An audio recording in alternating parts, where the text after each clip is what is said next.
upang matugunan ang mga kinakaharap na pagsubok ng mga guro at mag-aaral sa gitna ng kasalukuyang pandemya. Nagsanib tulong sina Congressman Charlie Cojuangco ng unang distrito ng Tarlac, DEPED Region 3 Regional Director Dr. May B. Eclar at Tarlac Schools Division Superintendent Dr. Ronaldo Pozon para sa isang napapanahong proyekto na tinaguriang Project Shine, Aral TarlakHenyo. Ang mga mag-aaral ng Grade 4 at Grade 5, ganon din ang Grades 8 and 9 sa buong probinsya ng Tarlac, kasalukuyang sumasailalim sa radio-based instruction. Katuwang ang himpilang DZTZ 828 kHz AM at RTV Tarlac, Channel 26. Ang Tarlac po nangunguna po ngayon pagdating po sa radio-based instruction. Marami pong humahanga sa atin. I'm very happy this station, itong DCTC, could reach the whole of Region 3. Hindi natin alam, we are contributing. We are creating a very big dent in the history of Philippine education. And I am proud. I am here in Tarlac. This is the noble cause of education in which you and I, without you knowing it, we are bound to do.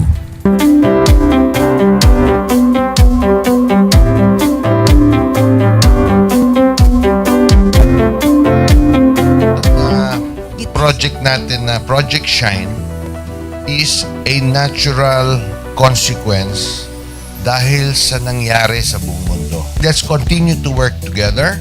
I think it's very Filipino to practice bayanihan in anything or most of the things that we do. And this is a manifestation of that. No? We have private sector, we have DEPED, we have local government, all working together.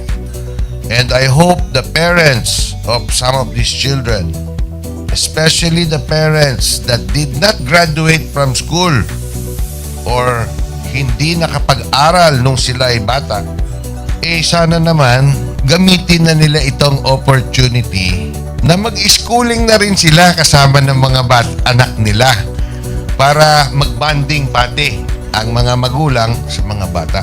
I look at this as doing God's work. Diba? So if you do God's work, it feels right. It's righteous. It's for good, not for evil. Good morning and happy learning, grade 4. Welcome to Aral TarlakHenyo here on RTV Tarlac, Channel 26. Simulcast over DZTZ 828, Radio Filipino Tarlac. I am Teacher Mercy Pacheco Bognot. This is Alistair Aidatu. I am Marie Josephine B. Andrade. I am Teacher Princess Marie M. Dueñas, and I will be your teacher broadcaster for today.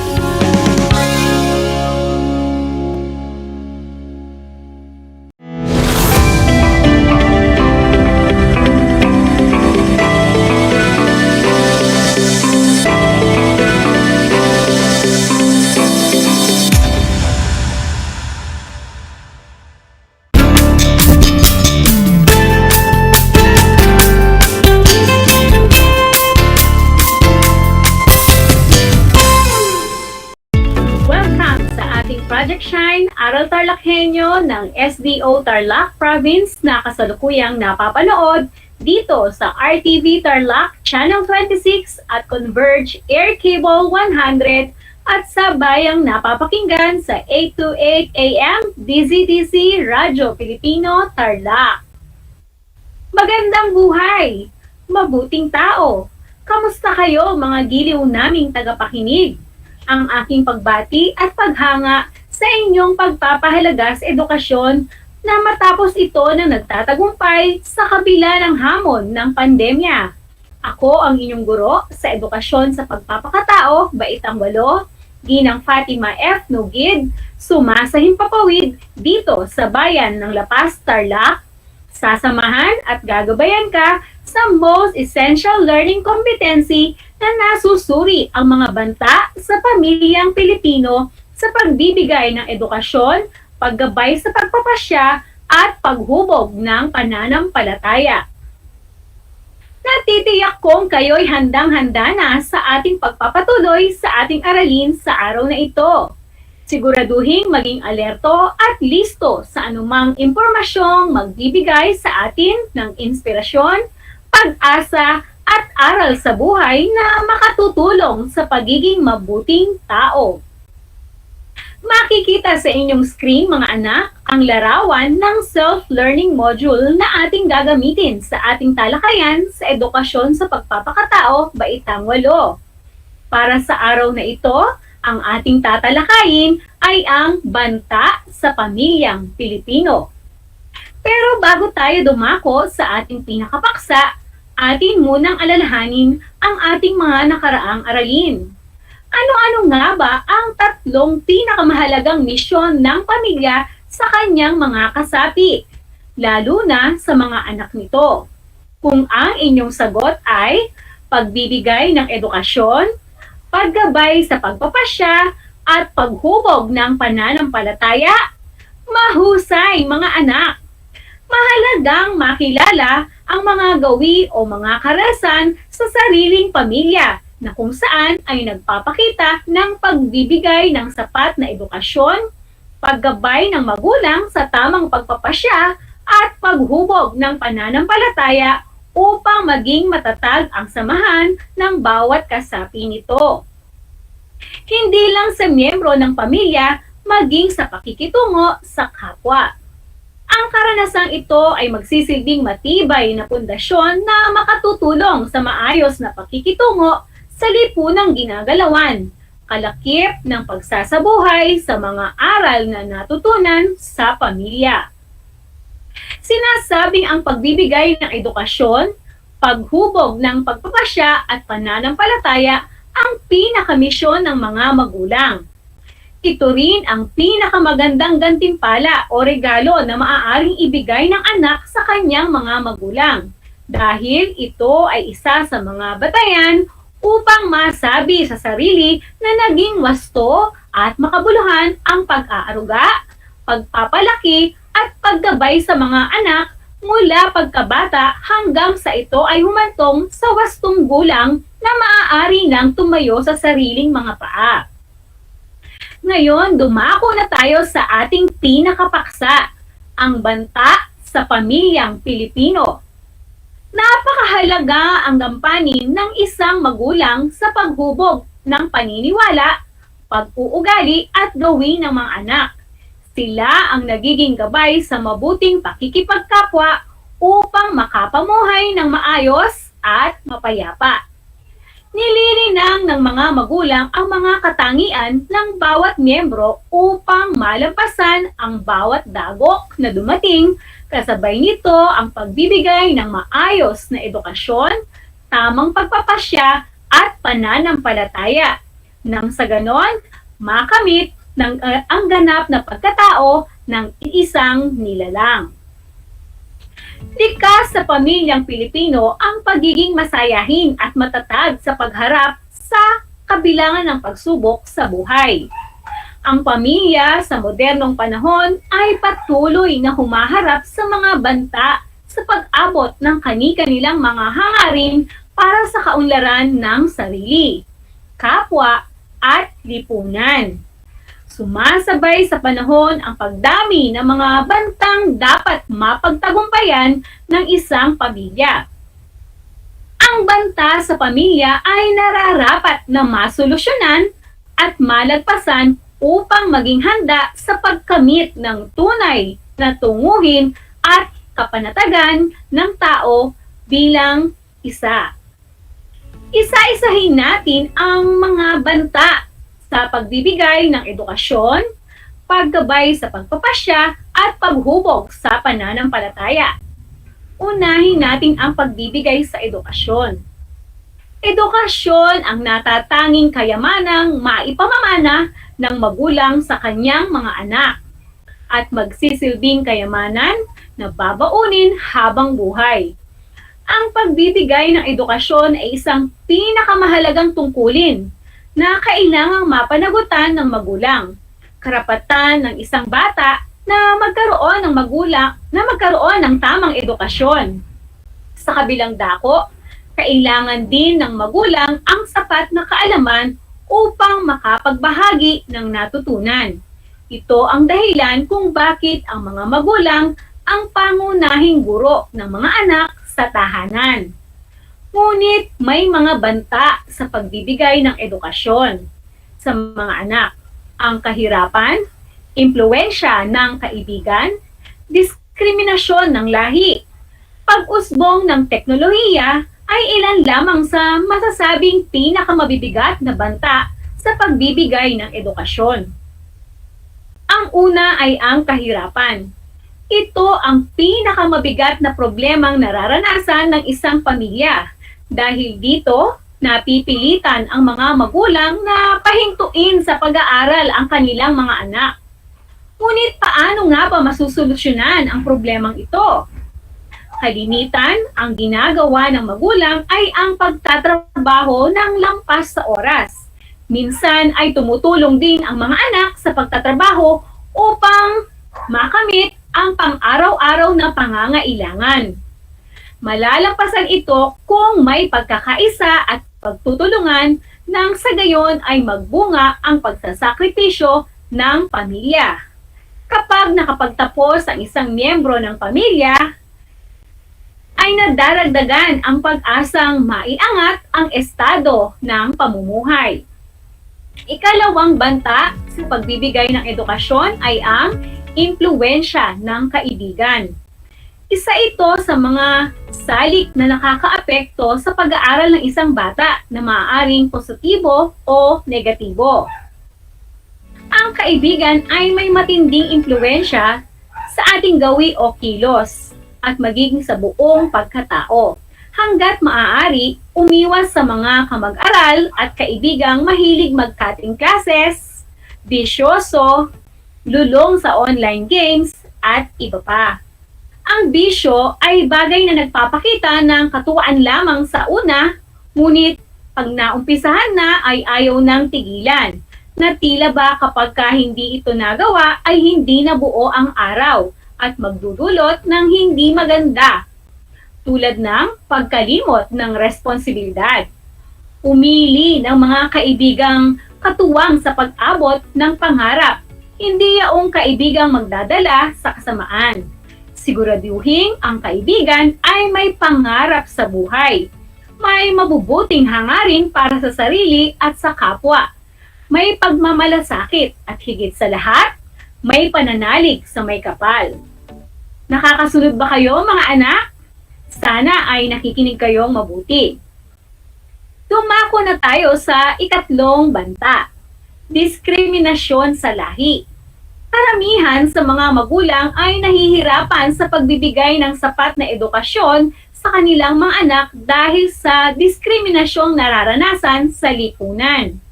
Ito ay dahil sa uri ng kanilang kulturang kinamulatan. Halimbawa nito, ang mga kabataang kabilang sa etnikong pangkat na nakakaranas ng pamumuna, pambabastos, pagpapakita ng larawan o kilos na nakakainsulto at panliliit na nagiging dahilan kung bakit ang mga kabataang ito ay nababahalang pumasok kahit na gustuhin man nilang magkaroon ng edukasyon, ay nangingibabaw ang takot na mapahiya at madiskrimina. Lahat tayo ay pantay-pantay. Walang sino man ang may karapatang manlait at mangdiskrimina ng kanyang kapwa. Isipin at isabuhay lagi ang inintoang aral. Huwag mong gawin sa iba ang ayaw mong gawin sa iyo. Ang panghuli ay ang pag-usbong ng teknolohiya. Makabagong teknolohiya sa pagtamo ng wastong edukasyon. Ito ang nagsisilbing hanguan ng mga mahalagang impormasyon na nagpapaunlad ng kaalaman, kasanayan at kakayahan ng isang tao. Bagamat minsan, sa labis na paggamit ng teknolohiya sa silid-aralan, ay malinaw na may negatibong epekto sa proseso ng pag-aaral ng isang bata. Halimbawa, ay ang plagiarism o pangungopya, kung saan ang bata ay kumukuha na lamang ng ideya sa internet na hindi na ginagamit ang kritikal na pag-iisip. Minsan din ay masyadong nalilibang ang mga bata sa paggamit ng teknolohiya upang makapaglaro at pagbababad sa social media sites na nilalagay sa alanganin ang pang-akademikong gawain. Kung kaya nararapat na magabayan ng magulang ang mga bata sa paggamit ng teknolohiya upang ito ay hindi maging banta sa pagkamit ng maayos na edukasyon. Dumako na tayo sa ikalawang misyon ng pamilya na hindi nakaligtas sa mga banta ay ang paggabay sa pagpapasya. Mahalagang mabigyan ng wastong paggabay sa pagpapasya ang mga anak upang makagawa ng desisyong hindi pagsisisihan sa bandang huli. Bilang magulang ay huwag pangunahang gumawa ng desisyong hindi isinasangguni sa anak. Bagkus, dapat gabayan ng magulang ang mga anak na malinang ang pagiging mahinahon, matalino, masusi sa paggawa ng tamang desisyon. Dapat malinaw sa kanila na ang positibong pagbabago sa buhay ay nagsisimula sa isang malinaw na pagpapasya.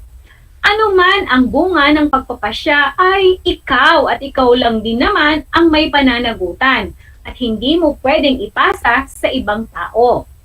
Ang mga kabilang sa bantang ito ay ang mga sumusunod. Labis na pagmamahal ng magulang, spoiling children, ika nga. Kawalan ng sapat na oras sa mga anak at ang teknolohiya. Ang labis na pagmamahal ng magulang o yung spoiling children na tinatawag, ang sobrang pagmamahal sa anak ay hindi nakatutulong sa paggawa ng sariling desisyon.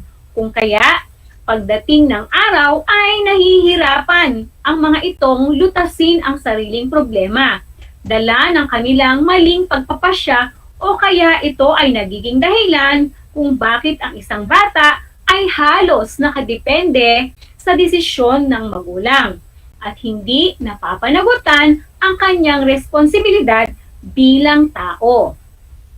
Kailangang bigyan ng lalaya ng mga anak na magdesisyon para sa sarili nila para huwag kalimutan ang pag-antabay sa kanila. Ipaunawa ang mga magiging resulta sakaling nakagawa ng maling desisyon. Ikalawa, ang kawalan ng sapat na oras sa mga anak. Ang kakulangan ng oras ay kakulangan ng paggabay sa mga anak. Kung kaya minsan, ang mga bata ay nakabubuo ng maling pagpapasya batay sa kanilang natutunan sa iba pang kadalasan ay hindi nakatutulong sa pagkakaroon ng maayos na desisyon. At sa pagkakataong ito ay mahihirapan na ang magulang sa pagtuturo ng tamang makasanayan kinakailangan sa pagpapasya. Ang paglalaan ng oras para sa pamilya ay malaki ang naitutulong sa paggabay sa anak tungo sa maayos na kinabukasan. Kaugnay nito, ang oras ang pinakamahalagang regalong maibibigay sa mga anak na makatutulong sa paggawa ng maayos at wastong pansariling desisyon. Ang panghuling banta sa paggabay sa pagpapasya ay ang teknolohiya. Ang kaunlarang teknolohikal ay mas nagpapadali sa pagkuha ng impormasyon at paggawa ng anumang bagay, ngunit minsan ay hindi makatutulong sa pagkakaroon ng magandang pagpapasya, lalong-lalo na sa mga bata. Hindi nahihikayat ang mga batang mag-isip ng mabuti at pagsasaalang-alang sa mga bagay na bago bumuo ng desisyon.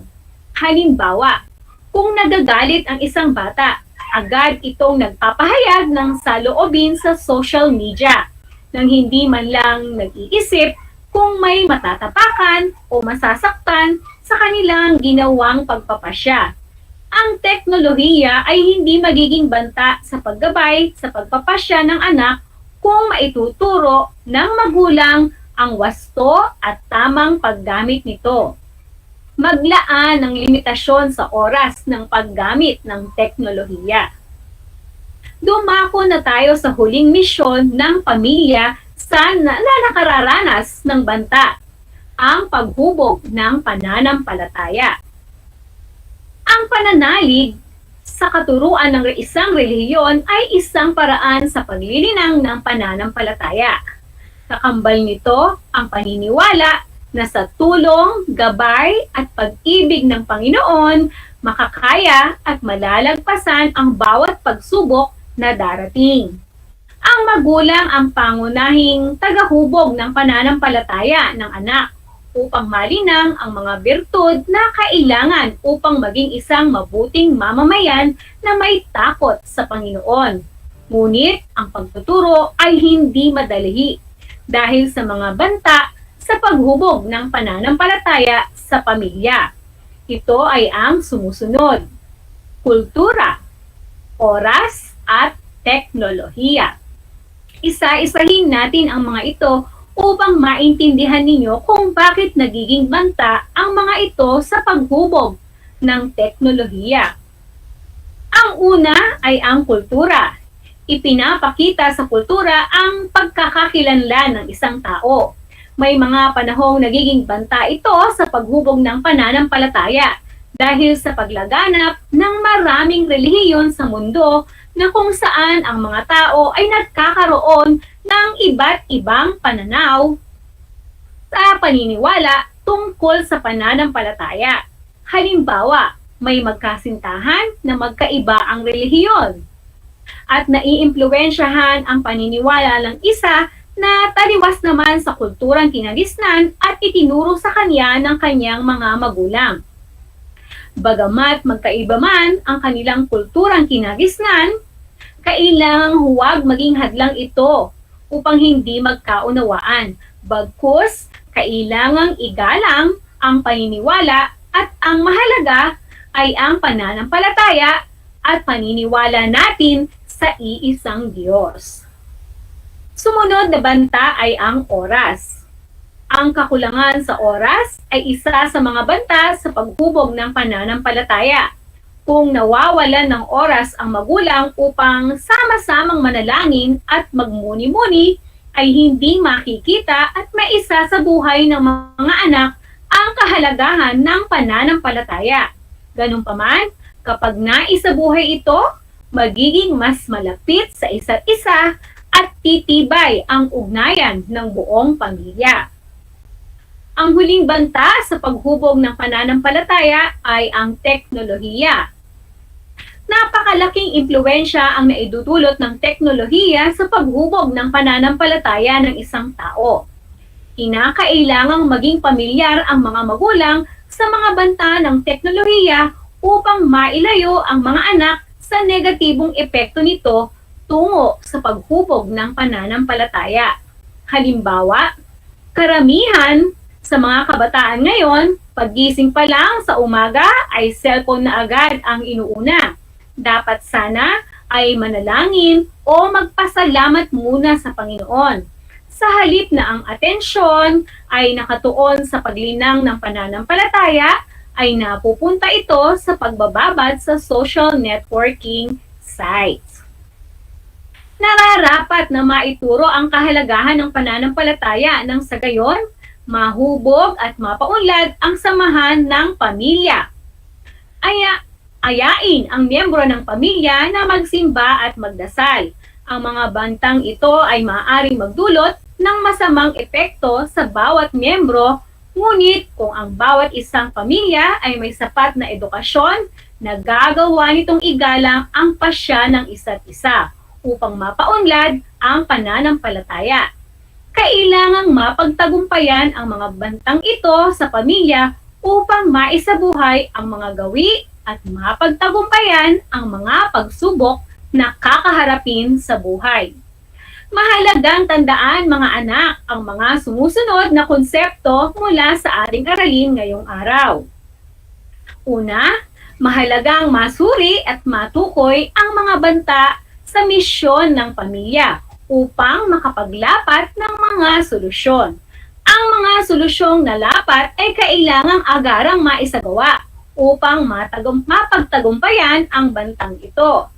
Ikalawa, sa pagharap sa mga bantang hatid ng edukasyon, pagpapasya at pananampalataya, ay hindi biro, kaya maging matatag at matapang upang maabot ang mga minimithing layunin hindi lamang para sa sarili, maging sa pamilya at lipunang kinabibilangan.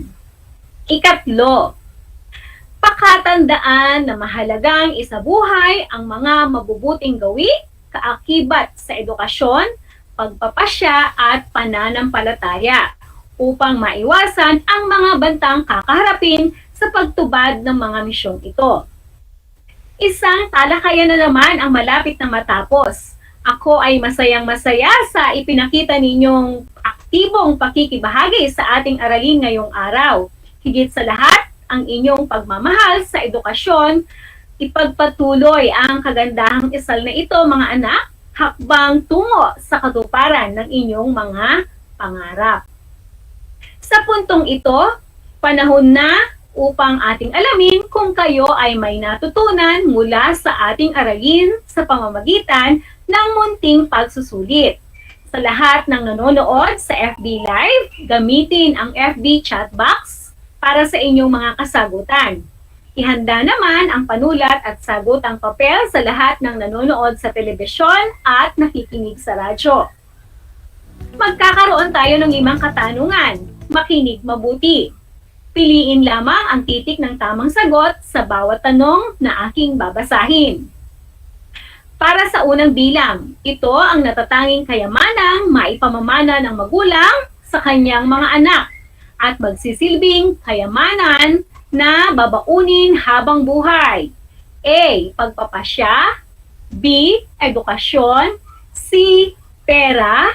D. Mga ari-arian. Ang tamang sagot ay B. Edukasyon. Ikalawang tanong. Mahalaga ito upang makagawa ng desisyong hindi pagsisisihan sa bandang huli. A. Pagbibigay ng edukasyon. B. Paghubog ng pananampalataya. C. Paggabay sa pagpapasya.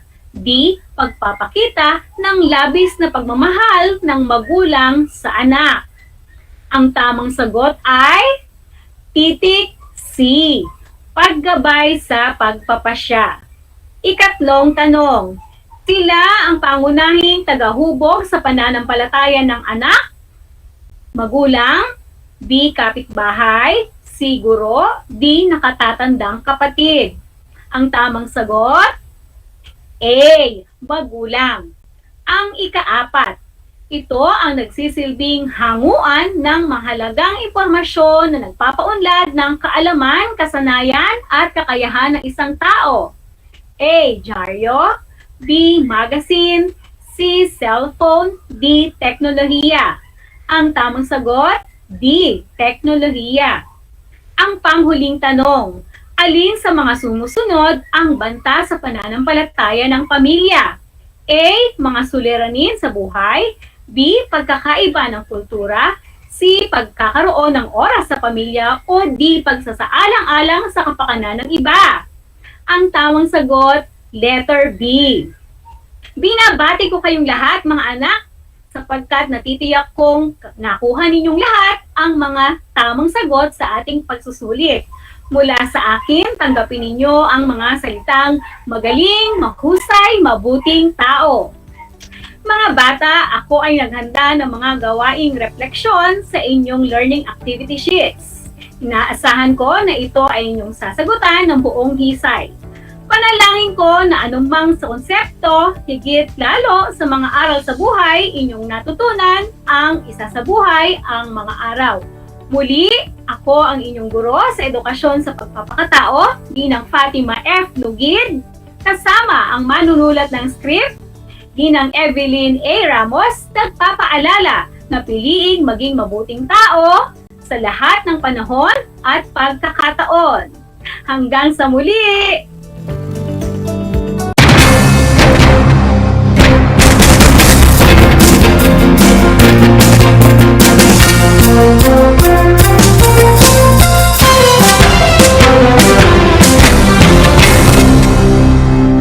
Nais mo bang magpabakuna? Alam mo bang may mga tinatawag na priority eligible groups? Sa bawat priority group, may mga sektor na nakahanay. Kung ikaw ay kabilang dito, wag nang magdalawang isip pa. Halina't magpabakuna na. Ngayong Hunyo, sisimula na ang pag-rollout ng mga bakuna sa A4 Group. Kabilang sa A4, ang essential frontliners tulad ng mga sumusunod. Mga nagtatrabaho sa pribadong sektor na nasa labas ng kanilang mga tahanan. Mga nagtatrabaho sa mga ahensya ng gobyerno, GOCCs at local government units. Mga nagtatrabaho sa mga informal na sektor sa labas ng kanilang mga tahanan. At mga nagtatrabaho sa mga pribadong tahanan. Kaya kung ikaw ay kabilang sa grupong ito, tumawag o makipag-ugnayan sa inyong LGU at sa inyong kumpanya upang malaman ang mga detalye tungkol sa inyong vaccination program, katulad ng petsa, oras at lugar kung saan ka magpapabakuna. Humingi ng medical clearance sa inyong doktor kung ikaw ay may autoimmune disease, HIV, cancer, malignancy, dumaan sa organ transplant, kasalukuyang dumadaan sa steroid treatment o nakaratay sa higaan. Huwag kalimutan ang iyong proof of eligibility o mga dokumentong nagpapatunay na ikaw ay kasama sa priority group na ito. Huwag din kalimutang dalhin ang iyong government ID, pati na ang face mask, face shield, sanitizer at ballpen bago ang iyong vaccination. At paalala, pagkatapos ng pagbabakuna, huwag mag-atubiling magtanong na makaragdagang impormasyon tungkol sa bakuna na ginamit sa iyo. Hingin at itago ang contact information ng personnel na tatawagan kung sakaling ikaw ay makaramdam ng seryosong side effects. Huwag rin kalimutan ang vaccination card at alamin ang petsa ng iyong second dose ng pagbabakuna. Higit sa lahat, ugaliin pa rin sundin ang minimum public health standards tulad ng wastong paghuhugas ng kamay, pagpapanatili ng safe physical distancing at pagsusuot ng face mask at face shield. Ano pang hinihintay mo? Tara na sa Vida Vaccination!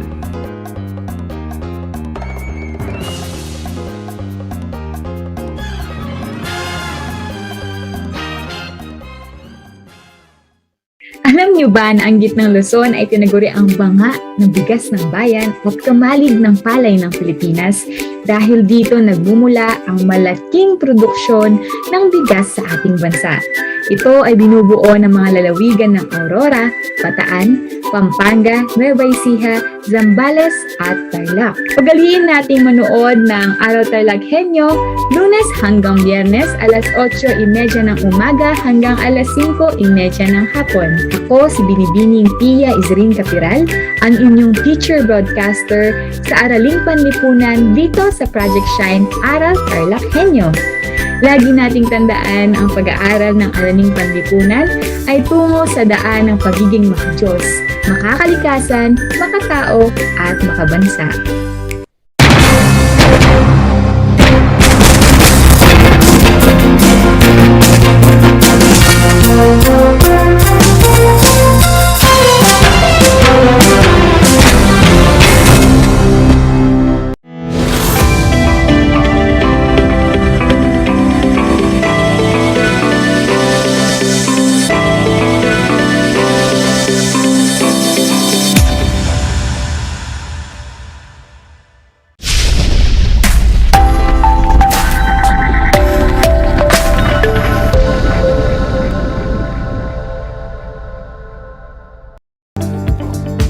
Good afternoon, Grade 8 learners.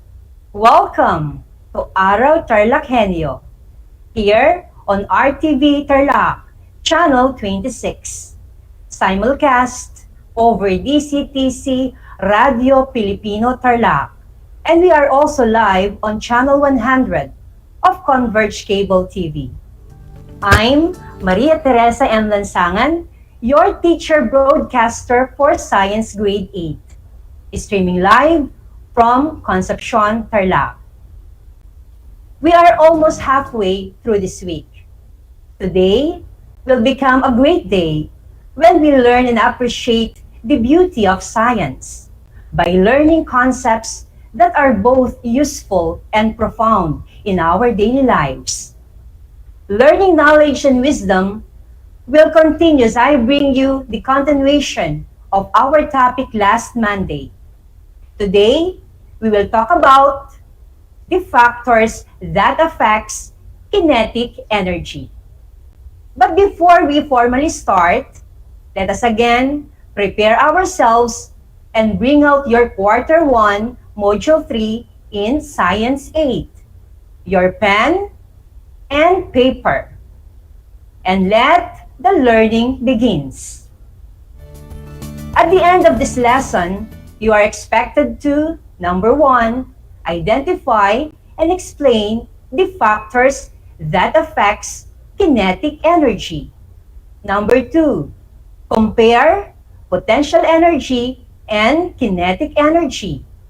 And number 3, solve problems or situations related to kinetic energy, which are under the most essential learning competency that aims to help you identify and explain the factors that affect potential and kinetic energy. As we go on, let us have a short review about the lesson 1 I shared to you last Monday. We already know that potential energy is the energy stored in an object as the result of its vertical position or height.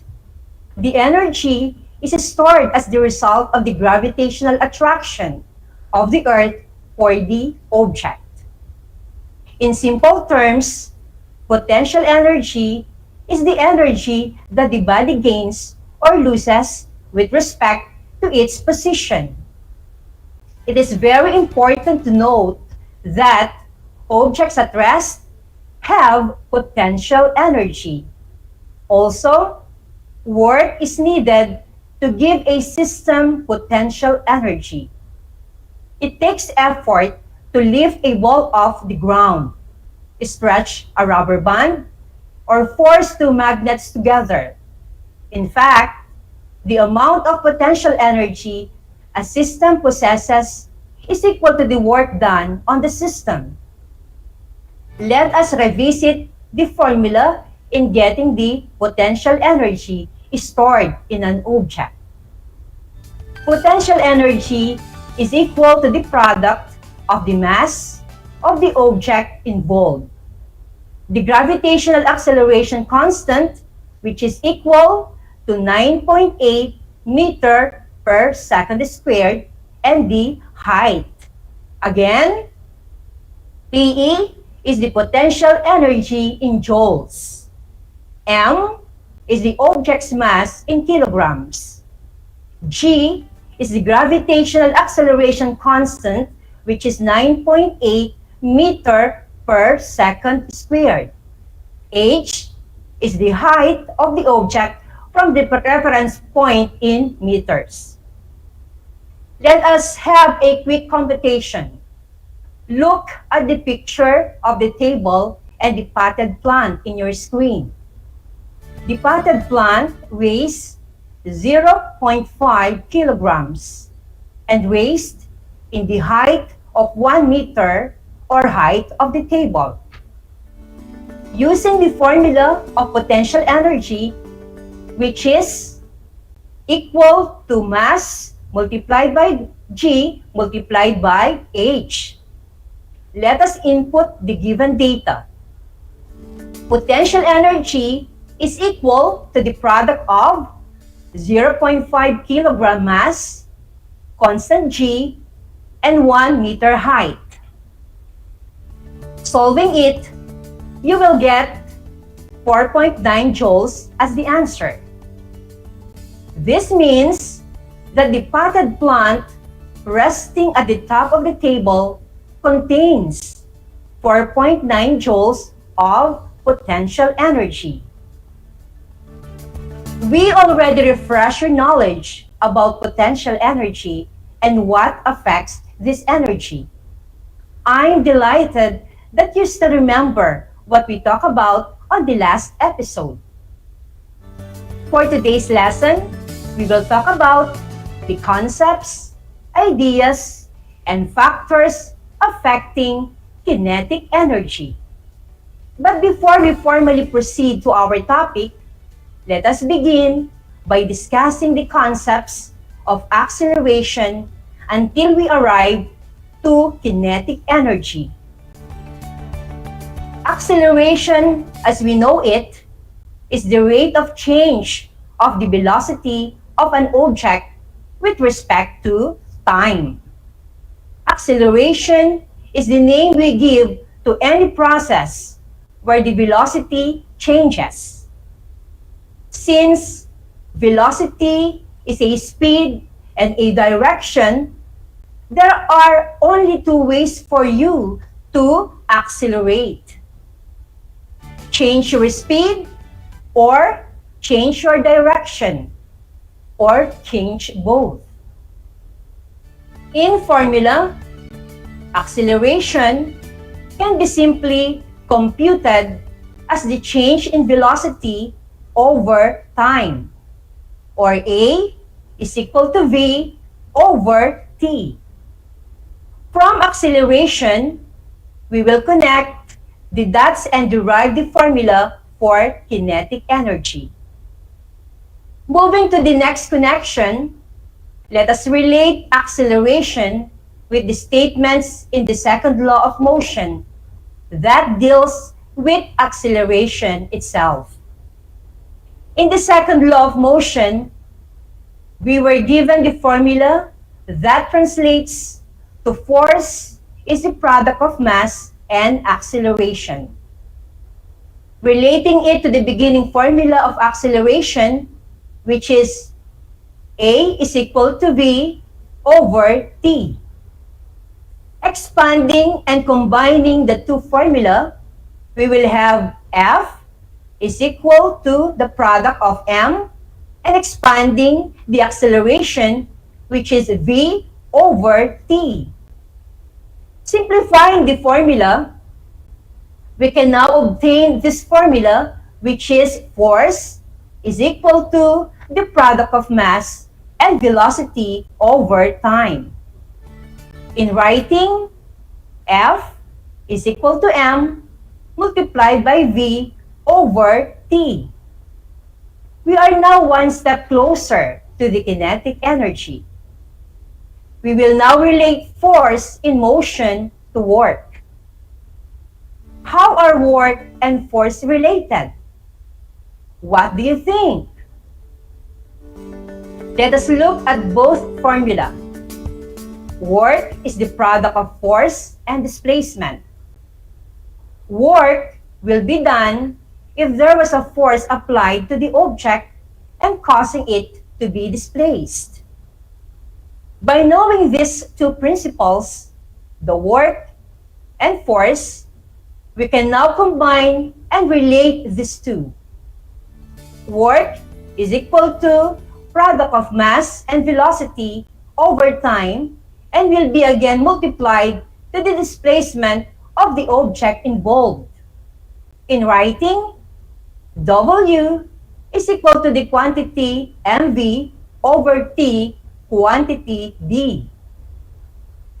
Let us be reminded that we are talking about kinetic energy, and in this type of energy, motion and displacement is observable. Let us again relate the concept of work, motion, and displacement. Motion involves velocity. Let us go back in getting the average velocity. It is simply the combined velocity over 2. Introducing the displacement again, displacement is equal to the quotient of average velocity and time. Combining the formula of average velocity and displacement, we will observe this expansion of formula, which displacement is the quotient of velocity and product of time and 2. In simple manner, displacement is equal to the half of the product of velocity and time. Relating all these three concepts, we will arrive to the mixed formula. W is equal to quantity mv over T multiplied to half of the product of V and T. Looking to the formula, we can simplify it by dividing time over time, or simply cancel out the time. Let us work this out. We will have this formula. Work is equal to the half of the product of mass and velocity squared. W is equal to 1/2 mv squared. Knowing this important formula of work, we can now know the formula of kinetic energy. This shows that the work done in accelerating an object is equal to the kinetic energy gained by the object. Lo and behold, we now have the formula for kinetic energy. As kinetic energy is equal to the work done in accelerating an object, kinetic energy is equal to the half of the product of mass and velocity squared. Ke is equal to 1/2 mv squared. It is a long journey before we reach the discussion about kinetic energy. The energy of a moving object is called kinetic energy. The word kinetic comes from the Greek word kinetikos, which means moving. Kinetic energy quantifies the amount of work the object can do because of its motion. The formula in details is as follows. Ke is the kinetic energy in joules. M is the object's mass in kilograms. V is the object's speed in meter per second. You have now a strong foundation about kinetic energy. I think you are all ready to proceed with our discussion, which is the most important part of our lesson.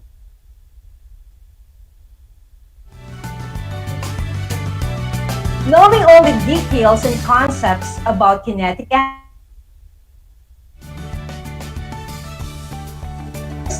that affects the kinetic energy of an object involved.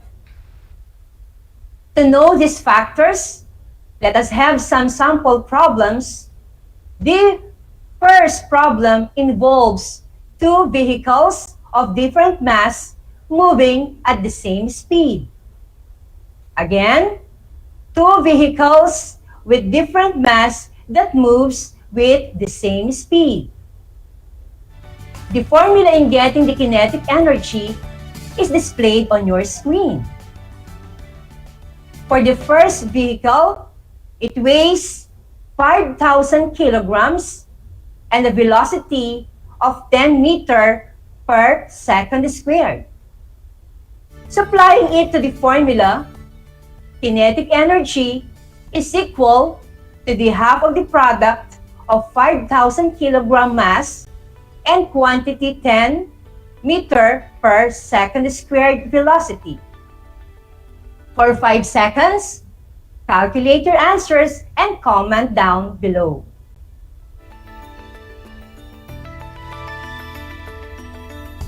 Time is up. The correct answer is 250,000 joules. Did you get the correct answer? That's great!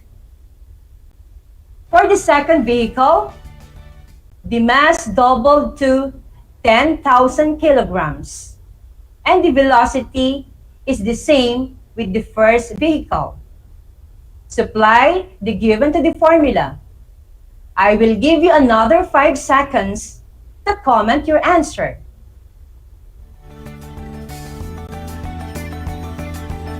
What answer did you get? If your answer is 500,000 joules, you are correct. For our next scenario, two vehicles of the same mass moving at different speed.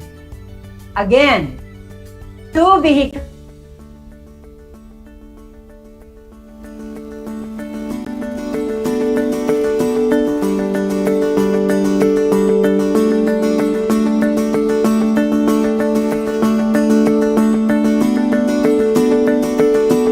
Time is up. Kinetic energy of the first vehicle is 18,750 joules. Very good, my dear learners. Another 10 seconds is allotted for you to compute the kinetic energy of the second vehicle.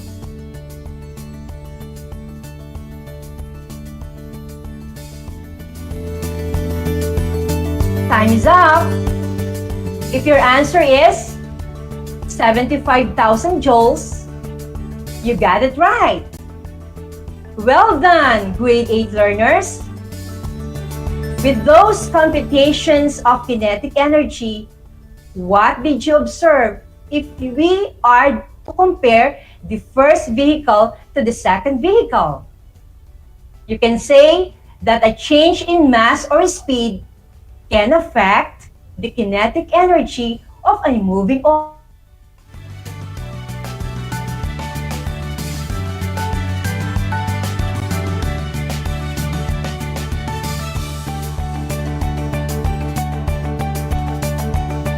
Affects kinetic energy, and these are the changes in mass and velocity.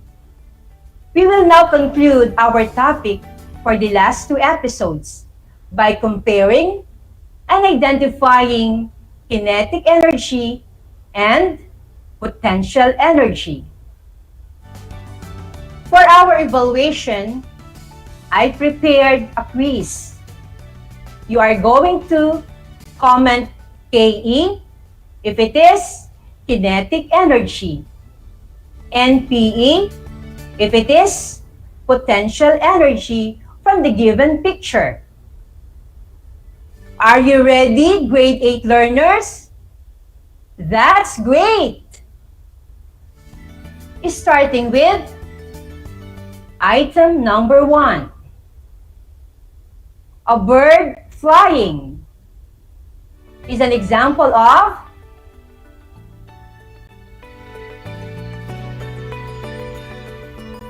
kinetic energy, or KE.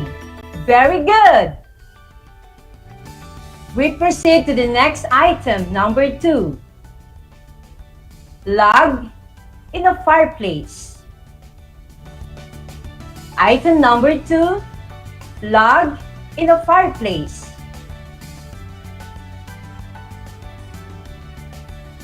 It is an example of KE or PE. It is an example of potential energy, or PE. That is correct, my dear learners. For number 3, it involves a watermelon resting on a desk. Number 3, it involves a watermelon resting on a desk. Comment your answers below if it is KE or PE.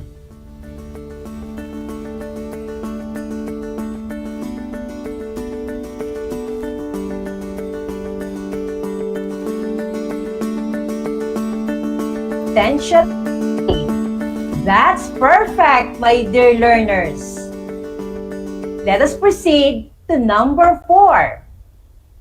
A car traveling on a highway. KE or PE? Comment your answers below. The answer is KE or kinetic energy. Well done, my dear learners. Item number 5. It is a car sitting in a driveway. Number 5, a car sitting in a driveway. Comment down your answer below, KE or PE. It is another example of potential energy, or PE. For item number 6, a bunch of coconut stick on a table. Identify if it is KE or PE. Again, a bunch of coconut stick resting on a table. So the answer is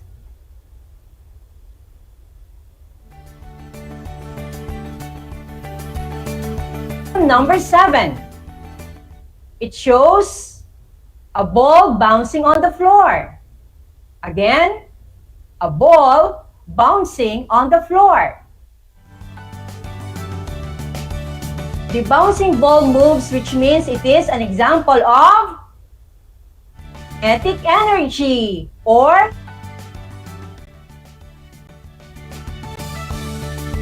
we perceive outputing of that. Okay, what?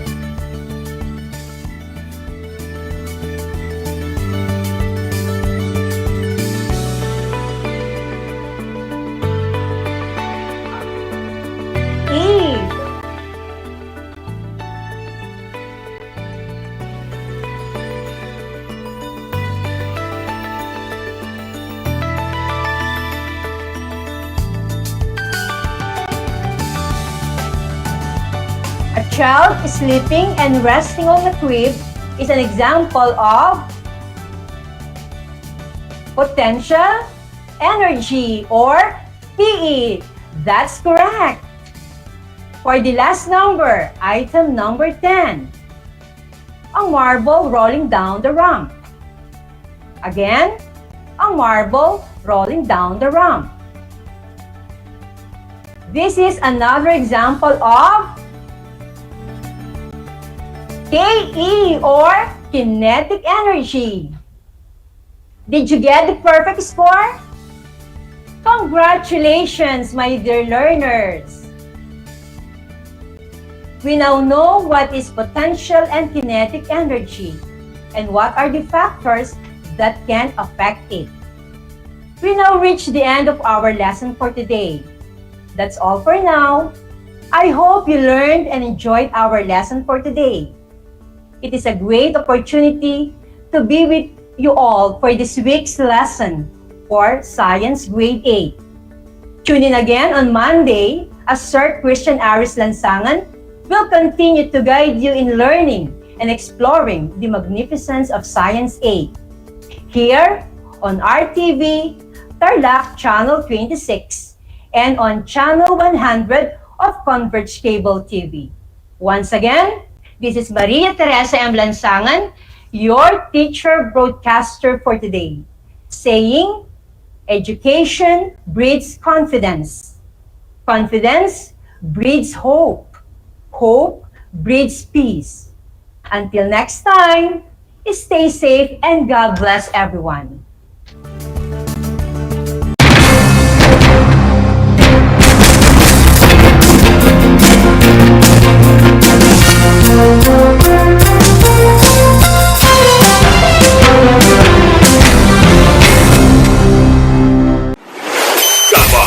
Radyo Pilipino.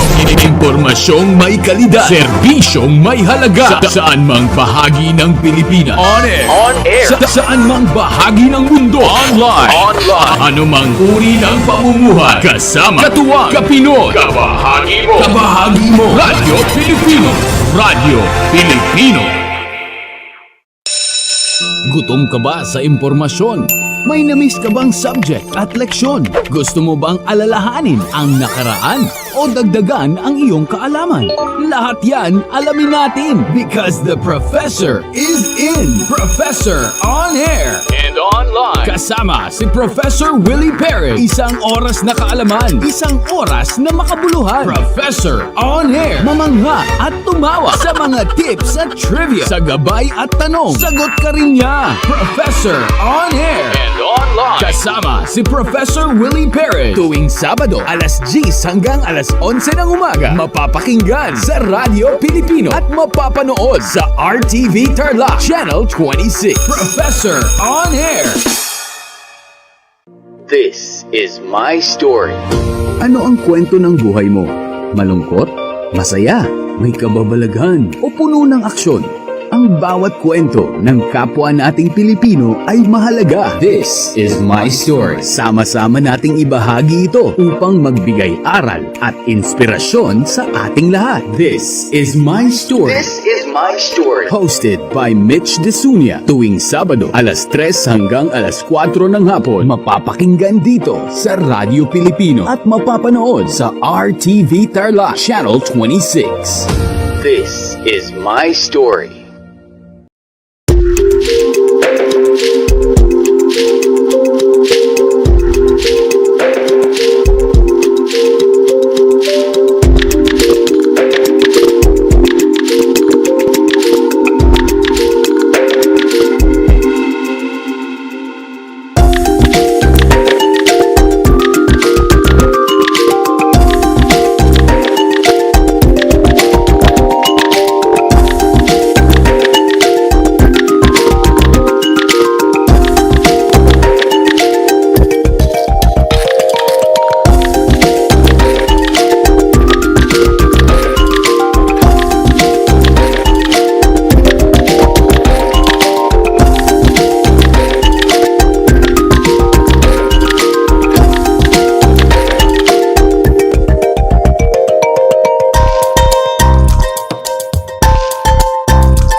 Alam niyo ba na ang Pilipinas ay mayroong 7,641 islands? Mula sa bilang na 7,107 islands, nadagdagan ito ng 534 na isla noong 2017. Tanging 2,000 lamang sa mga islang ito ang natitirhan.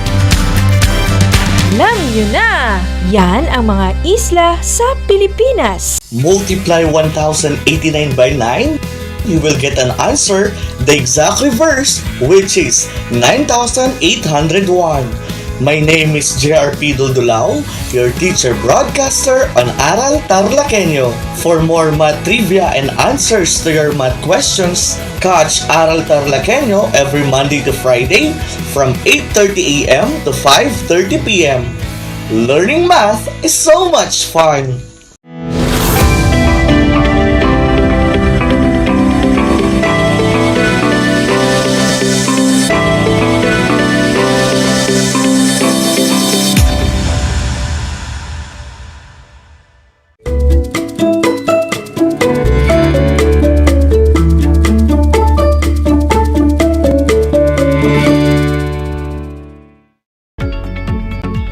Good afternoon. Welcome to Aral TarlakHenyo here on RTV Tarlac, Channel 26. Simulcast over Radyo Pilipino DZTC 828 kHz. I am Mr. JRP Duldulao, your teacher broadcaster in Mathematics Grade 8. Today is October 6, 2021. Time check, it's already 2 o'clock in the afternoon. Broadcasting live at Tagumbao, Hirona, Tarlac. Before we begin, may I ask you, dear students, to bring out the following: notebook and pen for note-taking, and your Module 4 in Mathematics 8, pages 5 to 11. Hello, our dear students. Welcome to another 25-minute lesson of Mathematics 8. Please be reminded that you may ask questions at the comment section of our Facebook live streaming at DEPED Tarlac Province. We will give answers to your questions at the end of the lesson. Please turn your module on page 5 with the topic, Simplifying Rational Algebraic Expressions. But before we proceed, let us have first a short review on our last lesson. Last meeting, Ma'am Madeline C. Bagamaspa discussed about illustrating rational algebraic expressions, wherein you learn that rational algebraic expression is an expression that can be written in the form P over Q, where P and Q are polynomials, and Q must not be equal to 0. In other words, a rational algebraic expression is an expression whose numerator and denominator are polynomials. You also learned the useful checklist in identifying whether the expression is a rational algebraic expression. And these are: the expression must be in fraction form, the expression must have in its numerator and denominator a constant, a variable, or a combination of both that are polynomial expressions.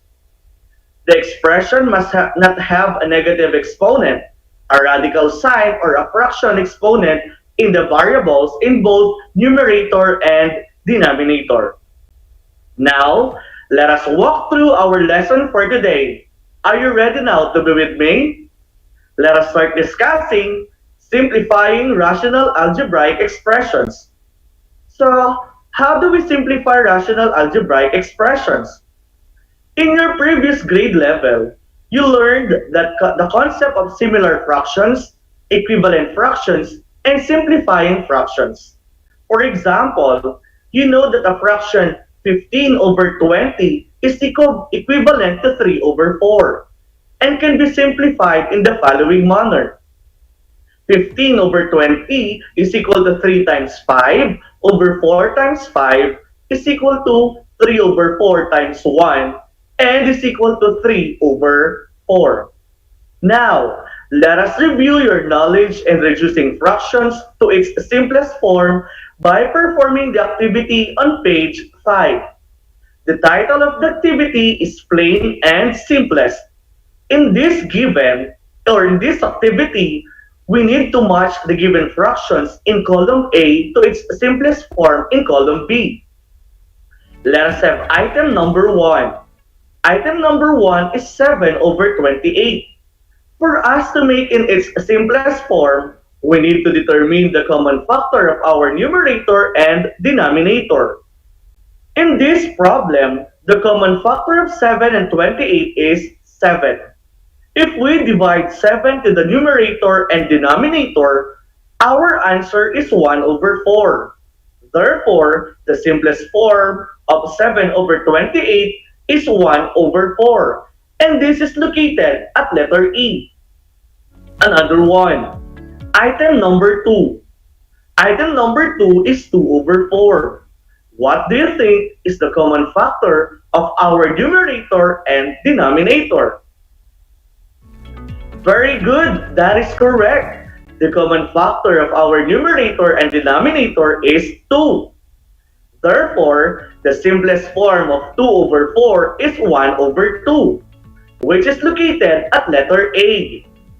Now, will you identify the answer for item number 3 to 5? I'll give you 20 seconds to answer. Your timer starts now.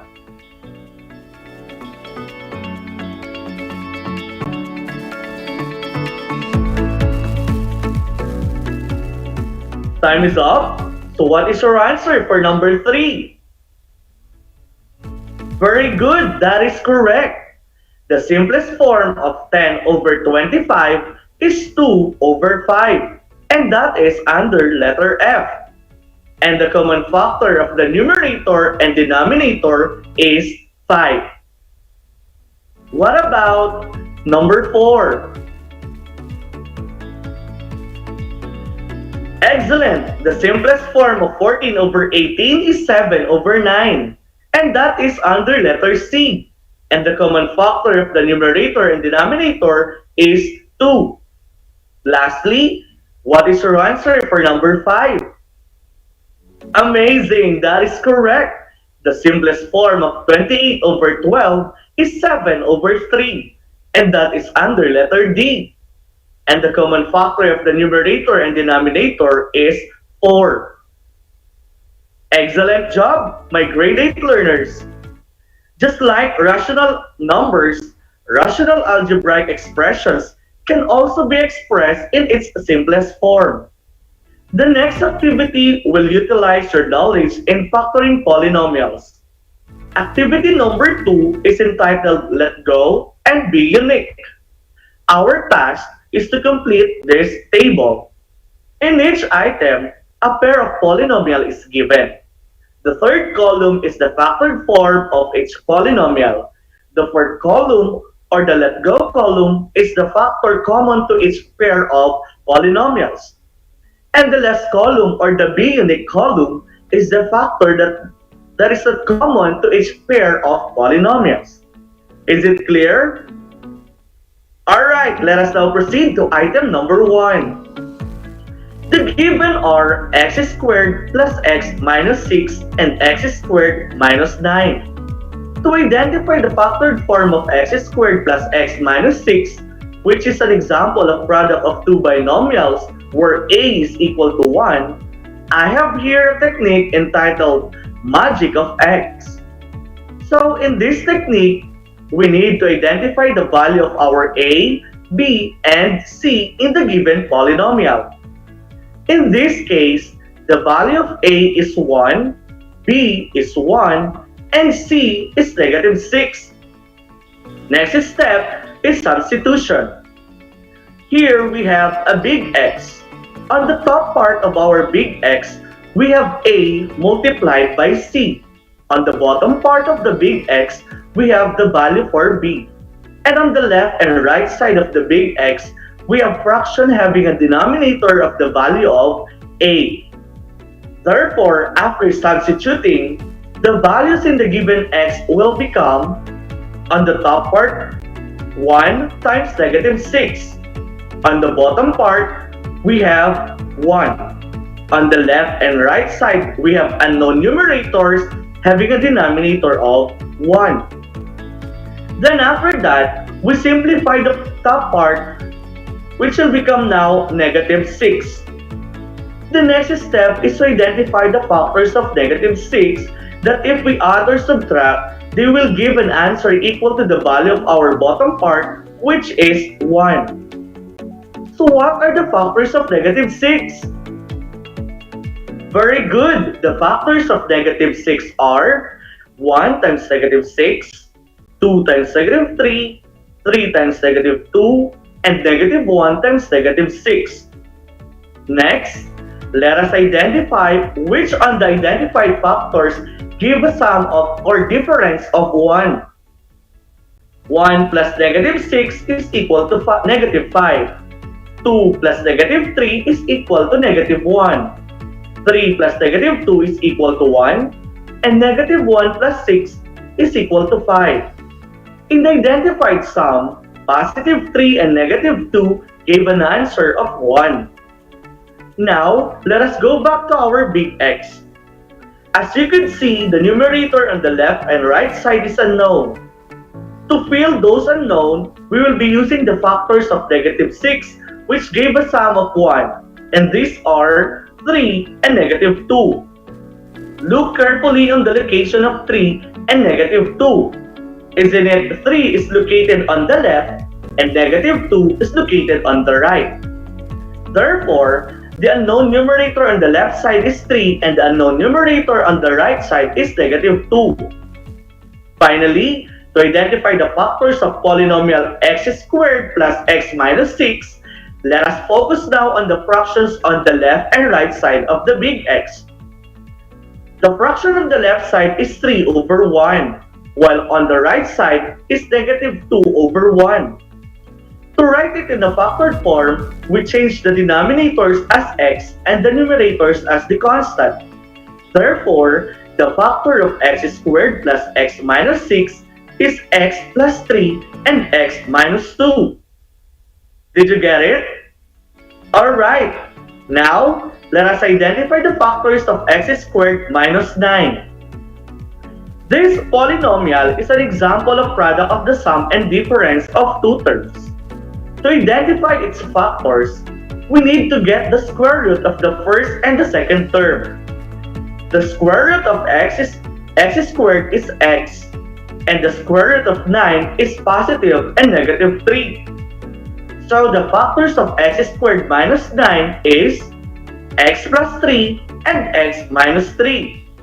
Therefore, the answer for the factored form is x plus 3, x minus multiplied by x minus 2, all over x plus 3 multiplied by x minus 3. Now, let us move on to the let go column. To determine the answer for this column is to identify the common factor on the given. For item number 1, the common factor of x squared plus x minus 6 and x squared minus 9 is x plus 3. And that would be our answer for the let go column. For the be unique, we need to put here the factor or factors that are not common to each pair of polynomials. And that is x minus 2 and x minus 3. Understood? Very good, grade 8 learners. Now, for item number 2, the given are 15a and 12a squared b. The factors of 15a are 3a and 5, while the factors of 12a squared b are 4ab and 3a. 3a is common to the two polynomials. Therefore, this is our answer for the let go. And 5 and 4ab are the answers for the be unique column. Now, will you give the missing data for item number 3? I'll give you 15 seconds to answer. Your timer starts now.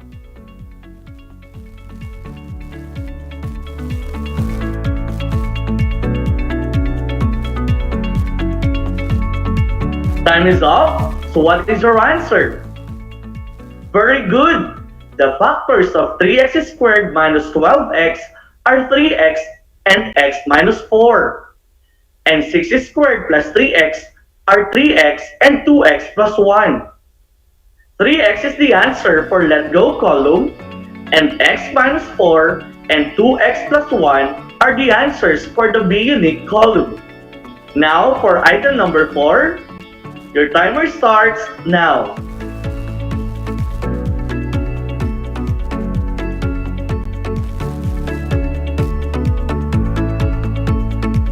Time is up. So what is your answer? Very good. The factors of x squared plus 4x plus 3 are x plus 3 and x plus 1. And x squared minus 3x minus 4 are x minus 4 and x plus 1. X plus 1 is the answer for let go column, and x plus 3 and x minus 4 are the answers for the be unique column. Now, for the last item, number 5, your 15 seconds starts now.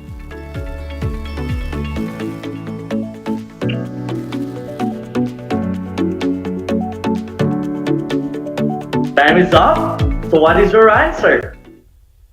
Amazing! The factors of 2x squared plus 11x plus 5 are 2x plus 1 and x plus 5. And x squared plus 6x plus 5 are x plus 1 and x plus 5.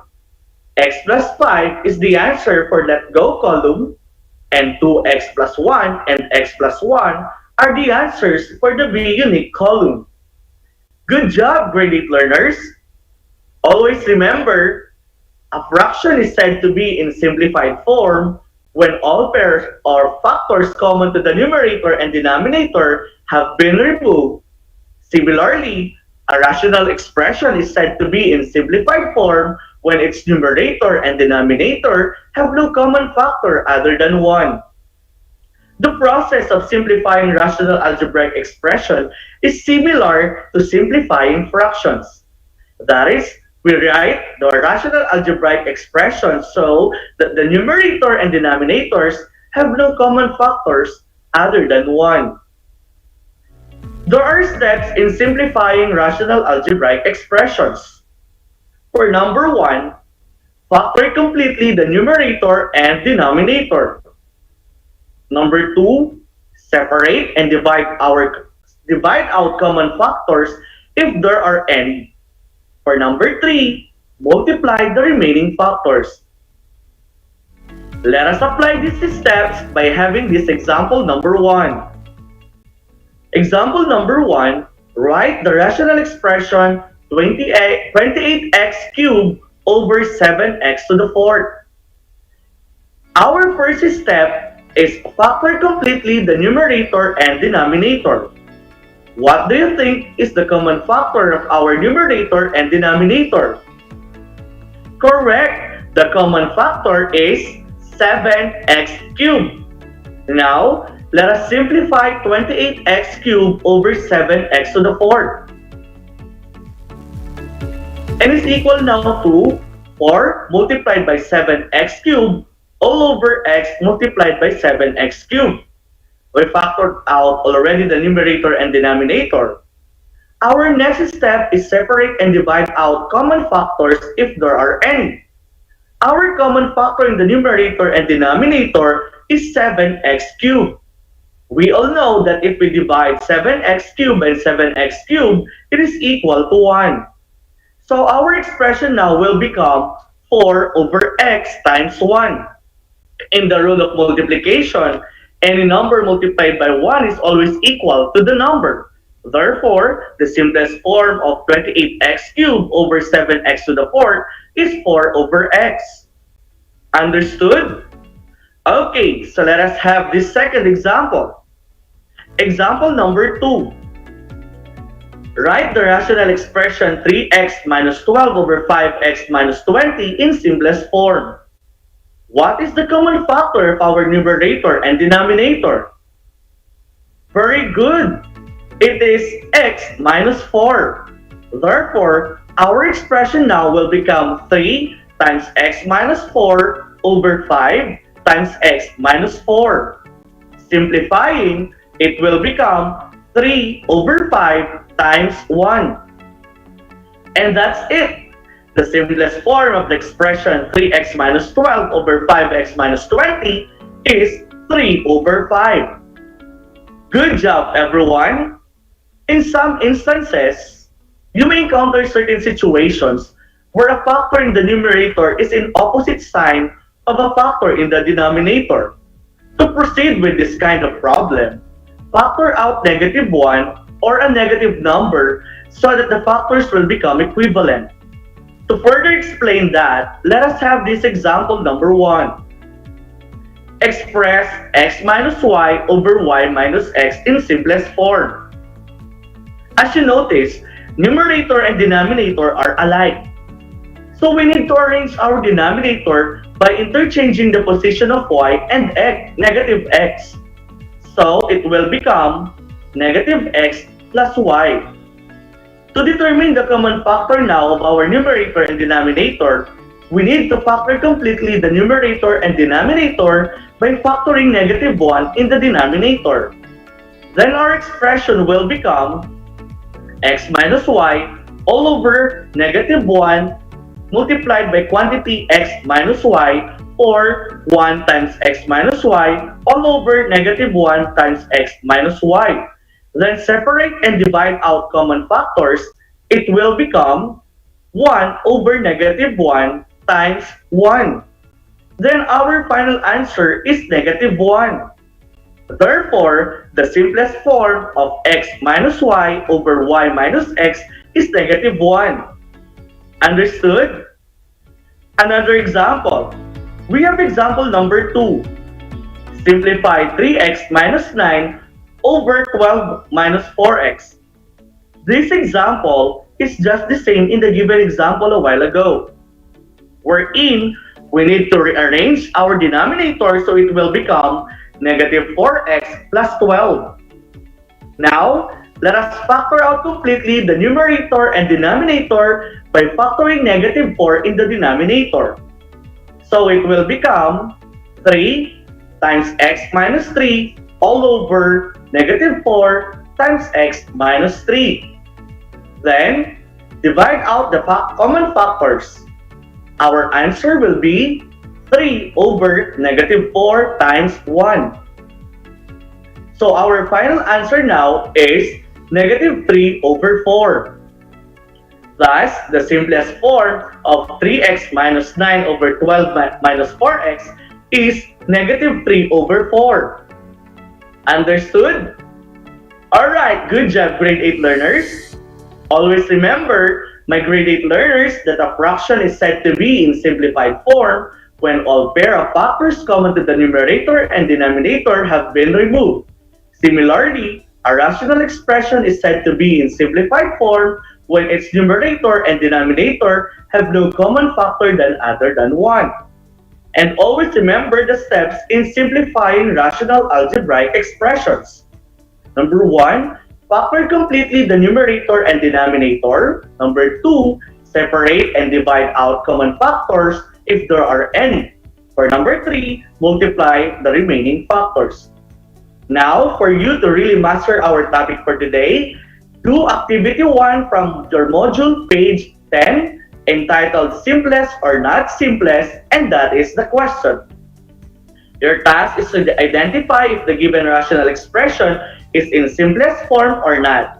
Write S if the given is in simplest form, or otherwise, write NS.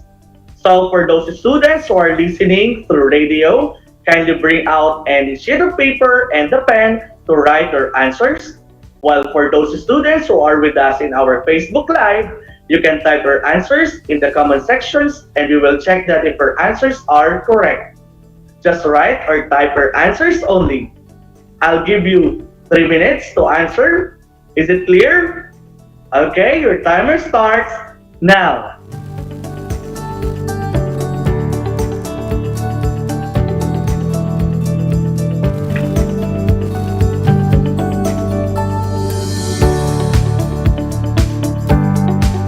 Time is up. Now, let's check your answers. For number 1, the answer is NS. For number 2, it is NS. For number 3, it is NS. For number 4, it is S. For number 5, it is S. For number 6, it is also S. For number 7, it is also S. For number 8, it is NS. For number 9, it is S. And for number 10, it is NS.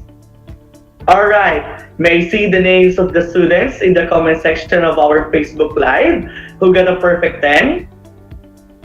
Very good, everyone. What about those who got 5 to 9? Good job, everyone. And those students who got 1 to 4? That is okay. You can do it more next time. Now, continue answering activity 2, the simplest of them all, on your module, page 11. If there are questions, feel free to ask on the comment section in our Facebook Live. Learners, feel free to ask assistance to your parents. To the parents, please guide our learners to answer their given activity. Thank you for your cooperation. So before I end our discussion for this day, I would like to share this quotation of mine. Living in a simple life is happier than having a rich life with more problems. I hope you learned a lot today. Again, I am Mr. JRP Dulao, your Mathematics 8 Anchor teacher. Until next time!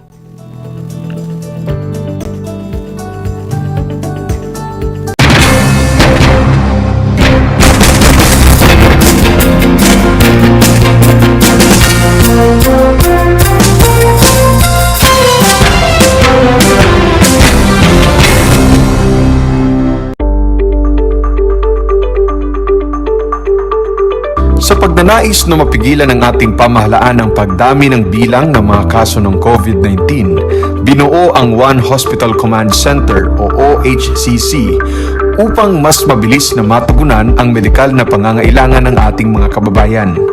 Bukas ang OHCC 24 oras araw-araw. Tumawag lamang sa mga hotline nito sa 0919-977-3333 o 0915-777-7777 o 02-886-50500. Maaari ring i-download ang Pure Force Citizens app sa Android o iOS upang mabilis na matugunan ang sinumang nangangailangan. Layon din ng OHCC na maiwasang mapuno ang kapasidad ng bawat ospital. Kaya't kung ikaw ay kinakailangang tumawag sa OHCC, mabibigyan ka ng libreng preliminary consultation. Para sa mga nangangailangan ng emergency quick response, makikipag-ugnayan ang OHCC sa DOH Bed Tracker at sa mga ospital upang makahanap agad ng pinakamalapit na bakanteng ospital. Ang transportasyon o ambulansya naman ng ospital na inirefer ng OHCC sa pasyente ang siyang susundo sa bahay nito. Kaya't kapag ikaw ay nakakaranas ng anumang sintomas ng COVID-19 o nangangailangan ng agarang tulong medikal, tumawag lamang sa OHCC at handa silang tumulong sa lahat ng oras.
Alam niyo ba na ang kinikilalang Guinness Book of World Records holder bilang pinakamaliit na commercially harvested fish ay isang sinarapan?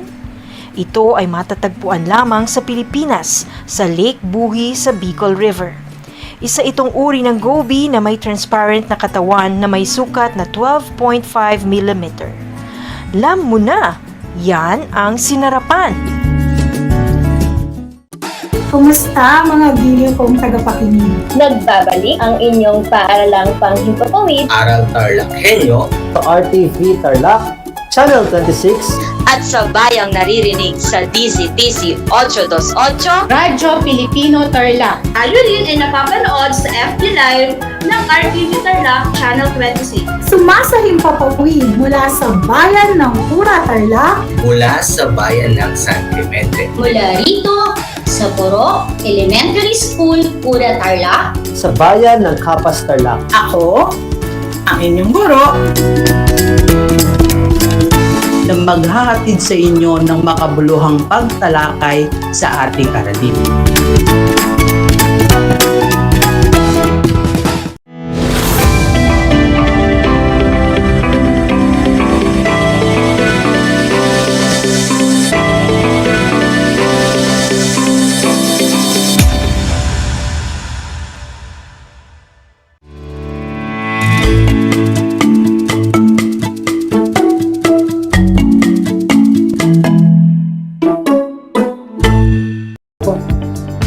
Magandang araw, Tarlac!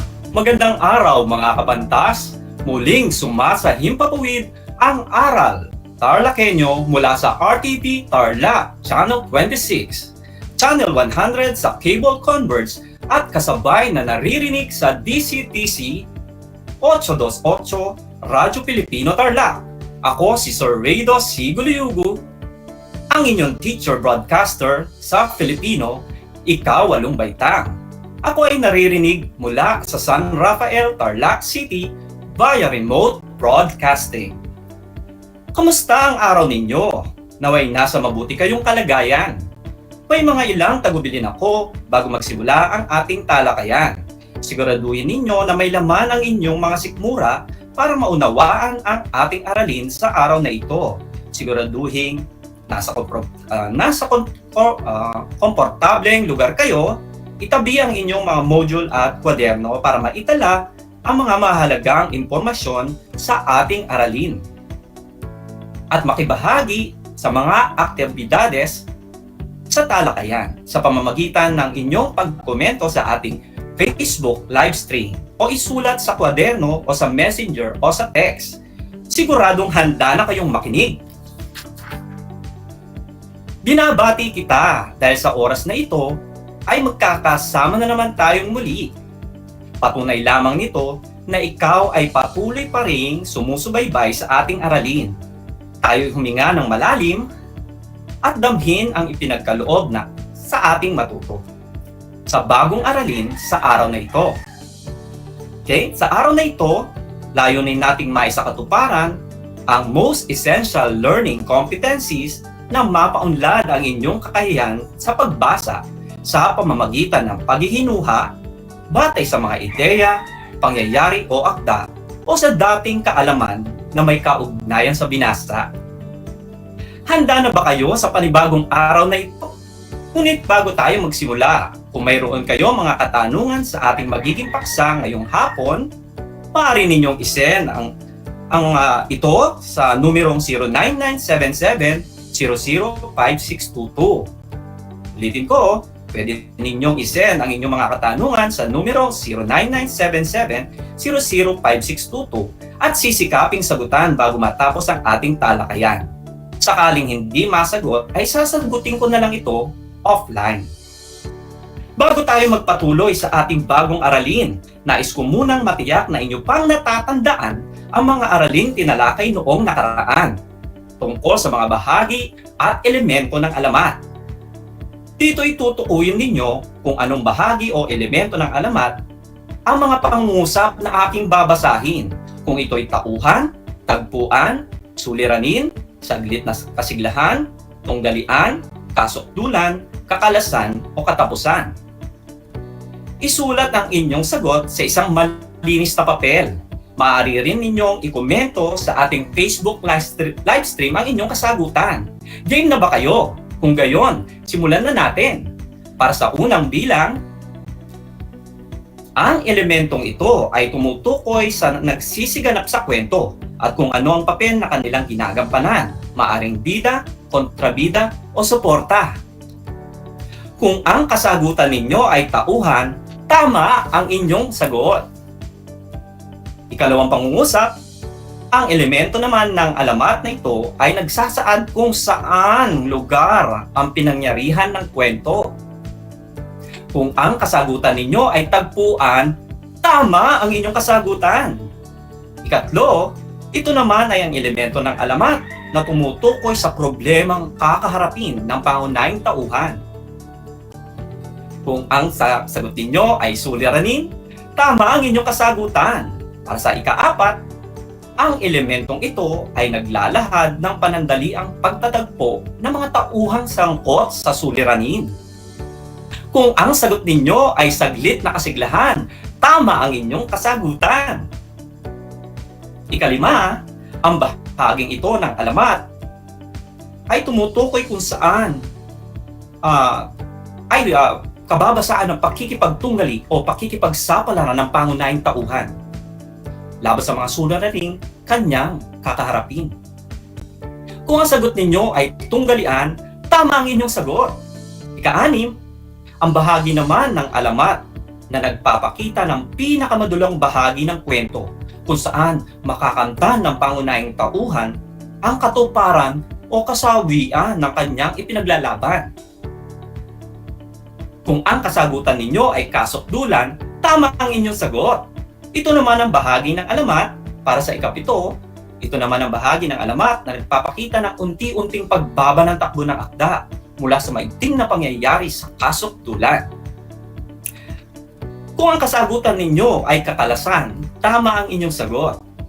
Para sa bilang 8, ang bahaging ito ng alamat ay kababasaan na magiging resolusyon o magiging kahihinatnan ng kwento sa akda.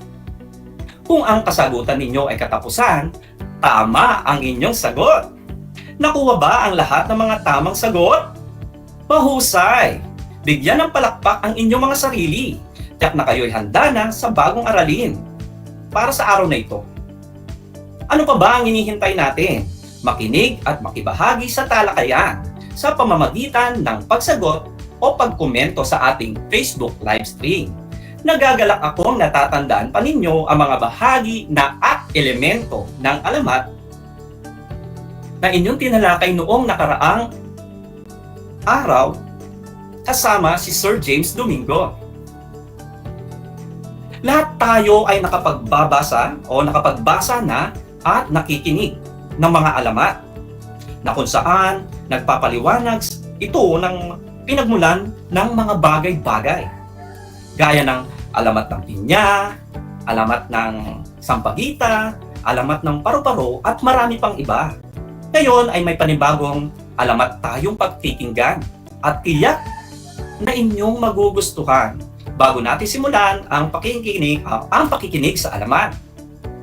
Suriin natin ang nais ipabatid ng larawan.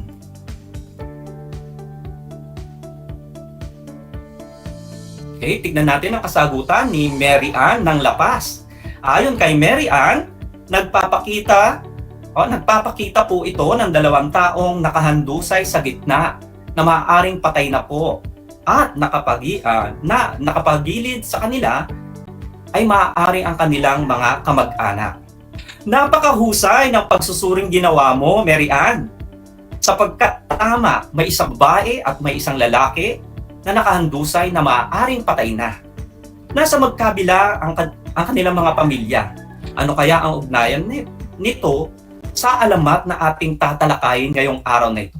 Kaya makinig upang matuto, tumutok upang maunawaan, mag-isip upang makapagbigay ng opinyon. Ngayon ay pakinggan natin ang alamat na aking babasahin. Ito ay pinamagatang ang alamat ng agapornis. Ngunit alam ba ninyo na ang agapornis ay galing sa salitang Griego na agape na may kahulugan na pag-ibig at ornis na ang ibig sabihin ay ibon at nangangahulugang agapormis o pag-ibig-ibon na mas kilala natin sa tawag na lovebirds sa wikang Ingles. Pakinggang mabuti ang nilalaman ng alamat ng agapormis. Ang alamat ng agapormis. Sa isang malayong bayan ng Tagbugatan, may 2 tribo na hindi matatawaran ang kapangyarihan. Para silang aso't pusa tuwing nagkakasama. Ito ay ang angkan nila Dato Bumayana at Dato Piangunan. Ang angkan ng mga Bumayana ay may bugtong na anak na dalaga na nagngangalang Aganaya. Ang dalaga ay diyosa ng kagandahan at di masusukat ang kabaitan. Mahal siya ng kanilang nasasakupan sapagkat siya ay matulungin at masayahin. Marami ring mga kalalakihan ang naaakit sa kanya, samantalang sa angkan naman ng mga pitangunan, pinagmamalaki nila ang kanilang panganay na anak na si Por mismo. Ang binata ay makisig at matapang. Siya ay balita sa larangan ng pakikidigma. Dahil sa mga katangiang ito, maraming babae at maging mga kalalaki ang humahanga kay Por mismo. Mahilig sa makukulay at magagandang kasuotan ang dalaga at binata. Minsan nangangaso ang magiting na binata ay napadpad ito sa may talon habang hinahabol ang baboy ramong kanyang hinuhuli. Doon ay nakita niya ang naliligong si Aganaya. Nabighani sa dalaga ang binata kaya't nilapitan niya ito at nagpakilala. Nagulat sa nabatid ang dalaga. Alam nito mahigpit na magkalaban ang kanilang mga angkan. Ngunit nabihag nito ang puso ng dalaga. Mula noon ay hindi na nilubayan ng binata ang dalaga. At sila ay naging magkasintahan. Sila ay palihim na nagkikita sa talon. Naging madalas ang pag-alis ng dalaga, kung kaya nagtataka ang amang dato nito. Pinasundan ni Dato Bumayana si Aganaya sa isang alipin. Nakita ng alipin ang dalaga na nakikipagtagpo sa anak ng mortal niyang kaaway. Isinuplong ng alipin ang dalaga sa kanyang ama. Nagpuyos sa galit ang dato ng mabatid ang pagkikita ni Por mismo at Aganaya. Pinagbawalan ng dalaga na makipagkita sa kasintahan, ngunit hindi pa pipigil ang dalaga sa kanyang nararamdaman para sa binata. Nag-isip ito ng plano upang makatakas sa palasyo at nakipagkita sa pinakamamahal upang yayain itong lumayo sa kanilang nag-aaway na angkan.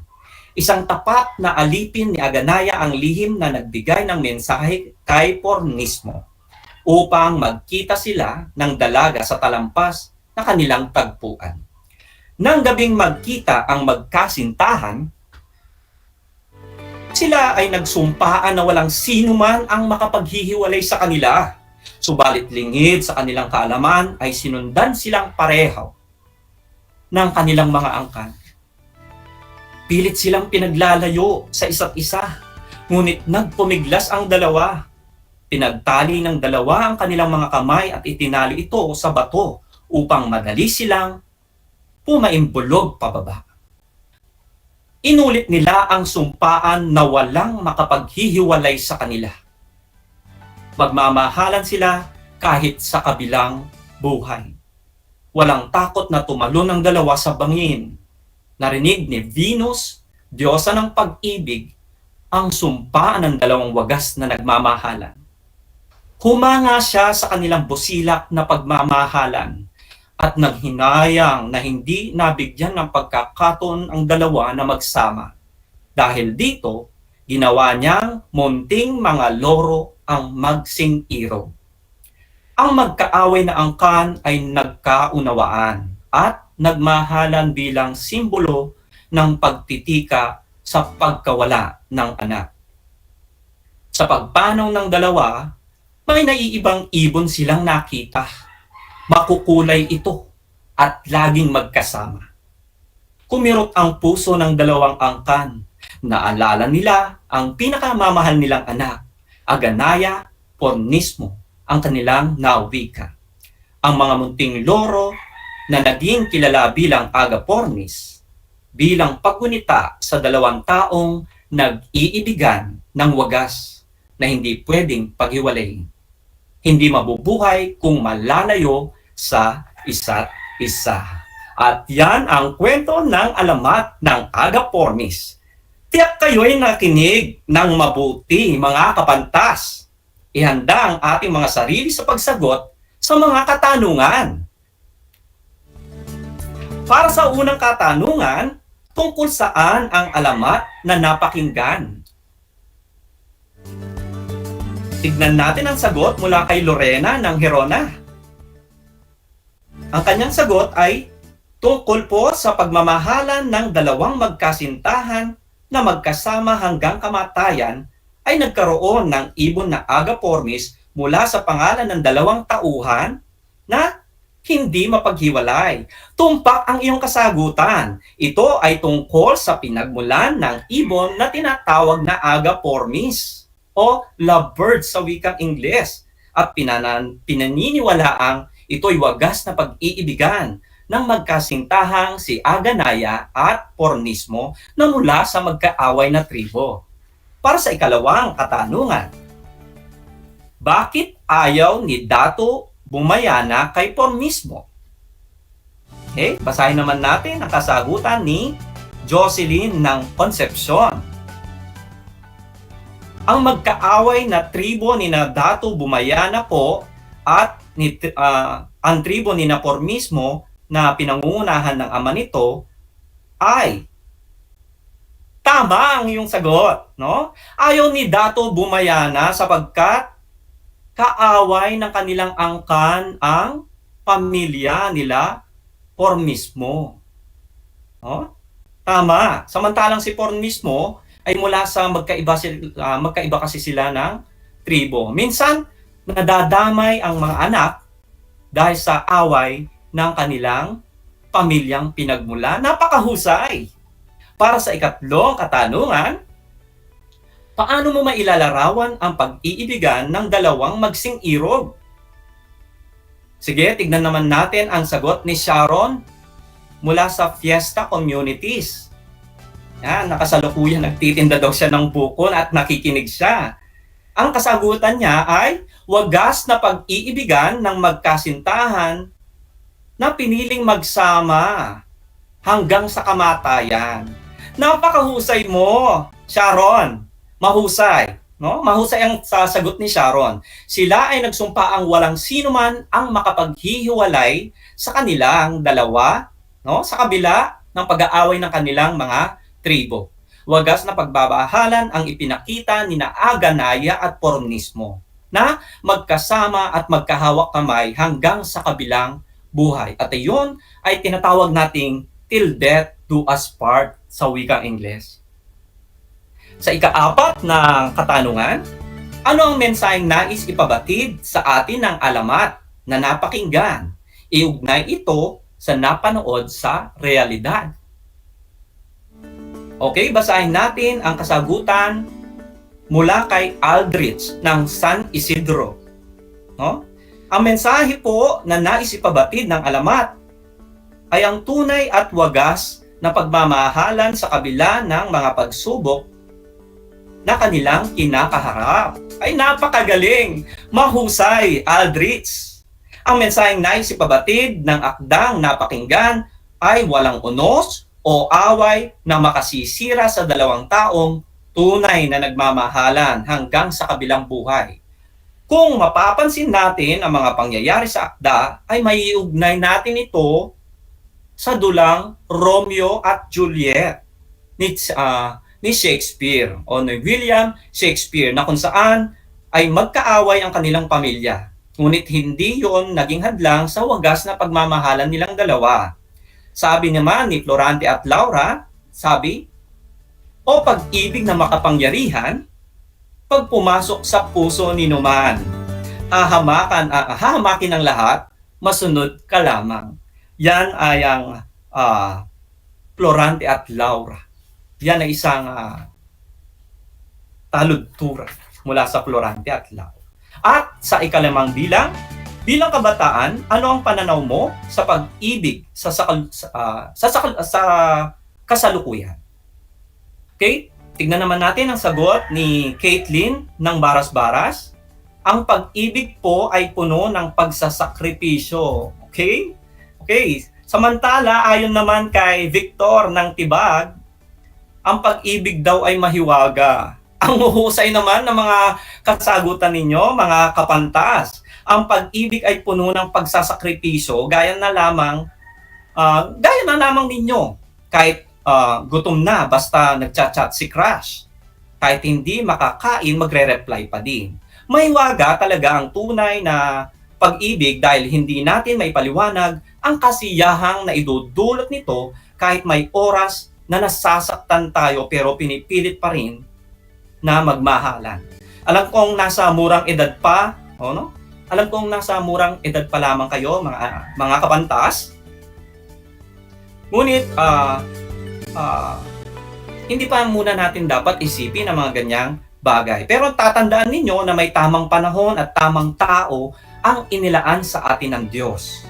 No? Katulad ng pagmamahalan ng ating mga pangunahing tauhan sa alamat na ating tinalakan. No? Pagdasal natin. Okay? Basahin natin ang mga pahayag mula sa alamat. No? Tukuyin ang hinuha o ibig sabihin ng mga pahayag. Ipaliwanag mula sa sariling kaisipan o pananaw. No? Sa unang bilang, nabighani sa dalaga ang binata, kaya't nilapitan niya ito at nagpakilala. Ano ang hinuha ninyo sa pahayag na ito? A. Nais ipakilala ng binata ang kanyang sarili. B. Interesado ang binata na makilala ang dalaga. O C. Maganda ang dalaga, kaya siya ay magpapakilala dito. Okay, tama. Ang tamang kasagutan ay letter B. Napakahusay ninyo. Para sa ikalawang katanungan, naging madalas ang pag-alis ng dalaga kung kaya nagtataka ang amang datu. Pinasundan ni Dato Bumayana si Aganaya sa isang alipin. Ang mga pagpipilian, ano kaya ang hinuha dito? Ang ibig sabihin, A. Walang tiwala ang datu sa kanyang anak. B. Baka gumawa ng masama ang kanyang anak sa pag-alis nito. At C. nais matuklasan ng dato ang dahilan ng laging pag-alis ng anak. Ulitin natin sa ikalawang bilang, naging madalas ang pag-alis ng dalaga kung kaya nagtataka ang amang dato. Pinasundan ni Dato Bumayana si Aganaya sa isang alipin. Ang mga pagpipilian na ibig sabihin ay A, walang tiwala ang dato sa kanyang anak. B, baka gumawa ng masama ang kanyang anak sa pag-alis nito. At letter C, nais matuklasan ng dato ang dahilan ng laging pag-alis ng anak. Sige, sagutan na ninyo. Kung ang kasagutan ninyo ay ang letrang C, tama ang inyong kasagutan. Dumako naman tayo sa bilang 3. Nang gabing nagkita ang magkasintahan, sila ay nagsumpaan na walang sino man ang makapaghihiwalay sa kanila. Ano kaya ang pahiwatig o ibig sabihin nito? Letter A, wagas ang kanilang pag-iibigan na kahit hanggang kamatayan ay dapat magkasama pa rin. B, nagkaroon ng lihim na pagkikita ang magkasintahan para sumumpa. At C, hindi mahahadlangan ang kanilang pag-iibigan. Ulitin natin. Nang gabing magkita ang magkasintahan, sila ay nagsumpa na walang sino man ang makapag-iwalay sa kanila. Anong ibig sabihin nito? O hinuha?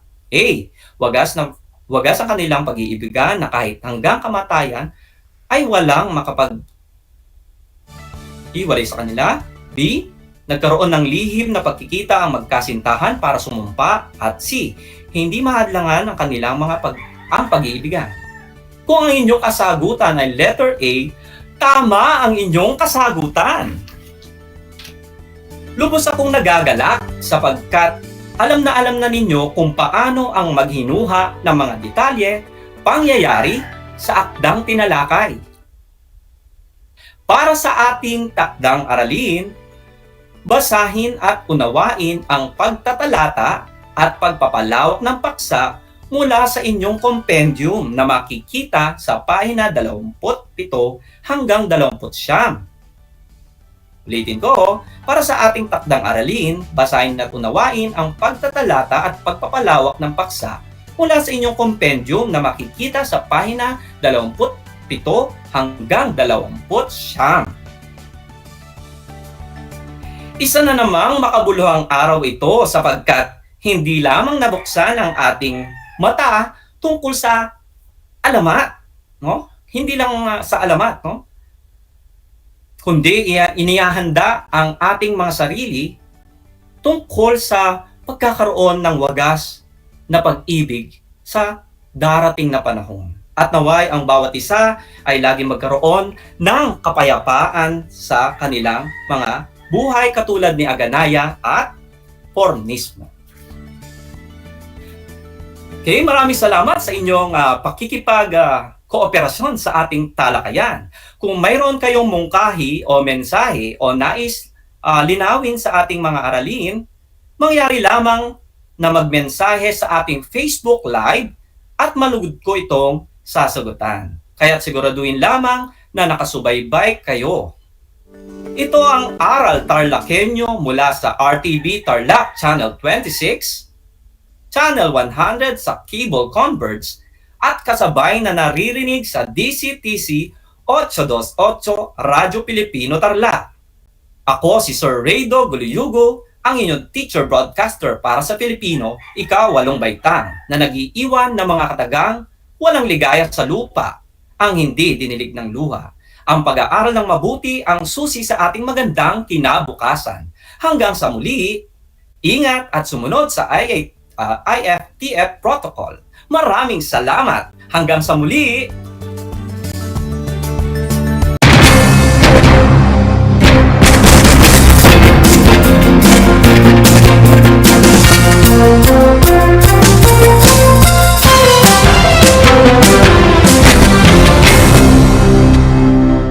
Bahagi mo Radyo Pilipino saan mang bahagi ng Pilipinas, saan mang bahagi ng mundo, anumang uri ng pamumuhay, kabahagi mo Radyo Pilipino. Radyo Pilipino. Sumasahimpapawid sa DWPR 1296 Dagupan, DZTC 828 Tarlac, DZLT 1188 Lucena, DZYM 1539 Mindoro, DWRL 1080 Legazpi, DWRN 657 Naga, DYRB 540 Cebu, DYRL 1035 Bacolod, DYRN 1134 Dumaguete, DXCO 1044 Cagayan de Oro, DXGS 765 General Santos, DXOC 1494 Ozami, DXOW 981 Davao at Radio Filipino Podcast Center Manila. Ito ang kabahagi mo, Radio Filipino, napapakinggan on air and online sa buong mundo sa pamamagitan ng www.radiofilipino.com. radiofilipino.com. Impormasyong may kalidad at serbisyong may halaga kasama katuwang kapinoy. Kabahagi mo, Radio Filipino. Radio Filipino.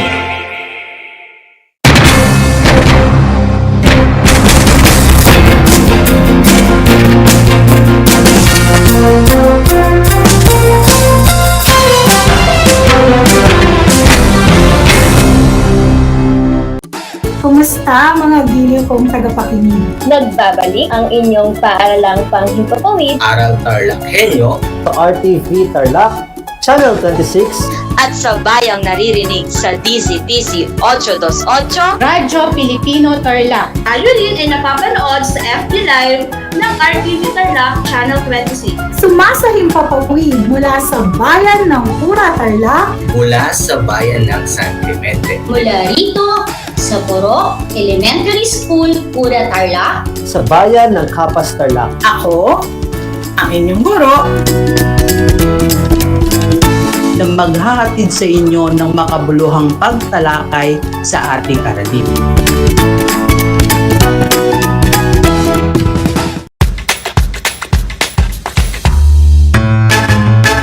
Alam niyo ba na ang salitang yoyo at ang makabagong bersyon nito ay naimbento ng isang Pilipinong nagngangalang Pedro Flores? Taong 1920s nang dinala ni Flores ang laruang ito sa Estados Unidos. Sinimulan niya ang paggawa nito sa kanyang maliit na pabrika sa California at ipinakita sa mga tao ang iba't ibang tricks ng paggamit nito. Alam mo na, yan ang yoyo! I'm back! This is Orzi, your teacher broadcaster. Magandang araw mga kapantas!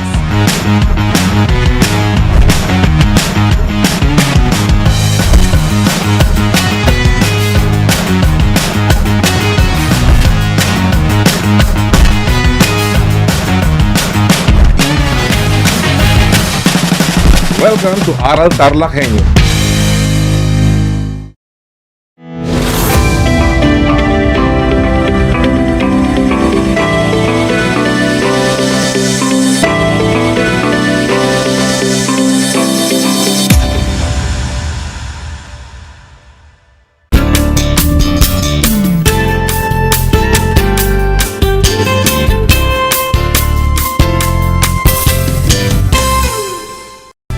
Go po.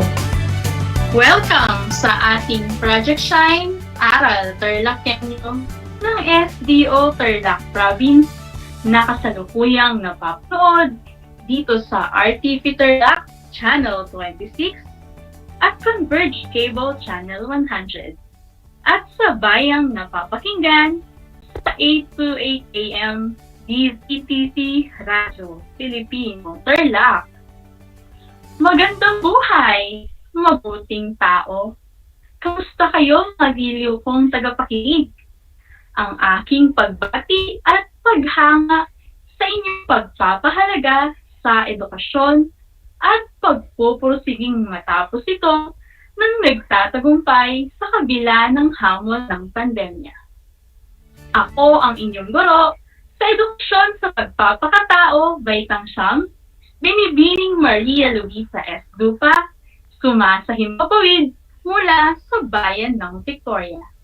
Sasamahan at gagabayan ka sa Most Essential Learning Competency na natataya ang pag-iral o kawalan sa pamilya, paaralan, barangay, pamayanan, lipunan o ng bansa ng A. Prinsipyo ng subsidiarity at B.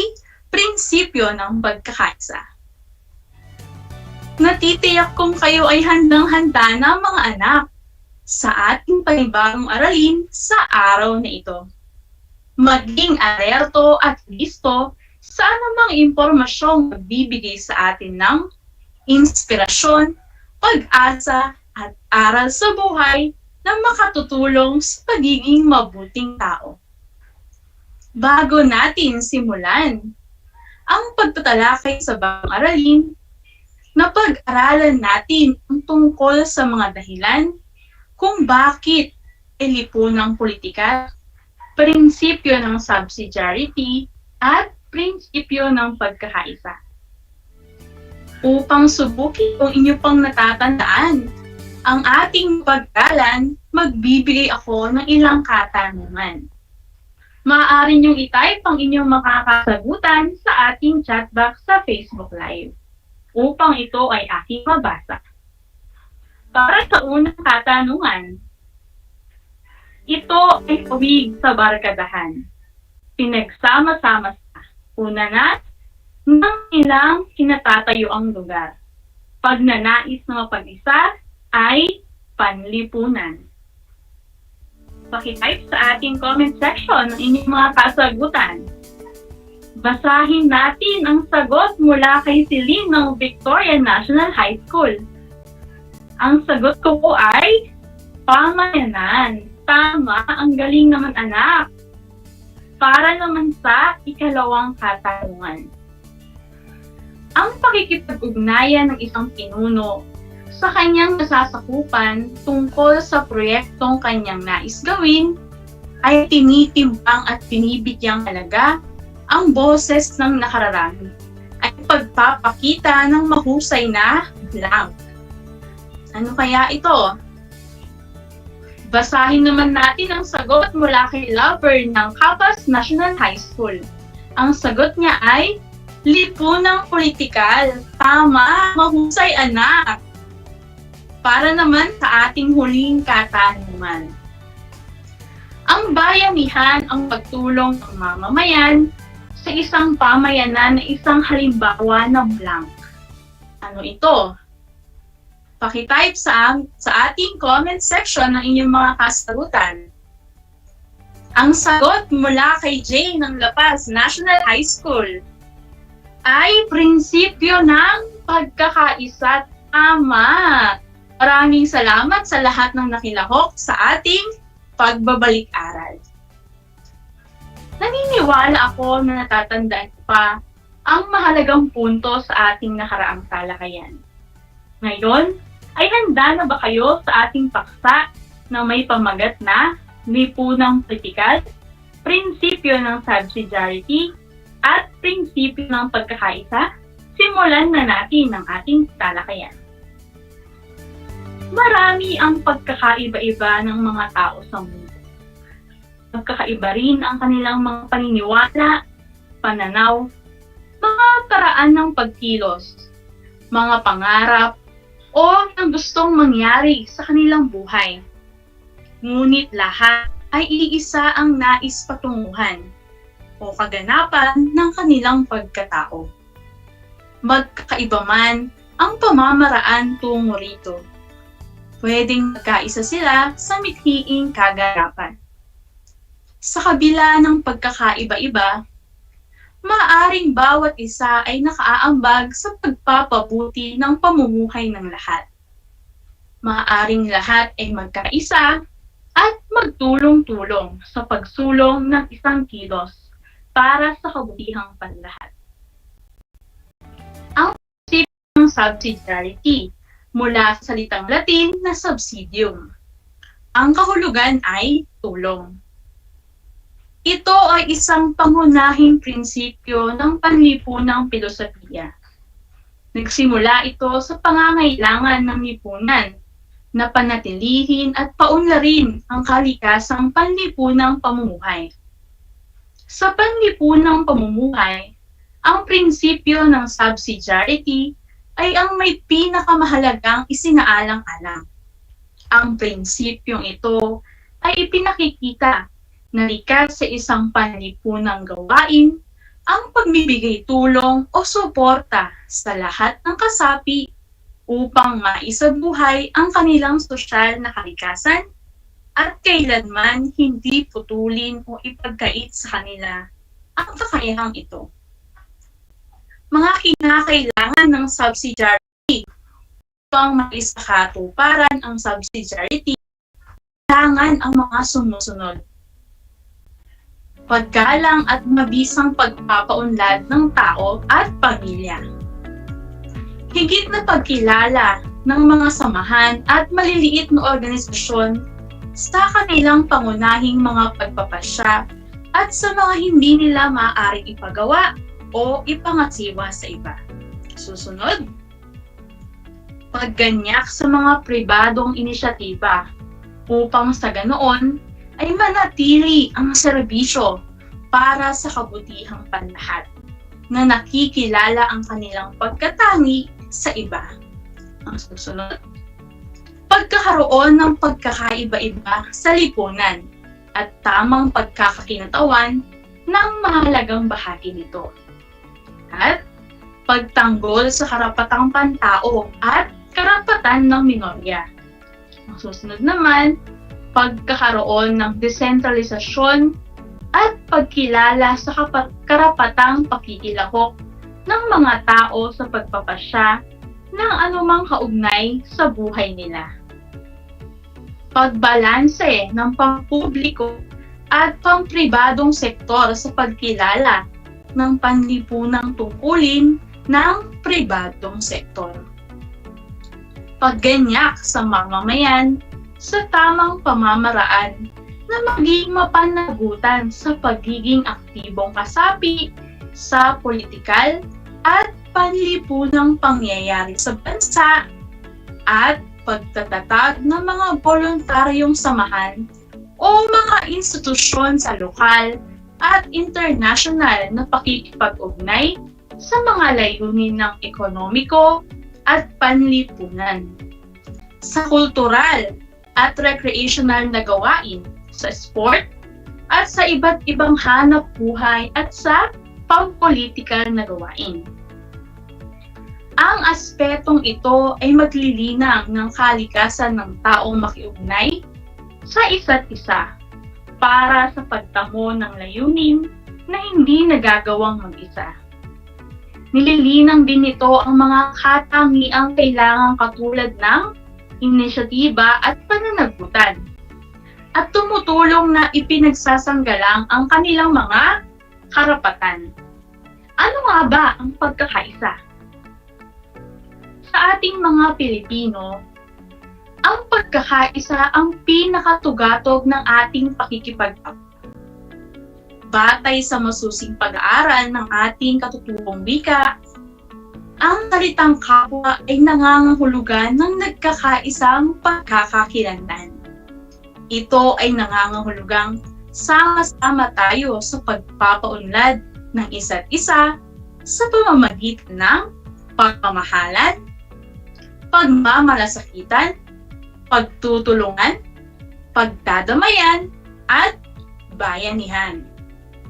Ang kahalagahan ng kapwa sa panlipunang buhay ng tao ay binigyang diin ng mga psikolohistang Pilipino. Ayon sa kanila, may mga antas ng pakikipagkapwa na nagsisimula sa pakikitungo sa pangkat bilang kasapi nito. Sa pinakamataas na antas ang pakikiisa. Sa antas na ito, nagkakaroon ng pakikisangkot at pakikiisa sa isang mithiin, hindi para sa sarili lamang, kundi para sa kabutihan ng lahat. Bakit nga ba mahalaga ang pagkakaisa? Kailangan ang pagkakaisa para sa pagtamo ng makatao, makatarungan, mapayapa, at maunlad na lipunan. Mahalaga na bawat lipunan o bansa ay magkaroon ng mga pagkakataon na magkaisang gawain ang nararapat nilang gawin para sa kabutihan ng lahat ng mga mamamayan nito. Kailangan din ang pag-asikaso sa mga pangangailangan ng tao at paggalang sa kanila bilang may taong dignidad at karapatan. Paano natin naisasagawa ang pagkakaisa para sa kabutihang panlahat? Una, pagkaisa sa pantay na pagtingin ng kasarian. Pangalawa, pagkakaisa sa paggalang ng iba't ibang lahi, kulay o pambansang pagkakakilanlan. Pangatlo, pagkakaisa sa paggalang ng pagkakaiba ng relihiyon. Pang-apat, pagkakaisa sa pagsulong ng makatarungang lipunan na may paggalang sa mga karapatang pantao. At ang pang-lima, pagkakaisa sa volunterismong pagtulong sa mga tao kahit malayo ang kanilang mga lugar. Mahalagang tandaan mga anak ang mga sumusunod na konsepto mula sa ating aralin ngayong araw. Una, bakit mahalaga ang pagkakaisa? Kailangan ang pagkakaisa para sa pagtamo ng makatao, makatarungan, mapayapa, at maunlad na lipunan. Ikalawa, paano natin naisasagawa ang pagkakaisa para sa kabutihang panlahat? Una, pagkakaisa sa pantay na pagtingin sa kasarian. Pangalawa, pagkakaisa sa paggalang sa iba't ibang lahi, kulay o pambansang pagkakakilanlan. Pangatlo, pagkakaisa sa paggalang ng pagkakaiba ng relihiyon. Pang-apat, pagkakaisa sa pagtulong ng makatarungang lipunan na may paggalang sa mga karapatang pantao. At ang pang-lima, pagkakaisa sa volunterismong pagtulong sa mga tao kahit malayo ang kanilang mga lugar. Isang talakayan na naman ang malapit ng matapos. Ako ay masayang-masaya sa ipinakita niyong aktibong pakikibahagi sa ating aralin ngayong araw. Higit sa lahat, ang inyong pagmamahal sa edukasyon. Ipagpatuloy ang kagandahang asal na ito mga anak dahil hakbang ito tungo sa katuparan ng inyong mga pangarap sa hinaharap. Sa puntong ito, panahon na upang alamin kung kayo ba ay may natutunan mula sa ating aralin sa pamamagitan ng munting pagsusulit. Paalala sa lahat ng mga nanonood sa Facebook Live, gamitin ang ating Facebook chat box or comment section para sa inyong mga kasagutan. Ihanda naman ang panulat at sagutang papel sa lahat ng mga nanonood sa telebisyon at nakikinig sa radyo. Para sa ating panuto, suriin ang pangungusap kung ito ba ay tama o mali. Basahin ko ng 2 beses ang bawat pangungusap. Makinig ng mabuti. Para sa ating unang bilang. Kailangan ang pagkakaisa para sa pagtamo ng makatao, makatarungan, mapayapa, at maunlad na lipunan. Ulitin ko, kailangan ang pagkakaisa para sa pagtamo ng makatao, makatarungan, mapayapa, at maunlad na lipunan. Paki-type sa ating comment section ng inyong mga kasagutan. Ito ba ay tama o mali? Ayan, ang dami ko nakikitang sumasagot. Kung ang inyong sagot ay tama, Mahusay! Dumako na tayo sa dalawang katanungan. Si Madeline ay masigasig nakipag-ugnayan sa kanilang pinuno bilang miyembro ng kanilang grupo sa kanilang proyekto. Kung ano ang pwede niyang gawin upang makatulong sa kanilang gawain. Pinapakita lang nito na si Madeline ay may pagkakaisa sa kanyang grupo. Uulitin ko, si Madeline ay masigasig na nakipag-ugnayan sa kanilang pinuno bilang miyembro ng kanilang grupo sa kanilang proyekto. Kung ano ang pwede niyang gawin upang makatulong sa kanilang gawain. Pinapakita lang nito na si Madeline ay may pagkakaisa sa kanyang grupo. Paki-type sa ating comment section ng inyong mga kasagutan. Ito ba ay tama o mali? Ayan, ang daming sumasagot. Para sa ating pangalawang pangusap, kung ang inyong kasagutan ay tama, magaling! Dumako na tayo sa ikatlong pangungusap. Ang pagpapasya ni Kim na gawin ang nararapat para sa kanyang klase bilang pinuno ng klase at pagsangguni sa mga klase niya kung ano ang nararapat gawin upang maging maayos ang ugnayan ng bawat isa ay nagpapatunay na siya ay isang mabuting leader. Ulitin ko.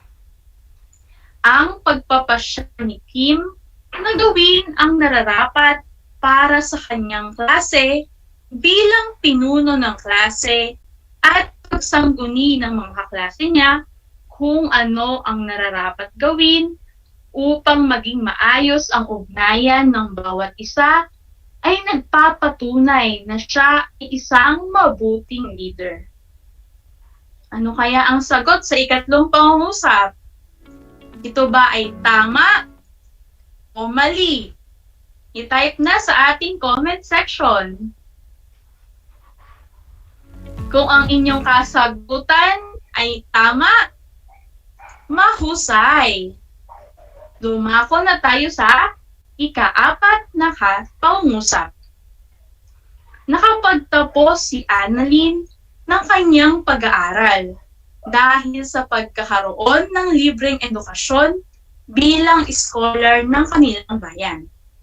Uulitin ko. Nakapagtapos si Annalyn ng kanyang pag-aaral dahil sa pagkakaroon ng libreng edukasyon bilang scholar ng kanilang bayan. I-type na sa ating comment section ang inyong mga kasagutan. Ito ba ay tama o mali? Kung ang inyong kasagutan ay tama, magaling! Dumako na tayo sa ikalima. Pinipili lamang ni Aling Marta ang kanyang isasama sa listahan ng makakakuha ng benepisyo sa SAP o Social Amelioration Program. Uulitin ko. Pinipili lamang ni Aling Marta ang kanyang isasama sa listahan ng makakakuha ng benepisyo sa SAP o Social Amelioration Program.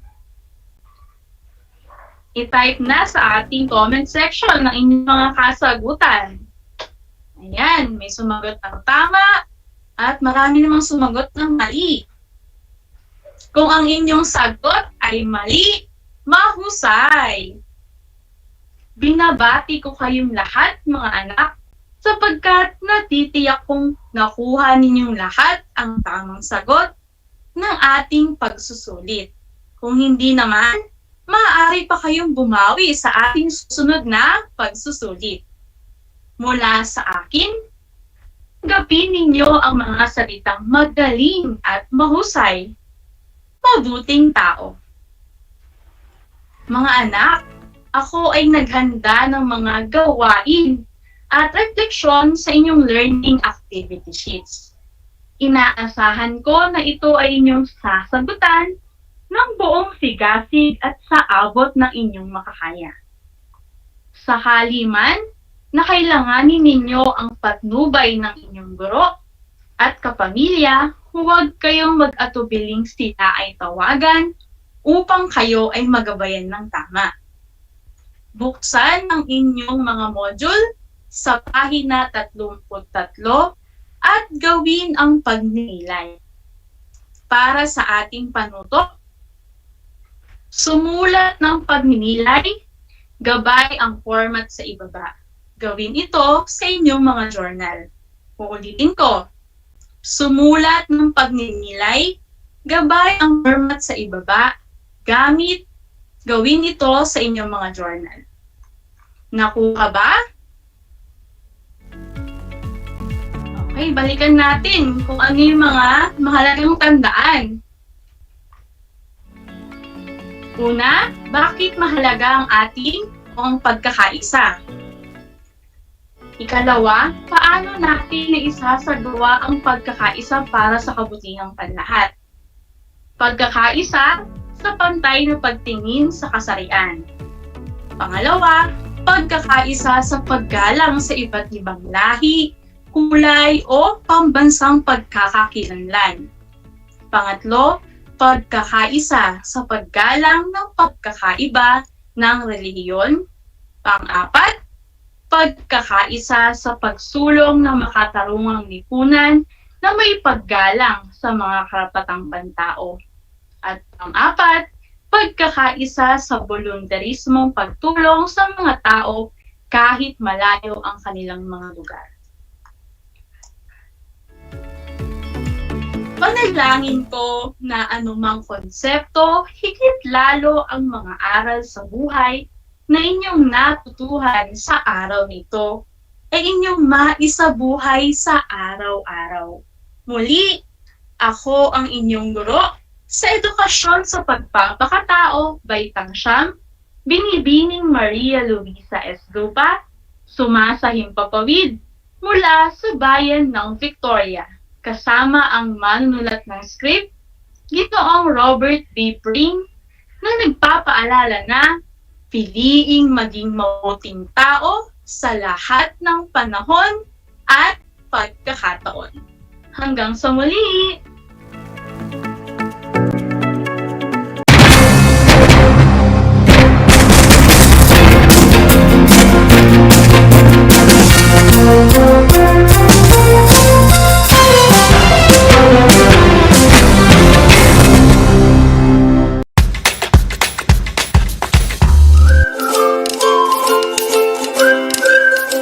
Alam niyo ba na ang jeep ay ang pinakasikat na uri ng transportasyon sa Pilipinas? May nagsasabi na ang pangalang jeep ay hango sa salitang jeepy na ang ibig sabihin ay general purpose or government purpose na naglalarawan ng military jeep na ginamit noong World War II. Pagkatapos ng digmaan, iniwan na ng mga sundalong Amerikano ang libu-libong jeep sa kalsada ng Maynila. Ang matibay at makulay na jeepney nga raw ay truly mestizo dahil sa half local at half foreign na katangian nito. Alam nyo na, yan ang jeepney.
upang matugunan ang mga kinakaharap na pagsubok ng mga guro at mag-aaral sa gitna ng kasalukuyang pandemya. Nagsanib tulong sina Congressman Charlie Cojuangco ng unang distrito ng Tarlac, DEPED Region 3 Regional Director Dr. May B. Eclar at Tarlac Schools Division Superintendent Dr. Ronaldo Poson para sa isang napapanahong proyekto na tinaguriang Project Shine, Aral TarlakHenyo. Ang mga mag-aaral ng Grade 4 at Grade 5, ganun din ang Grades 8 and 9 sa buong probinsya ng Tarlac, kasalukuyang sumasailalim sa radio-based instruction. Katuwang ang himpilang DZTZ 828 kHz AM at RTV Tarlac, Channel 26. Ang Tarlac po nangunguna po ngayon pagdating po sa radio-based instruction. Marami pong humahanga sa atin. I'm very happy this station, itong DCTC, could reach the whole of Region 3. Hindi natin alam, we are contributing. We are creating a very big dent in the history of Philippine education. And I am proud. I am here in Tarlac. This is the noble cause of education in which you and I, without you knowing it, we are bound to do.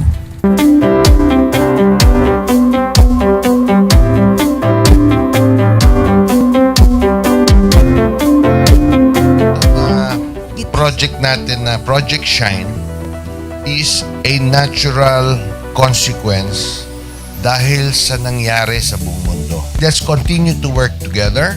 I think it's very Filipino to practice bayanihan in anything or most of the things that we do. And this is a manifestation of that. No? We have private sector, we have DEPED, we have local government, all working together. And I hope the parents of some of these children, especially the parents that did not graduate from school or hindi nakapag-aral nung sila ay bata, sana naman gamitin na nila itong opportunity na mag-schooling na rin sila kasama ng mga anak nila para mag-bonding pati ang mga magulang sa mga bata. I look at this as doing God's work. Diba? So if you do God's work, it feels right. It's righteous. It's for good, not for evil. Good morning and happy learning, grade 4.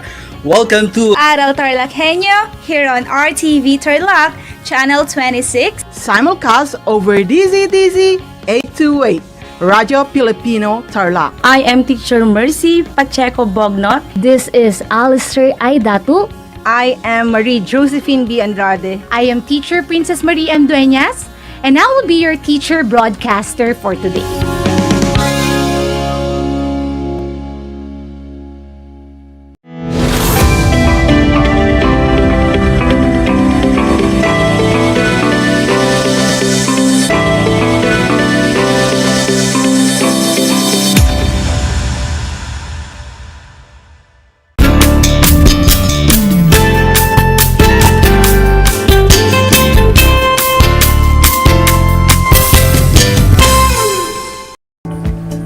Good afternoon, everyone. Welcome to Aral TarlakHenyo here on RTV Tarlac, Channel 26. Simulcast over DCTC, Radyo Pilipino, Tarlac.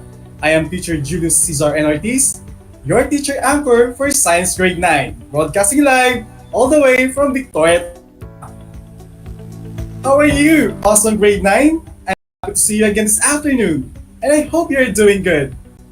Are you ready for another fun and exciting day of learning? Come and join me as we explore the fascinating world of science at the comfort of your home. In today's lesson, we will learn how one's lifestyle affects the functioning of the respiratory and circulatory system. Are you all ready to learn? Great! Get your self-learning modules, your pen and paper, to jot down salient pieces of information. Should you have questions or clarifications, you can always catch up through our FB Live. All set? Let's get started. Last Monday, we were able to discuss the different harmful chemicals contained in a cigarette smoke. and how these chemicals affect the functioning of respiratory and circulatory system of the human body. For purpose of reviewing and preparing you for our new lesson this afternoon, join me in answering the following questions. Are you ready? That's nice. Number 1. Smoking can cause eye problems. Is it true or false? You have 5 seconds.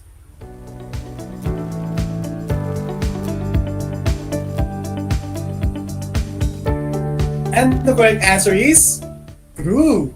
Let's have number 2. E-cigarettes are also called vapes or vape pens. Any of this is a safe way to help you quit smoking. Your 5-second timer starts now.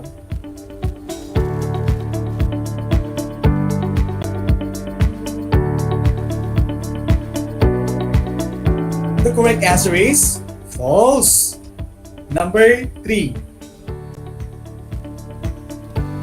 Smoking can hamper the sexual function of both men and women.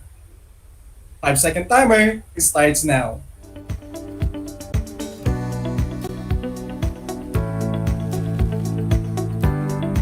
And there you go, the correct answer is true. Number 4. The longer a person smokes, the worse the damage is to the body. 5-second timer starts now.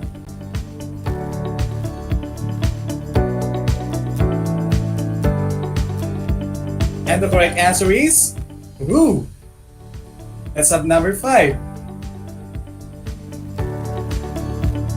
Smoking relaxes a person and therefore has an anti-aging effect.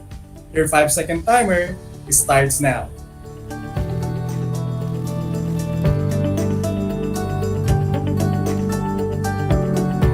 And of course, the correct answer is false. Did you get them all? That's great. I'm sure you will enjoy more in our lesson this afternoon as we answer following questions like activities in our daily lives are considered healthy and or unhealthy? Does one's lifestyle have something to do with his or her respiratory and circulatory system condition? Well, let's find out. In the next activity, I will be presenting pictures of common activities that may be part of our lifestyle.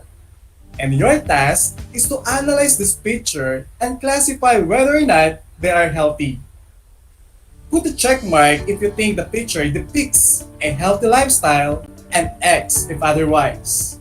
So have your paper and pen with you. Let's begin. Number 1. A lady is smoking. You have 5 seconds to answer. That is X. We learned from TV advertisement that says, always remember, cigarette smoking is dangerous to your health. Let's have number 2. What is this lady doing? Right, she does an exercise. And that's a big check. Exercising, of course, promotes healthy body. Let's have number 3. Now take a look on what this fit lady is eating. It's another check. Eating veggies and fruits indeed encourages healthy lifestyle. Number 4. Now notice how massive burger, french fries, and fried chicken this girl is eating. That is X. Eating junk foods, on the other hand, is an unhealthy habit. And finally, let's have number 5. Take a look at the way this man drinks alcoholic beverages. Of course, the answer is that's X. Excessive and frequent drinking alcoholic beverages, of course, promotes an unhealthy lifestyle. I'm glad, learners, that you were able to distinguish healthy lifestyle from unhealthy ones. Did you know that every third Filipino can die before the age of 70 years? From one of the main non-communicable diseases. These are cardiovascular diseases, diabetes, chronic respiratory disease, and cancer. and that is according to World Health Organization. So my dear learners, it's never an excuse that you are still young and you can abuse your body by sleeping late at night, eating unhealthy, and avoiding physical activities. In our next activity, I will be presenting various illnesses that may develop when we take our health for granted. And your task is to classify them, whether they fall under circulatory or respiratory diseases. There will be 6 items, and you will be given 5 seconds to answer each. Are you ready? That's great. First, what is this? Heart attack, 5 seconds. 2, 1, 0. And heart attack, of course, goes to circulatory system. Second is asthma. And asthma goes to respiratory system. What about hypertension? Time's up. Hypertension goes to circulatory system. And let's have pneumonia. 3, 2, 1. And pneumonia is a respiratory disease. What about this? Chronic bronchitis. Chronic bronchitis is another respiratory disease. And let's have the last one, stroke. Time's up. Stroke falls under circulatory system. There you go, the 3 circulatory system diseases and other 3 respiratory diseases. Did you get them all? Good job, learners! I said common diseases because there are other illnesses and diseases that one may develop if he or she does not do anything to have a balanced, active, and healthy lifestyle. At this moment, we shall now focus and deepen our understanding on these serious diseases, highlighting on the various symptoms, diagnostic measures, and positive treatment or possible treatment. Under circulatory system is heart attack, also called myocardial infarction or MI. It occurs when blood supply is cut off from the heart, opened by a blood clot causing tissue death. The major symptoms of heart attack are chest pain or discomfort. Class, the discomfort can feel like uncomfortable pressure or squeezing, fullness or pain. The second is heart failure. It is a condition that develops when your heart doesn't pump enough blood for your body's needs. You know what? Currently, heart failure is a serious condition that has no cure. However, treatments such as healthy lifestyle changes, some medicine, some devices, and procedures can help many people have a better quality of life. Another is stroke. Stroke occurs when the blood supply to part of your brain is interrupted or reduced, preventing brain tissue from getting oxygen and nutrients. Brain cells begin to die in minutes. Some signs and symptoms of stroke include trouble in speaking and understanding what others are saying, paralysis or numbness of the face, arm, or leg. Another is coronary artery disease. It is a narrowing or blockage of your coronary arteries, usually caused by buildup of fatty material called plaque. You may not know you have coronary artery disease since you may not have symptoms at first. The buildup of plaque in your arteries takes years to decades. But as your arteries narrow, you may notice mild symptoms that indicate your heart is pumping harder just to deliver oxygen-rich blood to your body.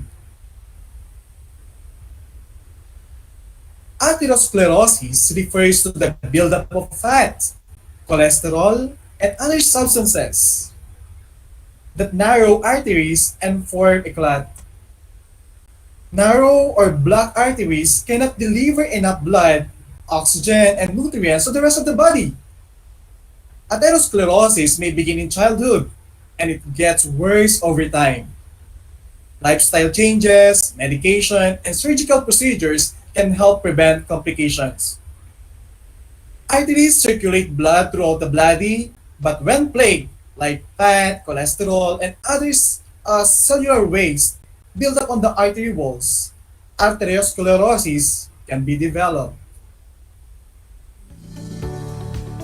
Alright, what we had just are the circulatory system diseases or conditions that affect the structure or functions of your heart and blood vessels that cause some complications. The second part would be respiratory diseases, also called lung disorders or pulmonary diseases. These are disorders or infections that affect the lung and cause breathing problems. Now let's continue. Asthma is the most common. It's a long-term disease of the lung. It causes your airways to get inflamed and narrow and makes it harder to breathe. Severe asthma can cause trouble talking or being active. You might hear doctors calling it chronic respiratory disease. Some people refer to as bronchial asthma. Another is bronchitis. It is an inflammation of the lining of your bronchial tubes, which carry air to and from your lungs. People have bronchitis often cough with thickened mucus, which can be discolored. Bronchitis may either be acute or chronic. Often developing a cold or other respiratory infections, acute bronchitis is very common. Another one is the chronic obstructive pulmonary disease, also known as the COPD. It is a chronic inflammatory lung disease that causes obstructed airflow from the lungs. Symptoms include breathing difficulty, cough, mucus production, and wheezing. It is typically caused by a long-term exposure to irritating gases or particulate matter, most often from cigarette smoke. Another is pneumonia. Pneumonia is an infection that inflames your lungs, alveoli. The air sacs may fill up with fluid, causing symptoms such as coughing, fever, chills, and trouble breathing. How your body responds to pneumonia depends, of course, on the type of germ-causing infection, to your age probably, and your overall health. Some signs and symptoms of pneumonia may include cough, which may produce greenish or yellowish or even bloody mucus, fever, sweating and shaking chills, shortness of breath, rapid breathing, loss of appetite, low energy, and fatigue.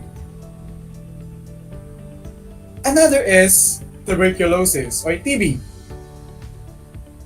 which is a bacterial infection spread through inhaling tiny droplets from coughs or sneeze of an infected person.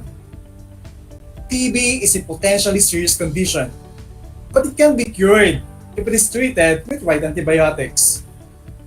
A persistent cough that lasts for more than 3 weeks and usually brings up phlegm, which may be bloody, weight loss, night sweats, high temperature, tiredness, fatigue, loss of appetite, swelling in the neck. These are just some common symptoms of TB or tuberculosis. Learners, if someone said the words, "Wow, healthy living," what would you think of?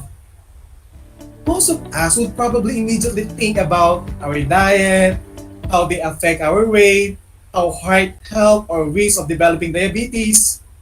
We might also think about how exercising keeps your waistline thin, how your heart is strong, healthy. But how soon would we think about the tips for healthy respiratory and circulatory system? You are now aware of the different diseases of the respiratory and circulatory system. They can be scary, right? The good news is that they can be prevented. And here are some ways to prevent these illnesses. First, quit or stop smoking. Smoking is bad, period. If you're a smoker, quit for better health. Not just for yourself, but for your family and friends.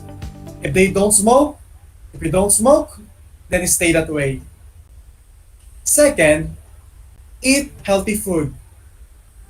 Healthy eating is an important part of your growth and development. Eat plenty of fruits and vegetables, whole grains, and a variety of protein food, and low-fat dairy products.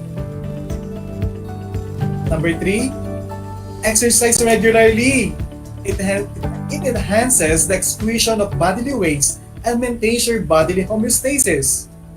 You know what? Teens like you should be physically active at least 60 minutes of every day. Number 4, maintain healthy weight. This helps you prevent cardiovascular, respiratory, and metabolism diseases and disorders. Take note that children and teenagers with obesity are more likely to have obesity as an adult. Number 5, get enough rest and sleep. You know what? Most teens need between 9 to 9.5 hours of sleep every night. Many average only 7 hours. But you know what? Sleep has a strong effect on your ability to concentrate and to do well at school. Number 6 is taking food supplements such as vitamin C. And this helps you strengthen your immune system. And lastly, number 7, follow DOH minimum health protocols. I know you're very much aware of this, but your obedience, your sense of personal and social responsibility is what matters most. And most importantly, get vaccinated as soon as it's your turn. Learners, always remember, our overall health is about much more than the absence of disease. It's a state of physical, mental, and social well-being. Ultimately, it is the key to living productive and satisfying life. So do not forget to take care of your mental and emotional health also. Learn ways to manage your stress, study, and do your best in school. Try to maintain good relationship with your parents. Develop a good balance between school, work, and social life. Don't try to take on too much. Limit your activities to the most important ones and give those 100%. Overextending yourself can lead to stress, frustrations, and exhaustion. In our next activity, you are going to cut out different pictures that show unhealthy and healthy lifestyle from old magazine and newspaper. Out of these photos, create a collage on a clean short band paper and try to answer the following questions. 1. What may happen if a person continues to live with a negative lifestyle? Second, how does your lifestyle affect the functioning of your respiratory and circulatory system? And third, give at least 5 ways on how to maintain a healthy lifestyle. And that is also found in your self-learning modules. And that could be your assignment. At the moment, I can feel that you are very much ready for our quiz. Aren't you? That's great. Well, let's begin. Number 1. All of the following are the diseases related to respiratory system, except, is it A, emphysema, B, COPD, C, pneumonia, or D, atherosclerosis? 5 seconds.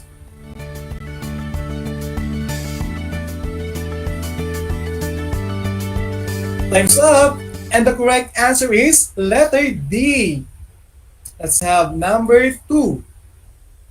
This disease is an inflammation of the air sacs in the lungs caused by inhalation of foreign objects. Is it A. Pneumonia, B. Bronchitis, C. Emphysema, and D. Asthma? Your 5-second timer starts now.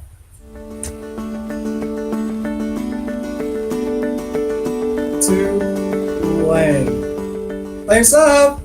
Did you answer letter D? You are right! That's correct. And let's have number 3. Which of the following is an inflammation of the air sacs caused by bacteria, viruses, and fungi? Is it A. Pneumonia, B. Asthma, C. Lung cancer, and D. Hypertension? Your 5-second timer starts now.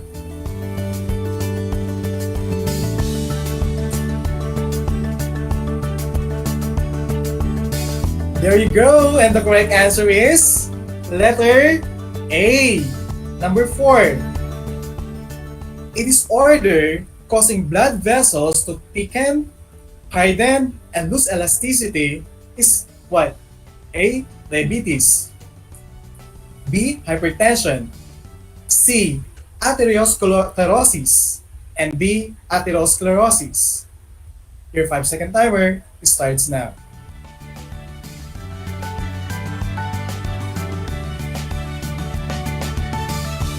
Did you answer letter C? You're great! That's correct. And last number, let's have number 5. Listen very well.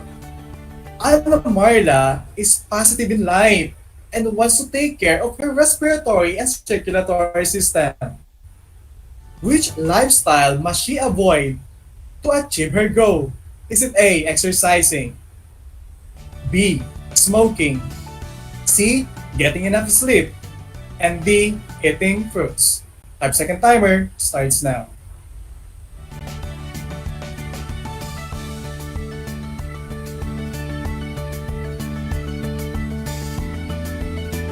There you go! The correct answer is letter B. Smoking.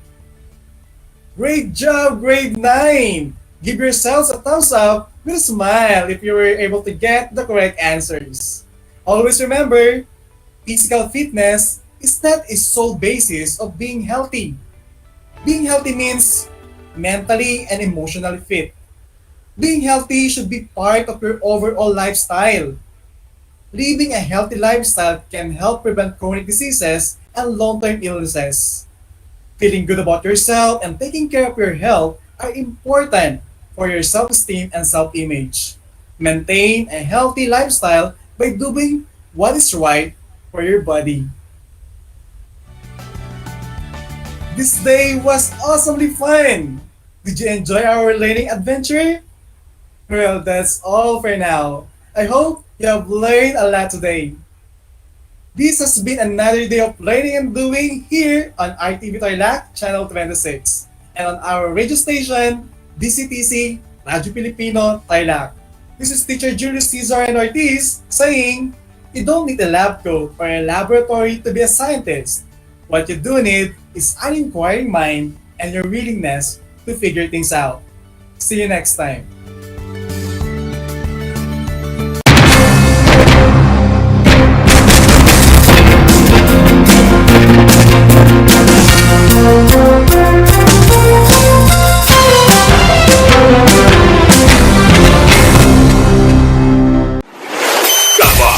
Radyo Pilipino. Impormasyong may kalidad, serbisyong may halaga, saan mang bahagi ng Pilipinas. On air. Saan mang bahagi ng mundo. Online. Anumang uri ng pamumuhay. Kasama, katuwang, kapinoy. Kabahagi mo. Radyo Pilipino. Radyo Pilipino. Nais mo bang magpabakuna? Alam mo bang may mga tinatawag na priority eligible groups? Sa bawat priority group, may mga sektor na nakahanay. Kung ikaw ay kabilang dito, wag nang magdalawang isip pa. Halina't magpabakuna na. Ngayong Hunyo, sisimula na ang pag-rollout ng mga bakuna sa A4 group. Kabilang sa A4, ang essential frontliners tulad ng mga sumusunod. Mga nagtatrabaho sa pribadong sektor na nasa labas ng kanilang mga tahanan. mga nagtatrabaho sa mga ahensya ng gobyerno, GOCCs at local government units, mga nagtatrabaho sa mga informal na sektor sa labas ng kanilang mga tahanan, at mga nagtatrabaho sa mga pribadong tahanan. Kaya kung ikaw ay kabilang sa grupong ito, tumawag o makipag-ugnayan sa inyong LGU at sa inyong kumpanya upang malaman ang mga detalye tungkol sa inyong vaccination program, katulad ng petsa, oras at lugar kung saan ka magpapabakuna. Humingi ng medical clearance sa inyong doktor kung ikaw ay may autoimmune disease, HIV, cancer, malignancy, dumaan sa organ transplant, kasalukuyang dumadaan sa steroid treatment o nakaratay sa higaan. Huwag kalimutan ang iyong proof of eligibility o mga dokumentong nagpapatunay na ikaw ay kasama sa priority group na ito. Huwag din kalimutang dalhin ang iyong government ID, pati na ang face mask, face shield, sanitizer at ballpen bago ang iyong vaccination. At paalala, pagkatapos ng pagbabakuna, huwag mag-atubiling magtanong na makaragdagang impormasyon tungkol sa bakuna na ginamit sa iyo. Hingin at itago ang contact information ng personnel na tatawagan kung sakaling ikaw ay makaramdam ng seryosong side effects. Huwag rin kalimutan ang vaccination card at alamin ang petsa ng iyong second dose ng pagbabakuna. Higit sa lahat, ugaliin pa rin sundin ang minimum public health standards tulad ng wastong paghuhugas ng kamay, pagpapanatili ng safe physical distancing at pagsusuot ng face mask at face shield. Ano pang hinihintay mo? Tara na sa Vida Vaccination!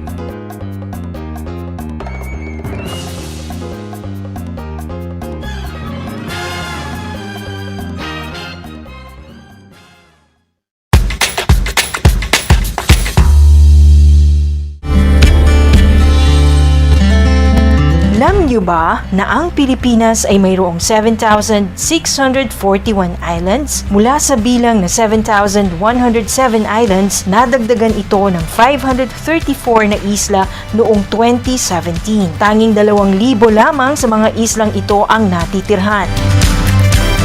Alam niyo na! Yan ang mga isla sa Pilipinas. I'm back! This is Sir Z, your teacher broadcaster. Magandang araw mga kapantas!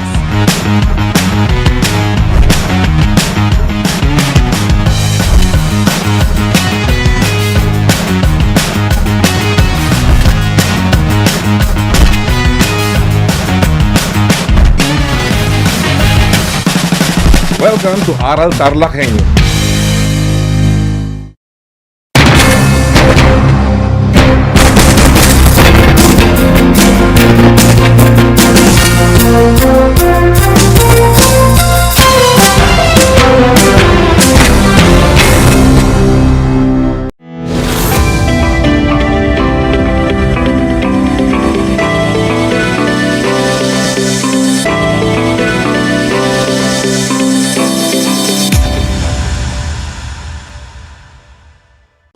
Kumusta mga giliw kong tagapakinig? Nagbabalik ang inyong paaralang panghimpapawid Aral TarlakHenyo sa RTV Tarlac, Channel 26 at sa bayang naririnig sa DZTC 828 Radyo Pilipino Tarlac. Tayo rin ay napapanood sa FB Live ng RTV Tarlac Channel 26. Sumasahimpapawid mula sa bayan ng Pura Tarlac, mula sa bayan ng San Clemente, mula rito sa Poro Elementary School, Pura Tarlac, sa bayan ng Kapas Tarlac. Ako, ang inyong guro, na maghahatid sa inyo ng makabuluhang pagtalakay sa ating aralin.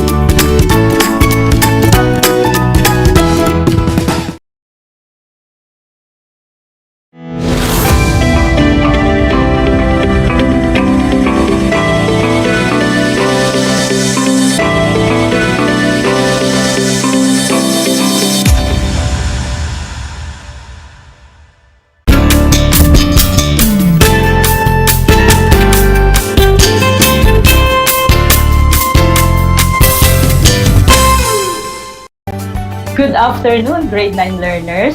Welcome to Aral TarlakHenyo here on RTV Tarlac Channel 26, simulcast over DCTC, Radyo Pilipino Tarlac. And we are also live on Channel 100 of Converge Cable TV. Once again, this is Ma'am Renilyn A. Lapitan, your anchor teacher for Mathematics 9. For today, I am also streaming live from Tarlac City. Get ready to listen and participate to our discussion. May you go to your learning space or area so that you can focus with your notebooks or paper, pen or pencil.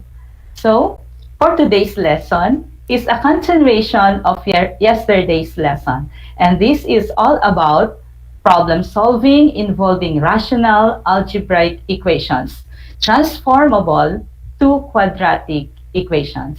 And you are expected to translate mathematical statements into algebraic equations. Second, apply a systematic method to solve world or real-life problems involving rational algebraic equations. And lastly, to solve problems with patience and accuracy.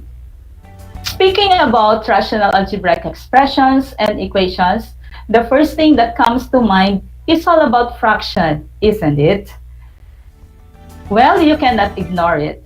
Once you master the basics of fractions, I'm sure that you will love it. To activate your prior knowledge about rational algebraic expressions, I have prepared for you some questions to answer. Please follow the direction. And if you are on the FB live stream, please write your answer on the comment box. If not, just write it in your notebook. Okay, are you ready? I hope you are. Our direction is find the least common denominator of the following rational expressions. I will give you 3 seconds to answer. Okay, we have number 1. 1 over 6 plus 5 over 3. Yes, what is our LCD? Ready? 1, 2, 3. Time is up. Our LCD is 6. Okay, did you get it correctly? I hope so. Let's have number 2. 3 over x plus x over 2. What is the LCD? Time's up. Very good. If you answer 2x. Now let's go to number 3. What is the LCD of 5 over x minus x plus 1 all over 7? Ready? 1, 2, 3. Time is up. The answer is 7x. Very good. Now let's have number 4. Number 4 is x over 3 plus 1 over x minus 3. LCD, 1, 2, 3. Okay? The LCD is 3 times the quantity x minus 3. Okay? Now, I hope you can already recall your LCD.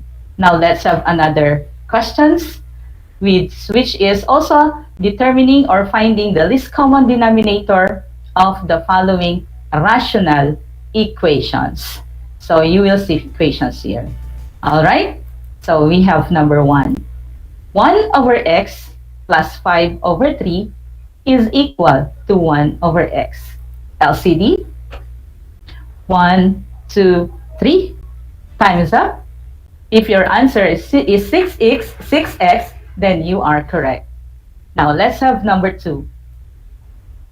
3 over x plus x over 2 is equal to 1 over 3. LCD, 1, 2, 3. Okay, our LCD is 6x. Very good. Now, let's have number 3. Our equation is 5 over x minus x plus 1 all over 7 equals 1 over x. Ready? 1, 2, 3. If your answer is 7x, then you are correct. You are doing good.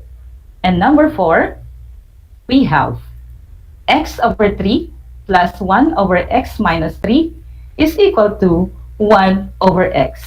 Go. 1, 2, 3. Yes, Time is up. The LCD is 3x quantity x minus 3. I hope you have already recalled how to get the LCD of rational algebraic equations. Just add the laws of basic fractions and the laws of exponent, then there will be no problem. That would be amazing. As we go along with our discussion on problem solving, I want you to take note of the ways on how to solve them. And I hope you will understand what we are going to discuss today. Okay, for our first illustrative example, number 1, we have the problem. Harry can do a certain task 6 hours longer than Rita. If they work together, they can finish the task in 4 hours. How long will it take each of them to do the task alone? Okay, so as usual, we will be using our method, which is RESC plus C. So for our analyzation, let us find out the given and what is asked. So for the given, we have 6 hours longer for Harry to do the task alone. And another one is 4 hours working together. What is asked is, how long will it take each of them to do the task alone? So with that, we are ready to write our representation.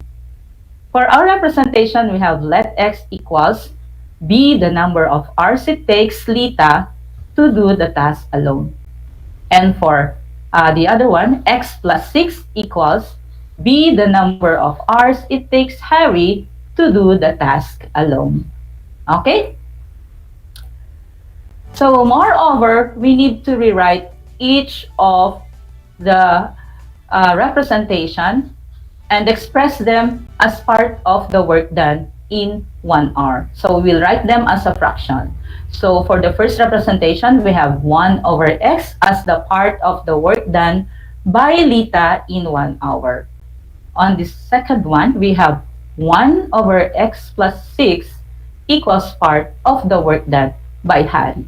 In addition to that, we have 1 over 4 as the part of the work done by Lita and Harry together in 1 hour. So, from that, we are going to compose or write our equation. Our equation is 1 over x plus 1 over x plus 6 is equal to 1/4. It's because they will work together. Okay, so for our equation, how do we solve it? Of course, you need your LCD. Can you tell me what is the LCD of this equation? If your answer is 4x, quantity x plus 6, then you are correct. So with our LCD, we will be using that to transform our rational equation into a quadratic equation. And that is by multiplying this LCD to the whole equation. Okay, please look at it very well. So by distributive property, we are going to multiply the LCD to each of the terms inside the parentheses. And that will be 4x quantity x plus 6 multiplied by 1 over x plus 4x quantity x plus 6 multiplied by 1 over x plus 4x quantity x plus 6 multiplied by 1/4. Okay? Then cancel out all the things that we can cancel. So that is how, now after canceling out what is common, then we can get the product. So we have 4 quantity x plus 6 plus 4x is equal to x quantity x plus 6. That is after canceling out. Now let's proceed to simplifying that equation. So by distributive property, we are going to distribute. So that results to 4x plus 24 plus 4x equals x squared plus 6x. Combining similar terms, we have 8x plus 24 equals x squared plus 6x. Now let us transpose whatever we need and Just leave the left side or the right side of the equation as 0. So we have x squared plus 6x minus 8x minus 24. Simplify further, we have x squared minus 2x minus 24 equals 0. So that is now our quadratic equation. So how are we going to solve? Of course, you think of what method you are going to apply from the methods that we have. So on this, we have factoring. So we factor out, and the factors are quantity x minus 6 times the quantity x plus 4, and that would be equal to 0. So apply the zero product property. So you have x minus 6 equals 0. You get 6. And if you have x plus 4 equal to 0, we have x equals negative 4. But we are going to disregard negative answer. So we will move to the positive. So if we add 6 to x, we have 12. So that is our solution. So we say that x equals 6 and x plus 6 is equal to 12. Now let us proceed. So to check our solution, let us substitute our solution to the original equation. So we have now 1 over 6 plus 1 over 12 is equal to 1/4. Okay, then simplifying the left side of the equation until we get 1/4 equals 1/4. Okay, did you understand, my dear learners? I hope you do it. Now let's have the last part, that is the conclusion. Therefore, Lita will take 6 hours to do the task alone, while Harry will take 12 hours to do the job alone. Okay, please try your best to answer or understand, because patience is a virtue. Now let's have illustrative example 2. Car travels 5 kilometers. Car A travels 5 kilometers per hour faster than car B. It takes 1 over 6 hours longer for the slower car to cover a distance of 130 kilometers. Find the speed of each car in kilometers per hour. So as usual, let's have the analyzation. The given are, car A travels 5 kilometers per hour faster than car B. And another is 1/6 hour longer for the slower car to travel the faster car. Okay, than the faster car. And we have 30 kilometers as the distance to cover. For what is asked, we have the speed of each car in kilometers per hour. So with our representation, we have let x be the speed of the slower car, that is car B, x plus 5 be the speed of the faster car. Okay, let's continue. For our equation, we will be using the distance formula, and that is D equals RT, or R times time. For D is the distance, R is the rate or speed, and T is the time. So we are dealing with time of each of the cars. So we are going to use the derived formula for time, which is T equals D over R. So let's have the time for each of the cars. So on the first one, we have 130 over X for A, for B, minus 130 over X plus 5, and equal to 1 over 6. Okay? So for our equation, again, to solve that, you have to find the LCD. What is our LCD? Of course, it's 6x quantity x plus 5. Once again, we are going to multiply the LCD to the whole equation to arrive at our quadratic equation. So by multiplying using the distributive property, so you distribute your LCD to the terms inside the parentheses, and then cancel out those which can be canceled, and you will arrive at 6 quantity x plus 5 times 130 plus 6x times 130 equals x times x plus 5. Okay? Now, let us do the simplifying. So just multiply, that can be multiplied, and then subtract. So you have the remaining quadratic equation as x squared plus 5x minus 3,900. Factor out, so you have x plus 65 and x minus 60 as the factors. Equate the two factors to 0, so you have x plus 65 equals 0 and x minus 60 equals 0. On the left side, you have x equals negative 65. On the other side, you have 60. Once again, disregard the negative value. So our x is 60 kilometers per hour and our x plus 5 is 65 kilometers plus 5. So let's check our solution. Getting the original equation, substitute your solution. So we have 130 over 60 minus 130 over 65 equals 1 over 6. So simplifying the left side until we get 1 over 6 equals 1 over 6. So since the two sides of the equal sign is already equal, then our solution is correct. For our conclusion, we can say, therefore, the speed of the slower car is 60 kilometers per hour, while that of the faster car is 65 kilometers per hour. Okay? Finally, we're done. I hope you have learned a lot how to deal with problems on rational algebraic equations. You might have felt a little tired and confused, but they say mathematics is about understanding. Just understand the hows of doing things. It's time to test yourself. Put to the test what you have learned today. And let's see what you can do. Okay, direction. Type the item number and the letter of your answer at the comment box or write in your notebook or paper. We have the problem. Juana and Maria can clean the house in 8 hours. If they work together, the time that Juana takes in cleaning the house alone is 4 hours more than the time Maria takes in cleaning the same house. How long does it take Maria to clean the house alone? Question number 1. What are the given in the problem? Is it A, 8 hours working together?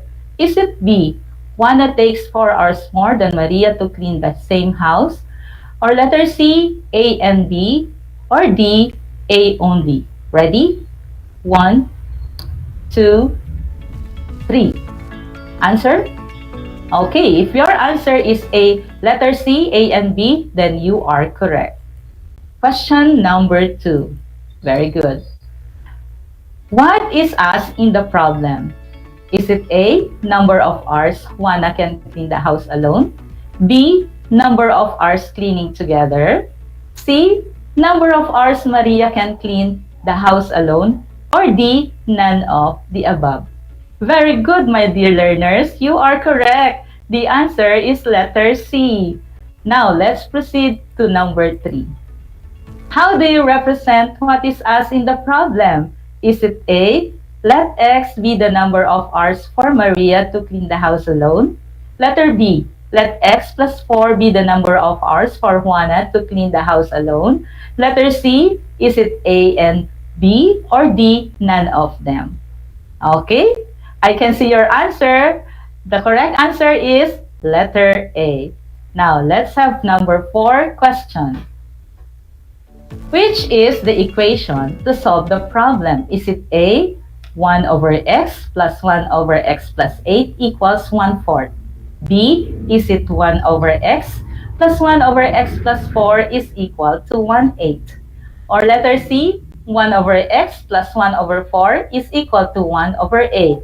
Or letter D, is it 1/4 plus 1 over x plus 4 is equal to 1 over 8? Ready, go. 1, 2, 3. Okay, the correct answer is letter B. Very good, my dear learners. Now let's have the last question. Which are the solution to the problem? Is it A, 18 hours and 15 minutes? B, exactly 14 hours? C, exactly 18 hours? Or D, 14 hours and 15 minutes? Okay, the correct answer is letter D. All right, my dear learners, we have solved 2 problems, and at the end, I hope you have learned the following. Word problems involving rational algebraic equations must be transformed first to quadratic equation before they are solved correctly. Then, there is a need to apply the steps to transform rational algebraic equations to quadratic equations. And lastly, our RS plus C is a systematic method of solving our rational algebraic equation. So that you will not forget what you learned today, do these additional exercises at home, answer them, and show your answer to your math teachers. Okay, please take a screenshot. We have the first one and the second one. Okay, so before we go, I'd like to share to you one quotation by Paul Halmos, which states that the only way to learn mathematics is to do mathematics. Okay? The only way to learn mathematics is to do mathematics. All right? So, well, that is all for now. I hope you learned a lot from our problem solvings today. Please do not forget what you have learned today. For next time, we will meet each other again, and I hope you will apply what you have learned. I am Ranelyn Elia Pitan, your mathematics anchor, and may you enjoy the learning at home. Till next time, keep safe and God bless everyone.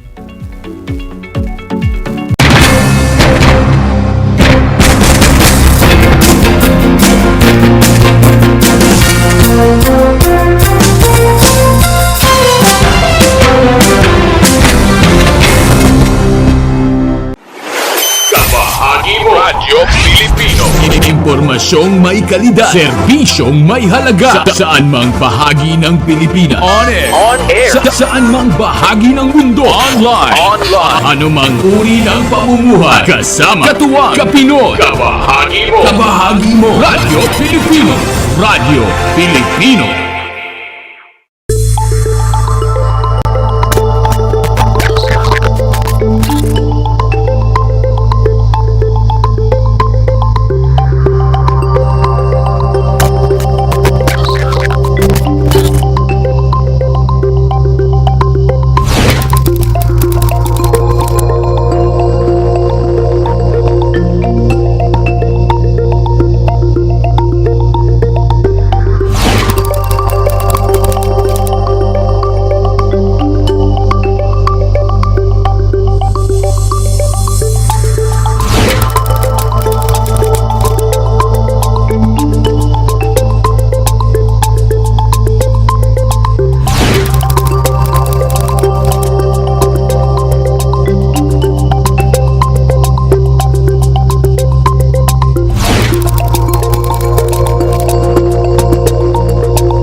Alam niyo ba na ang kinikilalang Guinness Book of World Records holder bilang pinakamaliit na commercially harvested fish ay isang sinarapan? Ito ay matatagpuan lamang sa Pilipinas, sa Lake Buhi sa Bicol River. Isa itong uri ng goby na may transparent na katawan na may sukat na 12.5 mm. Alam mo na, yan ang sinarapan. Kumusta mga giliw kong tagapakinig?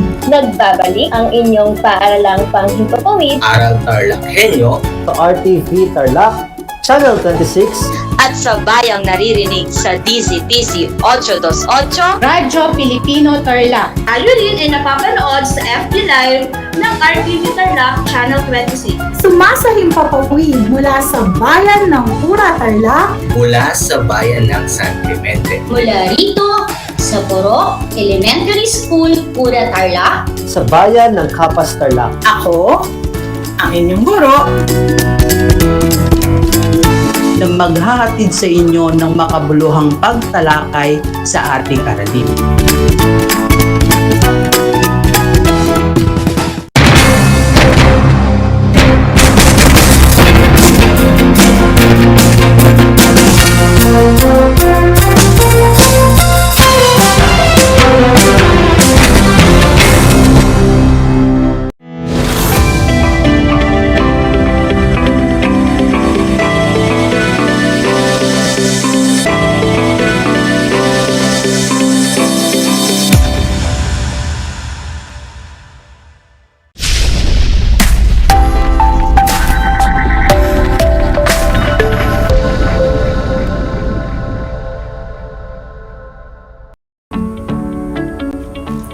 magandang araw Tarlac.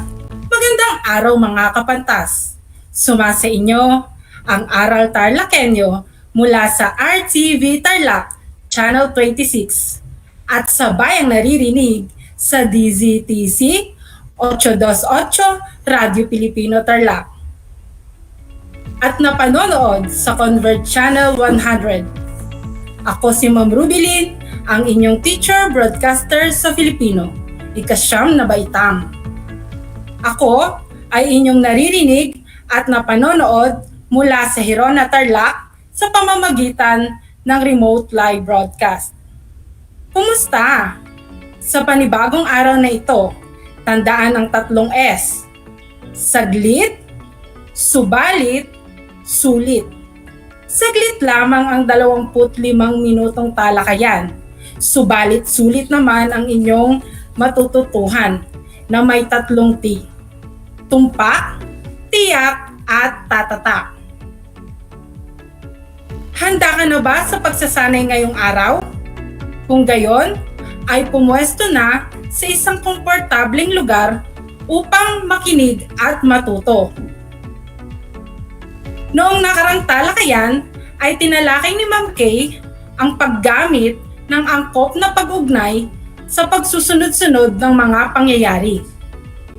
Ano-ano na nga ba ang pang-ugnay na nabanggit sa pagsusunod-sunod ng mga pangyayari? Maaari kayong magkomento sa FB Live at sa mga nakikinig at nanonood ay maaari ninyong isulat ang inyong sagot sa inyong papel.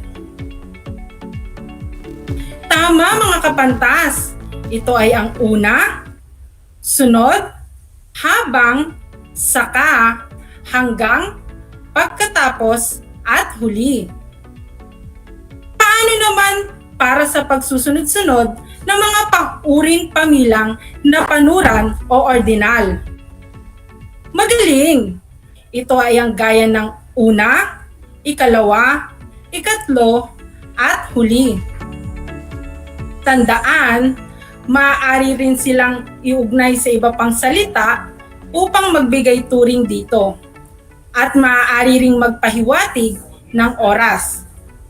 Binabati kita, kapantas. Talaga namang naalala mo pa ang tinalakay noong nakarang talakayan. Layunin naman natin ngayong araw na may sakatuparan ang Most Essential Learning Competency na bibigyan ng sariling interpretasyon ang mga pahiwatig na ginamit sa akda.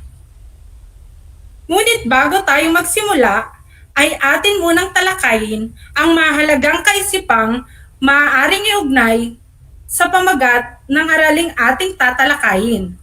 At ang araling ating tatalakayin ay pinamagatang Timawa na isinulat ni Agustin C. Fabian.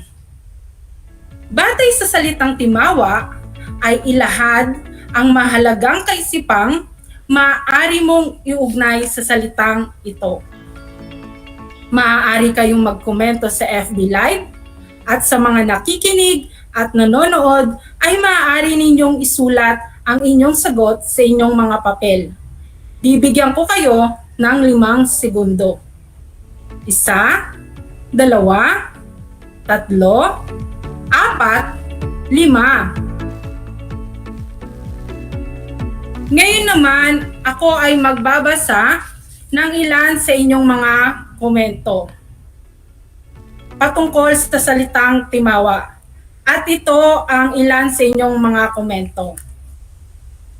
Ayon kay Camille Jose, ang salitang timawa ay isang uri ng panlipunan na katumbas ng malayang tao sa panahon ng mga maharlika.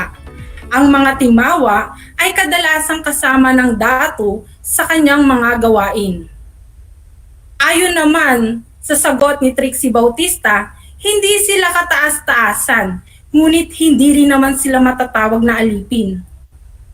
Ang sagot naman ni Princess Ariam Bruce, ang timawa ay alipin, katulong, mahirap, malaya. Magaling mga kapantas!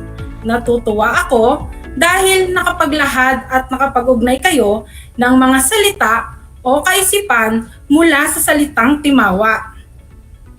Mga kapantas, halina't ating basahin at unawain ang unang kabanata ng nobelang may pamagat na Timawa na isinulat ni Agustin C. Fabian. Sabado noon at mag-iikapito ng gabi, si Andres Talon na isang mahirap na estudyante ay kasalukuyang naguhugas ng mga pinggang kinainan sa ladies' dormitory sa isang universidad sa Amerika. Ito lamang ang paraan upang makapagpatuloy siya ng pag-aaral sa kolehiyo ng medisina. Nakatali sa kanyang baywang ang isang tapi at nakalilis ang mga manggas ng kanyang kamisa dentro, nangingintab sa pawis ang kanyang kayumangging mukha. Ang bula sa sabong nakabalot sa kanyang mga matipunong bisig ay umabot sa siko. At isinalisay ni Andres na palagay na ang loob niya sa kusina. 16 na taon siya nang mamatay ang kanyang ama at lubusang maulila. Katatapos lamang niya ng intermedya. May kamag-anak naman siyang isang kusinero sa isang bapor na nagyayaot dito sa Amerika at sa Pilipinas, kaya't siya ay sumama. Ayon kay Andres, 6 na buwang singkad na siyang tagapagmasahe ng mga pinggan, kubyertos at mga lutuan sa bapor, kaya hindi na dapat magtaka kung siya ay eksperto sa mga gawain ito. Dahil nga sa kauusisa ng kanyang kaibigang si Alice ay biniro na lamang ni Bill na itanong ni Alice kay Andres kung ano-ano ang naging karanasan ni Andres sa Amerika. Sumang-ayon naman kapag daka si Alice dahil linggo rin naman bukas at hindi baling mapuyat sila. Habang nagpapahid ng kamay si Andres ay sinabi niyang siya ay may paghampas lupa. Biglang pinutol ni Bill ang usapan dahil ilalabas muna nito ang basura at ibig niyang marinig muli ang sasabihin ni Andres. Kaya naman, nang bumalik si Bill, ay nakaupo na si Alice at Andres. Bumatak siya ng isang silya at nakiumpok sa dalawa at sinabi ni Bill na maaari nang simulan ni Andres ang kanyang kwento na humilig pang mabuti sa kanyang upuan. Nagtanong si Andres kung saan banda niya sisimulan ng kwento at tumugon si Alice na noong dumating siya sa Amerika. Sa San Francisco bumabase si Andres at ang paghuhugas ng pinggan ang unang naging hanap buhay. Naging manggagawa sa iba't ibang bayan ng California, namitas ng mansana sa Oregon at Washington, dalang hita sa Florida. Lalo na raw siyang umitim sa taniman ng kamatis, letsugas, repolyo at iba pang gulay. Naging serbidor sa mga restaurant, naging utusan, naglingkod sa salmunan sa Alaska, nagpatag ng bato sa daang tren sa Nevada. Nagtanong ang dalagang Amerikana kung alin sa mga karanasan ni Andres ang bumago sa takbo ng kanyang buhay. Hindi kaagad tumugon si Andres. Tila tinitimbang niya sa marami niyang karanasan ang pinakatampok. Ang totoo ay naglaalangan si Andres na sariwain pa ang malungkot na bahagi ng kanyang buhay. Muling nagsalita si Alice at sinabing magbigay ng halimbawa si Andres kung bakit nito naisipang mag-aral, kung bakit iniwan ang paglalagalag. Sa wakas, ay sinabi ni Andres na hindi nangyari sa Amerika ang karanasang bumago sa takbo ng kanyang buhay, kundi doon sa kanila. Sa Pilipinas nangyari ito. Napatanong si Bill kung paano. Magsasaka ang ama ni Andres at may isang kaugalian sa kanila kung pista ng bayan. Ang lahat ng magsasaka ay pumaparoon sa malaking bahay ng may-ari ng lupa at tumutulong sa karaniwang malalaking handaan doon. Nagsisipagsaing, nagsisibak ng panggatong, nagpapatay ng manok, baboy, kambing at baka. Sabihin pa ang lahat ng tumulong ay doon kakain. Minsang may pista ay isinama siya ng kanyang ama upang tumulong sa may-ari ng lupang kanilang sinasaka. May 13 gulang siya noon. Nang nagkakainan na ang mga nanunulungan ay dumating ang donyang mga asawa ng kanilang kasama at pinagmumura ang mga nagsisikain. Hindi pa raw natatapos kumain ng mga panauhin sa itaas ay inuuna na raw ang kanilang mga bituka. Lubha raw silang mga timawa. Hindi kaagad naunawaan ni Andres ang kanyang narinig. Noong papauwi na lamang sila at sabihin sa kanya ng kanyang amang ang dinaramdam nito. Noon lamang lubos na naunawaan ni Andres ang kahulugan ng salitang timawa. Sinabi ng kanyang ama na pagbutihin ang kanyang pag-aaral upang huwag sapitin ang kaapihang ganoon. At kung siya raw ay lalaking magsasaka at hindi sa kanya ang sasakahing lupa, ay ganoon din ang kanyang kapalaran. Aalimurain ng mayaman. Ang isang timawa raw ay higit na pangit kaysa gutom. Ang timawa raw ay kahalintulad ng isang aso, sagpang ng sagpang. Huwag daw siyang mag-aksaya ng panahon, kaya naman para kay Andres ay gagawin niyang lahat ang kanyang makakaya upang siya ay matuto. Halos ang gabi ay ginawang araw ng ama ni Andres. Ibig niyang makaipon. Ang adhikha niya ay maging isang manggagamot si Andres. Huminto si Andres at tumingin sa malayo na waring nakikitang muli ang kanyang ama. At pagkatapos ng ilang sandali ay nagpatuloy na naman sa pagsasalita. At nang siya ay nakatapos sa intermedya ay ganoon na lamang ang galak ng kanyang ama. Ngunit ang humalili sa kagalakang iyan ay malagim na kalungkutan dahil ang kanyang ama ay inabutan ng ulan sa tanghaling siya ay nagbubungkal ng lupa. Nagkasakit siya, pulmonya at namatay. Dinampi ni Alice ang kanyang mata nang hawak niyang panyulito. Tumindig naman si Bill, lumapit kay Andres at pinisil ang balikat ng kaibigang Pilipino. Muling pinaupo ni Andres si Bill dahil ayon sa kanya ay hindi pa siya tapos magkwento. Naupong muli si Bill at muling nagsimula si Andres. Naubos na lahat ng kaunting naipon ng ama ni Andres. Ulila na siyang lubos at wala pa ni isang sentimo. Subalit, isinumpa ni Andres sa kanyang sarili sa harap ng bangkay ng kanyang ama na siya ay pilit na mag-aaral at siya ay magiging manggagamot. Hahanapin niyang pilit ng tagumpay na siyang adhika ng kanyang ama. Maluwat ring walang umimik. Matapos ang pagsasalaysay ni Andres, nadama ni Bill at ni Alice ang malaking kalungkutan ni Andres. Nauunawaan na ni Bill at ni Alice si Andres. Para kay Alice ay isang hiwaga si Andres, ngunit alam niyang ito ay isang mabuting tao, masipag, matalino, magalang. Ngunit tila ayaw makihalubilo sa iba. Tila ayaw maabala, ibinubukod ang sarili. Tila may lihim na lakad at ang lahat ng nasa paligid ay parang makakaabala sa kanya. Muli na namang nanudyo si Bill na napapansin niya ang sinusubaybayan ni Alice si Andres. Ayon kay Alice ay walang masama rito dahil maluwat nilang kasama si Andy at wari ay malayo siya, gayong kay Lapit ay parang kay layo. Mayroon ba namang gayong araw-araw ay nagkakabunggo ang balikat niya ito at di man lang matawag upang makapalagay ang loob? Hindi biro. Lagi iyang naitatanong ni Andy sa kanyang sarili kung bakit ibinubukod niya ang kanyang sarili sa karamihan. Ang karanasan ang nagturo sa kanya. Ang madalas na montog ay natututong yumuko. Lumalim na ang kanilang salitaan at hindi bumababaw. Sinabihan ni Bill si Andy na walang alinlangan ay mararating nito ang patutunguhan.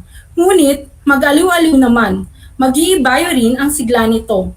Kung sandali man lamang ay ilalayo ang ilong sa libro. Maaari rin ba na ang isang malusog na gaya ni Andy ay hindi maaakit ng mga dalaga? Tinudyo na naman ni Bill si Alice kay Andy. Kaya naman, ayon kay Alice, ay ano ang malay nila kung si Andy ay mayroon ng itinatago at tumawa si Alice. Nasabi na lamang ni Bill na walang maitatago sa kanya si Andres. Tumindig na bigla si Andres dahil sa hating gabi na at mapupuyat na si Alice. Kinutya ni Bill ang magaling na kaibigan niyang Pilipino. Ito raw ay takbuhin dahil ngayon pa lamang sumasarap ang usapan ay saka pa tatalilis. Naunang lumabas si Bill. Nagsuot si Andres ng kanyang Amerikana at sumunod sa kaibigan. Inihatid niya si Alice hanggang sa pintuang may kadiliman dahil sa bahagya ng abuti ng liwanag ng ilaw. Nagpaalam si Andres kay Alice at nagpasalamat sa kagandahang loob ng dalaga dahil hindi pa pangkaraniwan ang gabing ito para kay Andres. Naramdaman na lamang ni Andres ang halik sa kanyang pisngi. Diyan nagtatapos ang unang kabanata ng Timawa na isinulat ni Agustin C. Fabian. Upang masiguro na kayo'y nakinig sa ating kwentuhan, magbahagi kayo ng inyong natutuhan mula sa unang kabanata ng nobela, mga tauhan at mga pangyayari sa akda. Ibahagi ang inyong sagot sa ating comment section. Narito ang isa pang gawain. Panuto, talakayin ang mga sumusunod na tanong, isulat sa journal ang inyong sagot at ilagay sa taas ang code na Q1, Nobela, Gawain 1.5. Ipasa ang inyong journal sa inyong guro sa schedule ng inyong eskwelahan sa retrieval of modules. Para sa mga nakikinig sa radyo, ay makinig mabuti upang maisulat ng maayos ang mga tanong. Para naman sa mga nanonood sa telebisyon at Facebook Live, ay maaari ninyong screenshot o picturean ang mga tanong na nasa screen. Ito ang mga katanungan. Unang tanong, anong karanasan ang bumago sa takbo ng buhay ni Andres upang siya ay magsikap na makaahon sa kahirapan? Ikalawang bilang, kung ikaw ang nasa kalagayan ng binata, paano mo tatanggapin ang masasakit na pananalitang binitawan ng donya sa kanila? Para naman sa ikatlong bilang, kung ikaw ay makararanas ng matinding kahirapan sa buhay, paano mo haharapin? Ngayon naman, ako muli ay magbabasa ng inyong mga komento patungkol sa mga katanungang nabanggit? Ang sagot ni Francisca Alison Sabado para sa unang bilang ay ang pagiging mahirap ang isa sa mga karanasan na nakapagpabago sa takbo ng buhay ni Andres upang siya ay makaahon sa kahirapan sa halip na magmukmok at tatanggapin na lang ang kapalaran. Siya ay bumangon at kinasangkapan ang kinamulatang kahirapan at pagsubok sa buhay. Magaling, Francisca, ang iyong sinabi. Dahil ang kahirapan nga ang isa sa mga naging dahilan kung bakit nagbago ang takbo ng buhay ni Andres. Ang sagot naman ni Almira Bernadette Placente sa ikalawang bilang, bilang isang tao ay makararanas tayo ng emosyon. Sa tuwing sasabihan ng masasakit na salita, tayo ay makadarama ng pighati. Sa aking sariling pamamaraan ay nilalabas ko ang lahat ng sakit sa pamamagitan ng pag-iyak at paggawa ng mga bagay na nakapagpapasaya sa akin. Sa ganitong paraan ay nakakalimutan ko ang sakit at kumakalma ako. Mahusay rin ang iyong sinabi, Almira, dahil mainam na libangin mo ang sarili mo kaysa ikaw ay magmukmok at mag-isip ng masama sa iyong kapwa. At para naman sa isa pang kasagutan ng ikatlong bilang, ang sagot ni Juan Miguel de Gracia, kung ako man ay makararanas ng matinding kahirapan sa buhay, ay normal lamang na ako'y malungkot. Ngunit naharapin ko ito ng buong determinasyon upang magkaroon ako ng lakas ng loob. Naharapin ang bawat hamon ng buhay. Susungin ko ang lahat ng pagsubok na dumating sa aking buhay at magsusumikap ng mabuti upang sa hinaharap ay hindi maghirap. Tama, Yuan, ang iyong sinabi. Huwag mawawalan ng pag-asa sa buhay at determinasyon. Para naman sa paglinang sa kabihasaan, tungo sa formative assessment, gawain 1.6, panuto, basahing mabuti ang mga pahiwatig na may salungguhit na ginamit sa akda. Ibigay ang inyong sariling interpretasyon sa mga ito. Isulat sa journal ang inyong sagot at ilagay sa taas ang code na Q1, Nobela, gawain 1.6. Ipasa rin ito sa inyong guro sa schedule ng inyong eskwelahan sa retrieval of modules. Para sa unang tanong, nangingintab sa pawis ang kayumangging mukha ni Andres habang naguhugas ng pinggan. Ang may salungguhit ay nangingintab sa pawis. Ikalawang katanungan, ang mga timawa anya ay higit na pangit sa isang gutom. Ito raw ay kahalintulad ng isang aso, sagpang ng sagpang.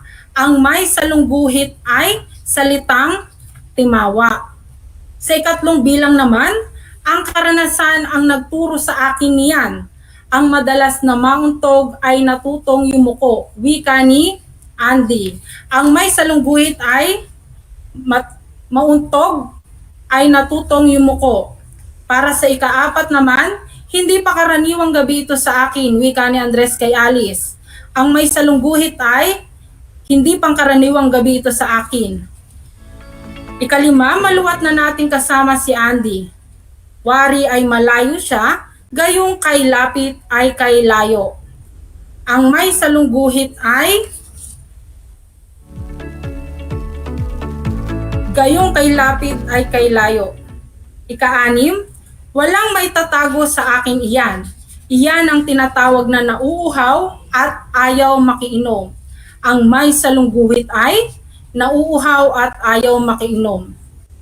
Maaari din kayong magbahagi ng inyong mga kasagutan sa ating Facebook Live o comment section. At bago matapos ang ating talakayan ngayon, ay magbabahagi ako ng aking natutunan sa akdang timawa. Para sa akin, masasabi kong hindi hadlang ang anumang kahirapan para sa pag-abot ng ating pangarap o naisin sa buhay upang tayo ay magtagumpay. Huwag din tayong panghinaan ng loob kung may mga taong nagbibigay ng mga negatibong salita o may pangyayaring negatibo sa ating buhay. Bagkus, tayo ay manalangin at matutong magtiwala sa ating sariling kakayahan at gawin na lamang itong mga inspirasyon patungo sa ating tagumpay. Ika nga sa aking nabasa, today is sacrifice, tomorrow is paradise. Dagdag pa riyan, ay mayroon akong dagdag kaalaman sa inyo at ito ay mula sa philippineculturaleducation.com.ph.timawa. Ang Timawa ay isa sa 3 saranay panlipunan ng mga katutubong Pilipino bago dumating ang mga mananakop na Espanyol. Sila ang kumakatawan sa panggitnang uri ng lipunan, nasa pagitan ng Datu at Maharlika at mga alipin. Sila ang nakararaming miyembro ng mga barangay. Tinatawag din silang mga timagwa sa ibang mga ulat ng mga Espanyol. Malaya silang mamamayan na hindi nagbabayad ng buwis sa kanilang datu. Kapalit nito ay ang mga pribilehiyong nag-aalay sila sa datu ng mga serbisyo gaya ng pagtatayo ng bahay, paggaod ng bangka at pakikipagdigma. Bilang kapalit, nakakatanggap din sila ng mga proteksyon laban sa mga kaaway nila. Naway, ang lahat ng aral na napulot ninyo ay may sagawa at maibahagi sa iba. Muli, ako si Ma'am Rubilin M. Legaspi, ang inyong guro sa Filipino, ika-9 na baitang, na siya ring sumulat ng script para sa araw na ito at ito rin ay pinagtibay ni Dr. Roland D. Galamay, dalubguro sa Filipino, na mula sa Corazon C. Aquino High School. Laging tandaan mga kapantas, walang ligaya sa lupa na hindi dinilig ng luha. Ang pag-aaral ng mabuti ang susi sa ating mga magandang kinabukasan. Hanggang sa muli!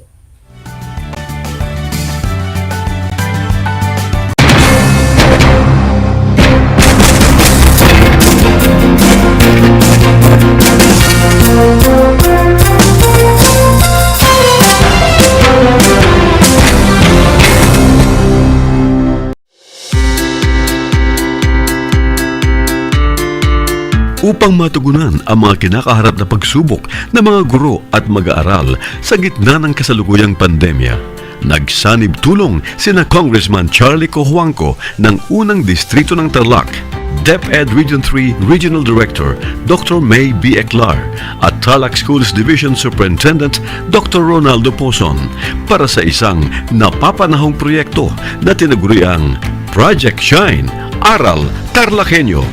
Ang mga mag-aaral ng Grade 4 at Grade 5, ganon din ang Grades 8 and 9 sa buong probinsya ng Tarlac, kasalukuyang sumasailalim sa radio-based instruction.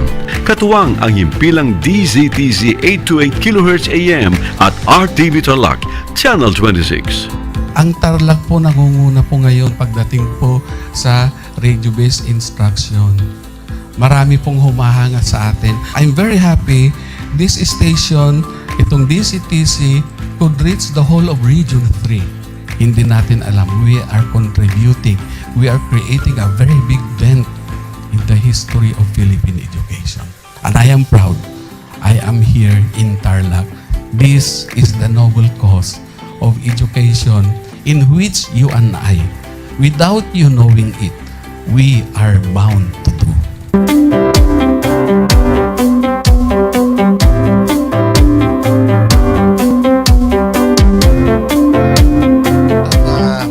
Project natin na Project Shine is a natural consequence dahil sa nangyari sa buong mundo. Let's continue to work together. I think it's very Filipino to practice bayanihan in anything or most of the things that we do. And this is a manifestation of that. No? We have private sector, we have DEPED, we have local government, all working together. And I hope the parents of some of these children especially the parents that did not graduate from school or hindi nakapag-aral nung sila ay bata, sana naman gamitin na nila itong opportunity na mag-schooling na rin sila kasama ng mga anak nila para mag-bonding pati ang mga magulang sa mga bata. I look at this as doing God's work. Diba? So if you do God's work, it feels right. It's righteous. It's for good, not for evil. Good morning and happy learning, grade 4. Welcome to Aral TarlakHenyo here on RTV Tarlac, Channel 26. Simulcast over DZDZ 828, Radio Filipino Tarlac. I am Teacher Mercy Pacheco Bognot. This is Alistair Aidatu. I am Marie Josephine B. Andrade. I am Teacher Princess Marie M. Dueñas, and I will be your teacher broadcaster for today.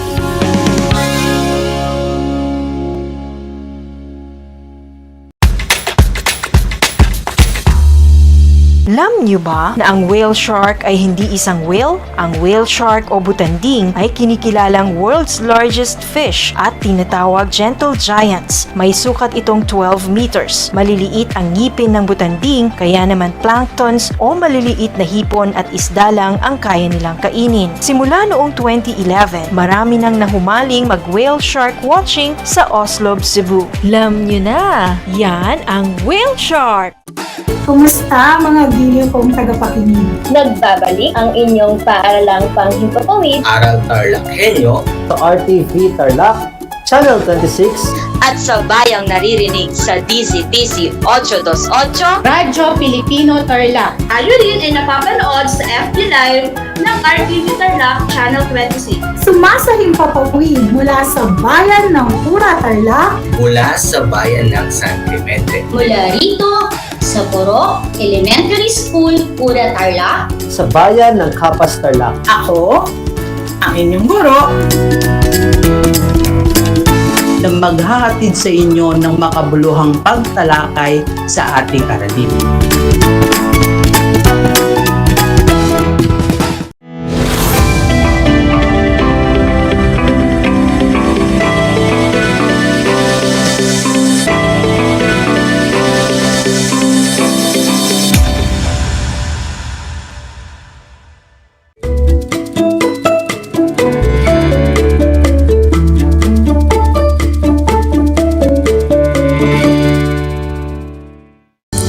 Good afternoon, TarlakHenyos. Welcome to Aral TarlakHenyo with RTV Tarlac Channel 26. Simulcast on DCTC Radio Filipino Tarlac.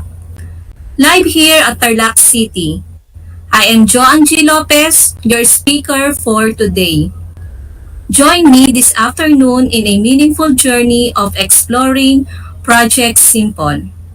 Before we start, I want you to find a comfortable place to stay, avoid noise. Then, check your headset or headphone if they are functioning well to hear our discussion clear. If you have any question, you can type them on our comment section in FB Live. Last week, I already finished the demonstration on how to upload modules in Simple. Today, we will continue on how to create a quiz and exam. So, let's start.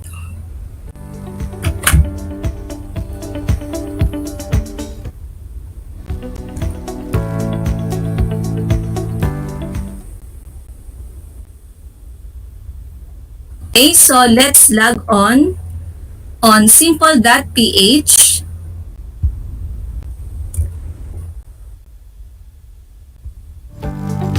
Then, the password.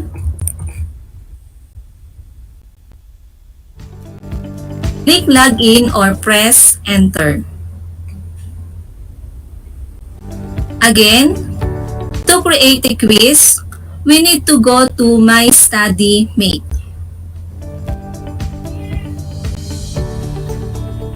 Don't forget to click the year or term.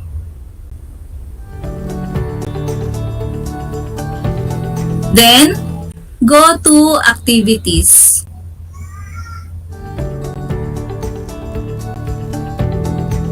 And click Create New Activity.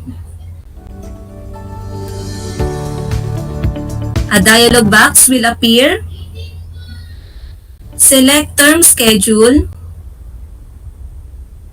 Select Type. Let's first create a quiz. Click Next.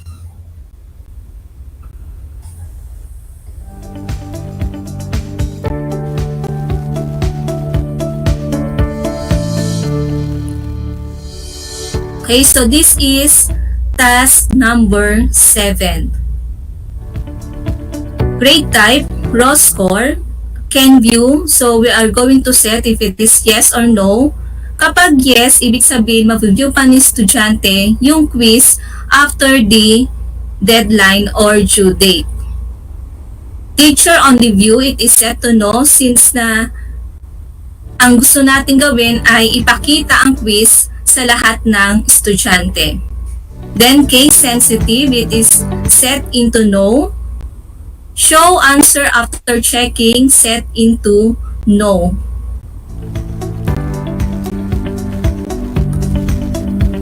Select quiz type.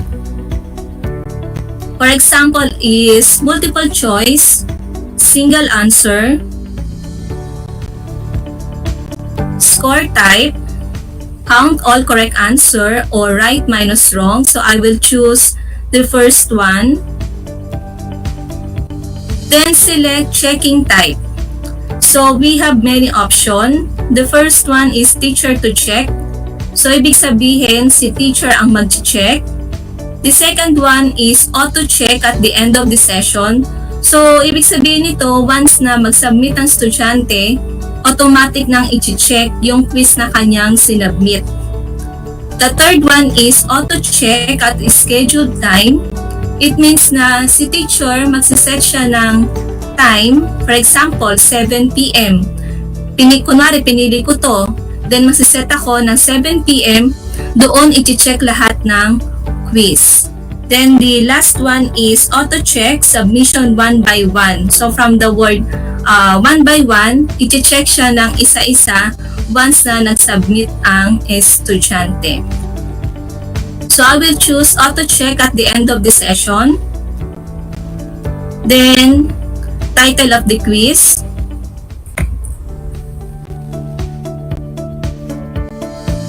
The instruction. So what is your instruction for this quiz?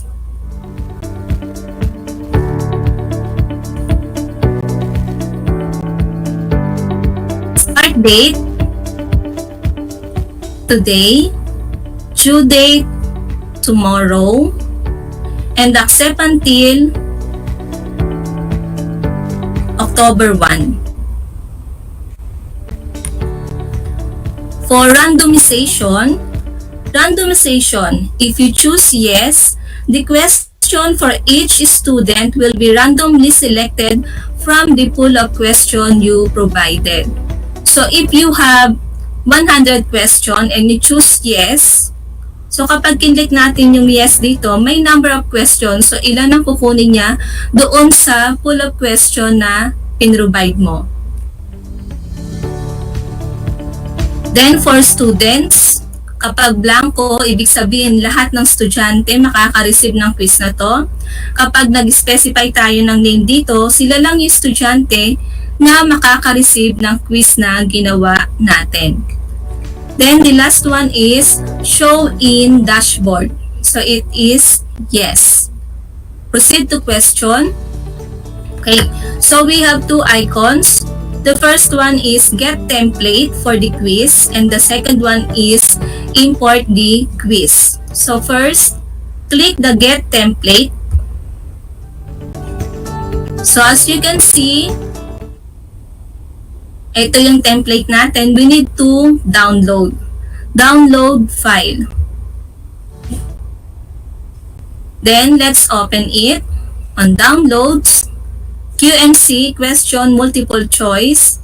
So, bakit may 3? Kasi pang 3 times ko nang na-download to. Then open it.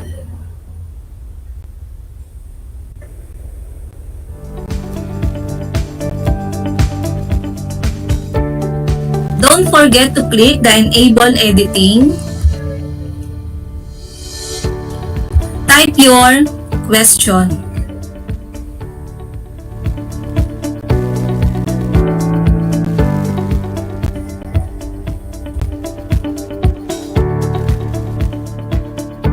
Then your choices.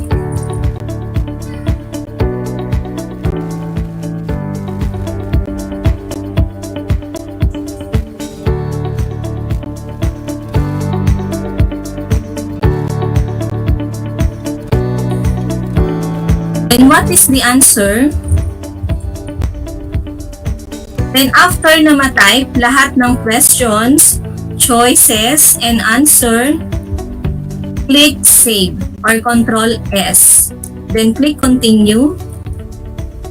Then let's go back to Simple.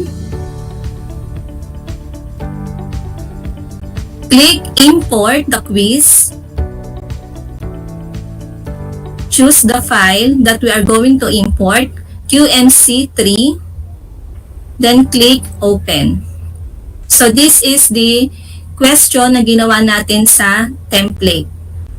Enter the answers, keyboard. Then click Preview Quiz.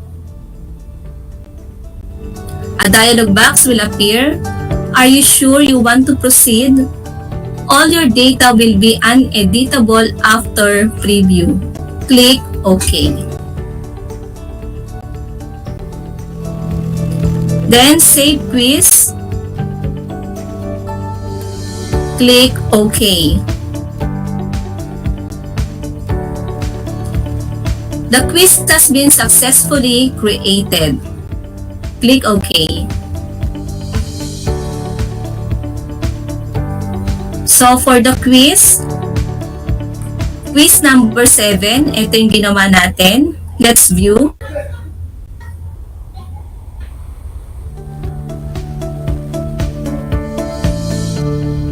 Ganito ang itsura niya. Maximum score, 1 since na 1 item lang.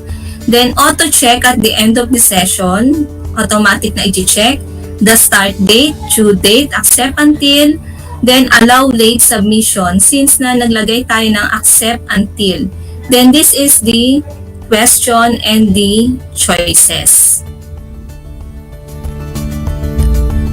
Next, let's create an exam. So to create an exam, click this, create new activity, choose term schedule, type, we have the exam, then click next.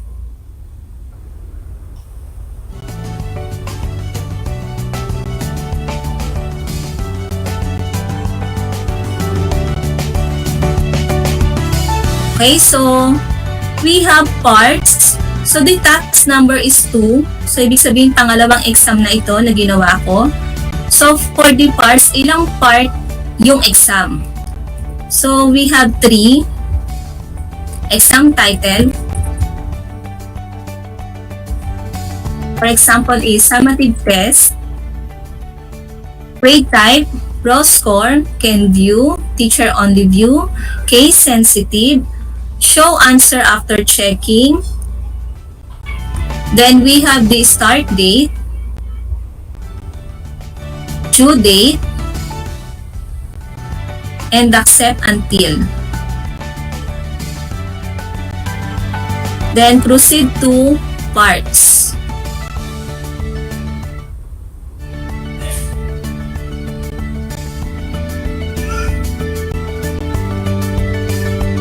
Okay, so we have here exam type. Let's try the true or false. Score type, count all correct answer. Checking type is teacher to check, auto check at the end of the session, auto check at the scheduled time, auto check submission 1 by 1.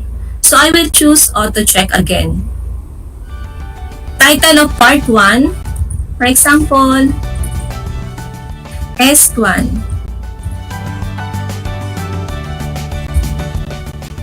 True or false?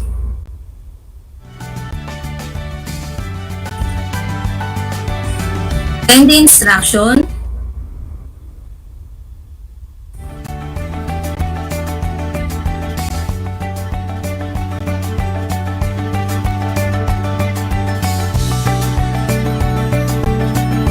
Randomization.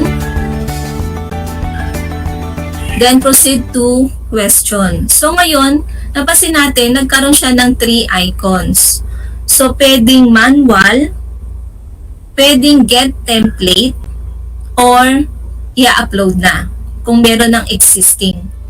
So since na wala pa, pwede tayong pumili dito sa get template or manual. So for the get template, mas preferred ko to since na yung mga question natin nakasave na. For example is gumagawa tayo ng mga question, meron na tayong copy. So try natin yung manual. Okay. So for the manual,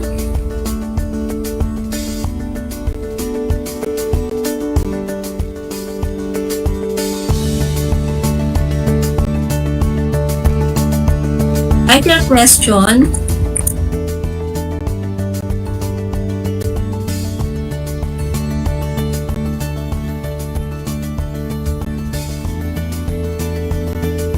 The flash drive is an example of storage device. Kapag gusto pa nating mag-add ng additional question, we can click this one. So kung ayaw naman, pwedeng i-delete. Then may kita natin dito sa right side, choose one, is it true or false?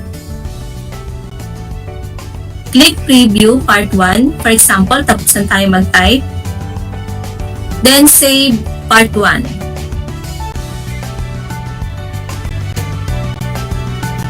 Click OK.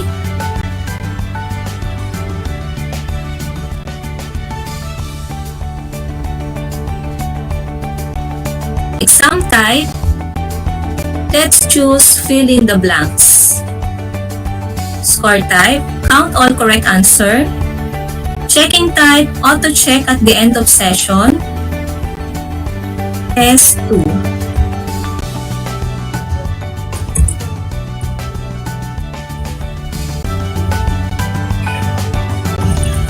Fill in the blank.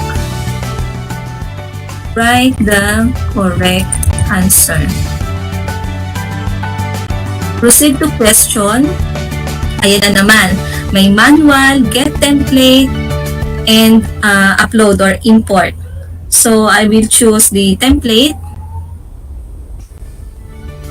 Click download file.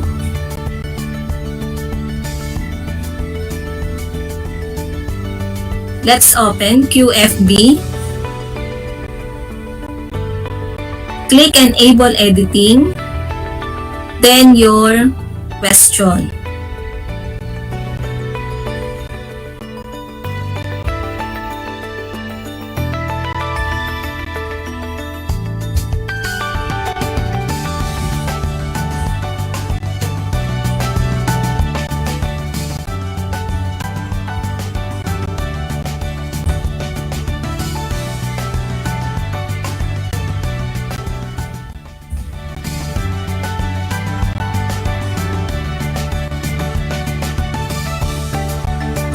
So it is an output device that displays the content of the computer. So the answer is monitor. Control S, click continue.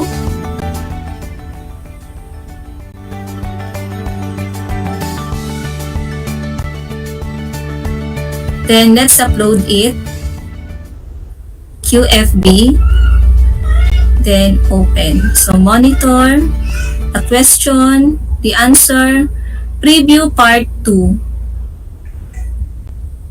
Click OK. So this is the preview. save part 2, click OK. Click OK.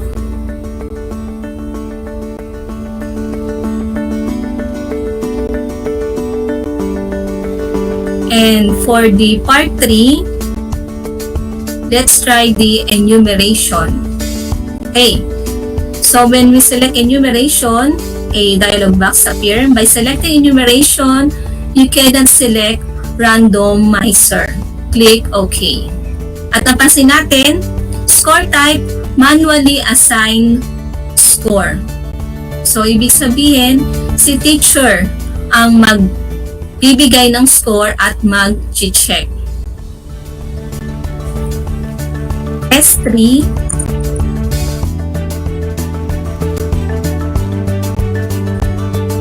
enumeration is, then proceed to question. For example is manual, enter the number of items,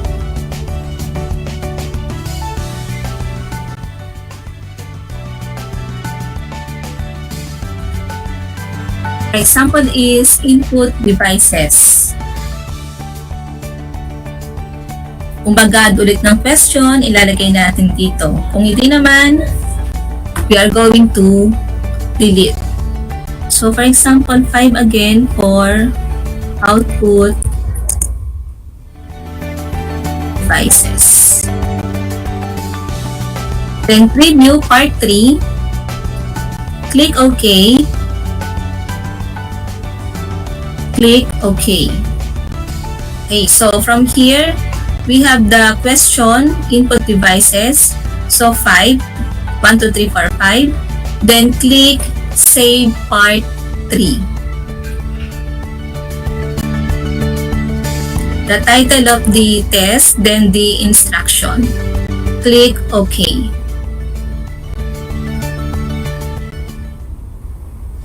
Exam part has been successfully saved. Click OK.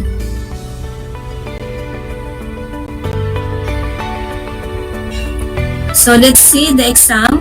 Okay, exam summative test. Let's view it. The test 1, the true or false.